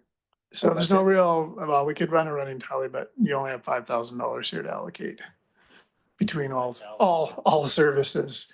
So if you choose. We have $5,000 total to allocate? Yeah. To these different initiatives? Yeah. To 68,000?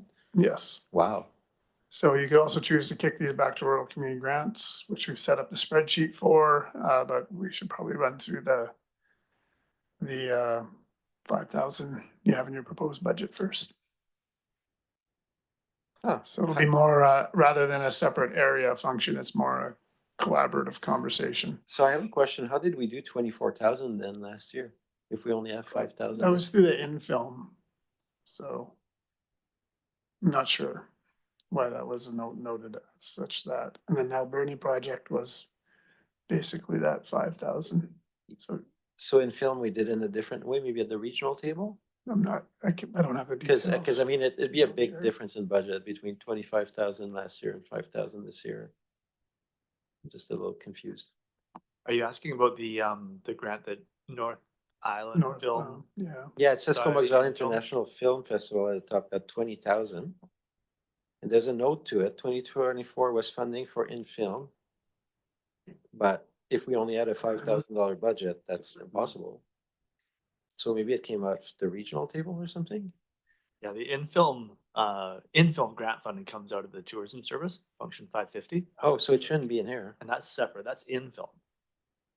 This Vancouver Island International Film Festival is a separate application. Right, so I know, but the way the table reads, it's like we funded it out of this last year with the 2024 amount. So that's fair, I accept what the CEO said. I don't get it either. The little asterisk in the note column in your staff report says they got 20,000 out of InFilming, but yeah, I understand Yeah. what you're suggesting here, I think. So we have a $5,000 budget for that. My only thing that amused me, that's the mild word, in this table was the Comox Valley Nautical Days. Yeah. Now, the town of Comox has never called the event the Comox Valley Nautical Days. It's always the Comox Nautical Days. And with their lack of participation in so many services, if they actually put Comox Valley Nautical Days in their application, I find that very amusing. So that one is definitely a no for me. But 5,000 is so hard. I mean, maybe the only one I would be willing to consider is can you tell us more about the Quinish Indigenous Community Society and what they're planning to do?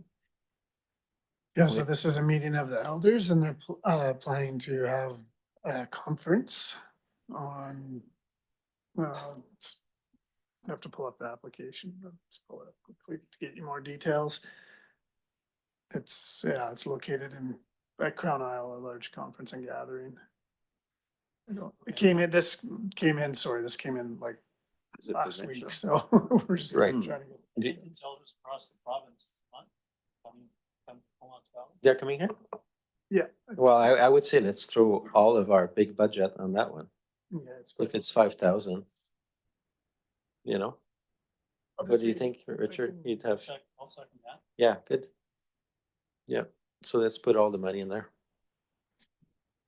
Comox Valley Nautical Days, I'm gonna laugh at that one. No, I should say a few things, but I'll bite my tongue. I should have put an application here for the Courtney Valley July 1st celebrations. Yeah. So if I may just make a small comment as we reallocate that 5,000, just a note here that the Pearl Ellis Art Gallery and the Alberni Project Society are both, organizations you have funded in the past, but I'll give them 4,000 for Alberni project. From the RESC? are you going back to rural? I think. How else can I do it? Yeah, so we've actually added it onto the roll. So if we can confirm that the 5,000 is going to the Queniche Indigenous Community Society from the Arts and Culture Grant. If there's any other comments you want to make about these remaining 1, 2, 3, 4, 5, we can go back to rural community grants. Right. Well, pardon? Did say you're gonna put 4 needs Alberta? Yeah. Okay, I'll throw in the other 2 from D. Okay. Thank you. If we can do that. Out of the other grant. I think for process, can we maybe close off the Okay, but electoral there's area some- grants recommendation? Yeah. For the Question. 5,000 going to Queniche, and then we'll move the other ones back to then we'll go back to our rural community grant spreadsheet. So I noticed that the other museums, the Cumberland Historical Society, the Courtney District Museum, and Pearl Ellis used to be in with that. So how did they end up over here? Or is that in addition to their usual funding?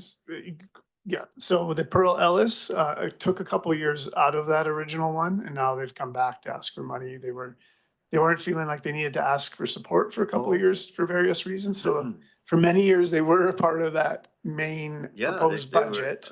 This year, they've come back through. And so this was process. the Alberni Society, I think. Or did, Yeah, no, they they've used to been- just come for grant aid. You're They've right. been in and out, different various methods. So we find a way of helping Pearl Ellis Art Gallery out? I It's think you kind of can, Comox's contribution, right? In rural grants. you can, Museums. you can consider it through your rural grants. In 2 minutes from now. Okay, close it out. Okay. So if we can close out, 5,000 to Queniche Indigenous Okay. Communities. It'd be great to have more information about that one. Invite them to come and present at the CVRD or something. Yeah. Seems like a big event, Richard, that they're putting on together. and then we can revisit, go back to rural community grants and revisit the Alberni project is what I heard. Yeah. And did we catch that? Yeah, it's at the bottom there. Sorry, can you reconfirm the amounts? We didn't get them. Or proceed. and 2. Yeah, Okay. Oh, sorry. Jana did get them. And then you had some discussion around Pearl Ellis Art Gallery. I don't know if you. Can you go back and find out how much we used to support them? I don't think it was $23,000. No, it was like, Dollars. my recollection was under 5, but we'll look quickly here. 22. Best together, actually, what should be close. You look at Comox Valley Nautical Days. That's funny. Which one? Comox Valley. Yeah, I have a comment because Dr. Hardy find it equally funny, the Comox Valley. So I would like in the decline letter that unfortunately we are fully subscribed for this year, but that the ESC appreciates that they are rebranding to the Comox Valley Nautical Days. Good one.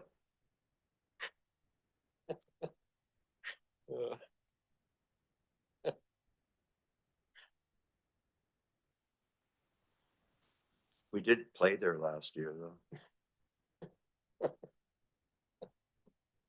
Yeah, you don't want to get cut off. popping to 2 acres. Only because we had like Hammond organs and Leslie speakers and stuff that take a lot of AC, right? They said to Sean, can you unplug some of your keyboards? It's like, mhm.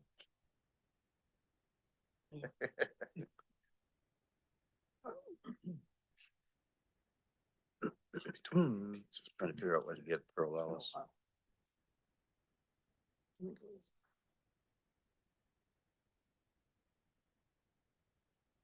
I think it predates COVID is what we're kind of finding here, and it was in the $2,150 range in 2018. 2000? 2,150 was when they used to be a standing kind of item.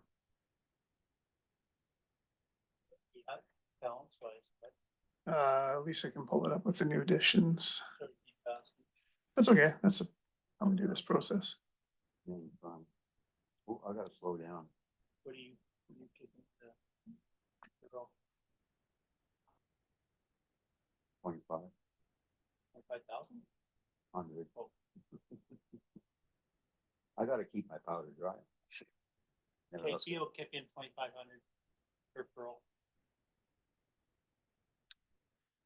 Okay, then the remaining ones from the arts is confirming no, is the Comox Valley International Film Festival has nothing. The Comox Valley's Writer Society has no grant at this time, and the Comox Valley Nautical Days will all have rejection letters. And we gave Alberni what, 4 was it? And you topped it up with 2, right? So a total of 6. You gave the Alberni Society a total of 6. Okay. The Comox Valley Writers Society, the event, according to this table, has already occurred Yes. last month, right? Yeah.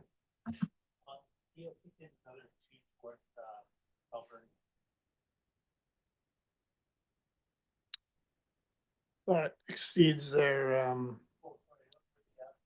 6. So you guys met there. No problem. Okay. So does that conclude our conversation? So.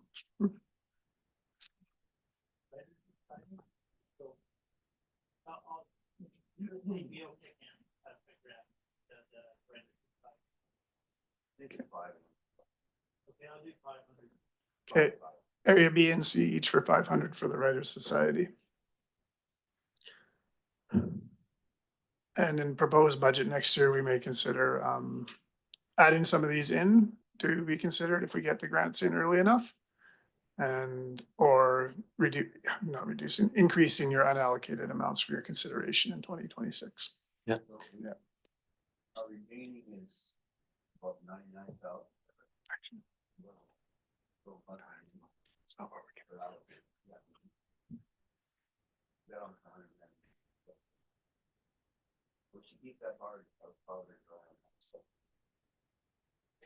Sorry, I stand corrected. Next year, our intention is to bring both the arts and culture grants and the rural community grants at the same time as proposed budget in that budget meeting if time Oh, allows. yeah. Okay, so squeeze it a bit. Yeah, So the applicants would still apply in October? yeah. In the interim, if opportunities arise, is the website kind of clear that people can try their hand, or they have to guess that they can try their hand? For the arts and culture website, we'll likely say that it's all been It- allocated. yeah. So this year, well, after this meeting, we'll go back to staff and determine, well, rural community grants, Sure. yes, arts and culture will be closed, rural community grants will remain open with. Remain probably, open, so yeah, for. till September, we usually try and bring them back if any new one comes in, or if it's a needed basis, we bring them in as a delegation. Yeah, okay, that sounds good. Overall, is it me or did we receive fewer applications than prior years? Yeah, there's fewer applications and there's also some of the applications have been redirected to Yeah. your community hall services, to rec grant or other spots as well. But So we don't, from your best insight, the change of timing is not the driver around fewer applications? yeah, I don't really Hard to say. have any insights. No Yeah, it's comment, hard okay. to say. That's just something to think about, whether that made a difference. And it's the first year, so maybe we'll see if it picks back up again next year. But there was definitely, yeah, handful, and as you say, some got the redacted, so. Yeah. Yeah, the increase, well, I mean, we've been signaling for 6 years that we've been trying to move those programs to really fund organizations in rural areas, and I think we're succeeding at that.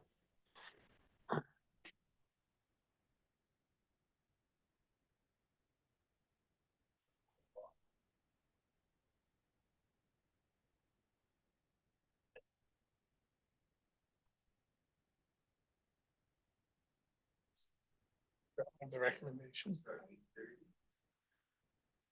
Just have your recommendation, Chair. Yeah, okay. Moved and second on the recommendation. Any further discussion on that? So on the recommendation, anyone opposed? Then that carries. We had the update, we've received the update, so now we need to adjourn to in camera.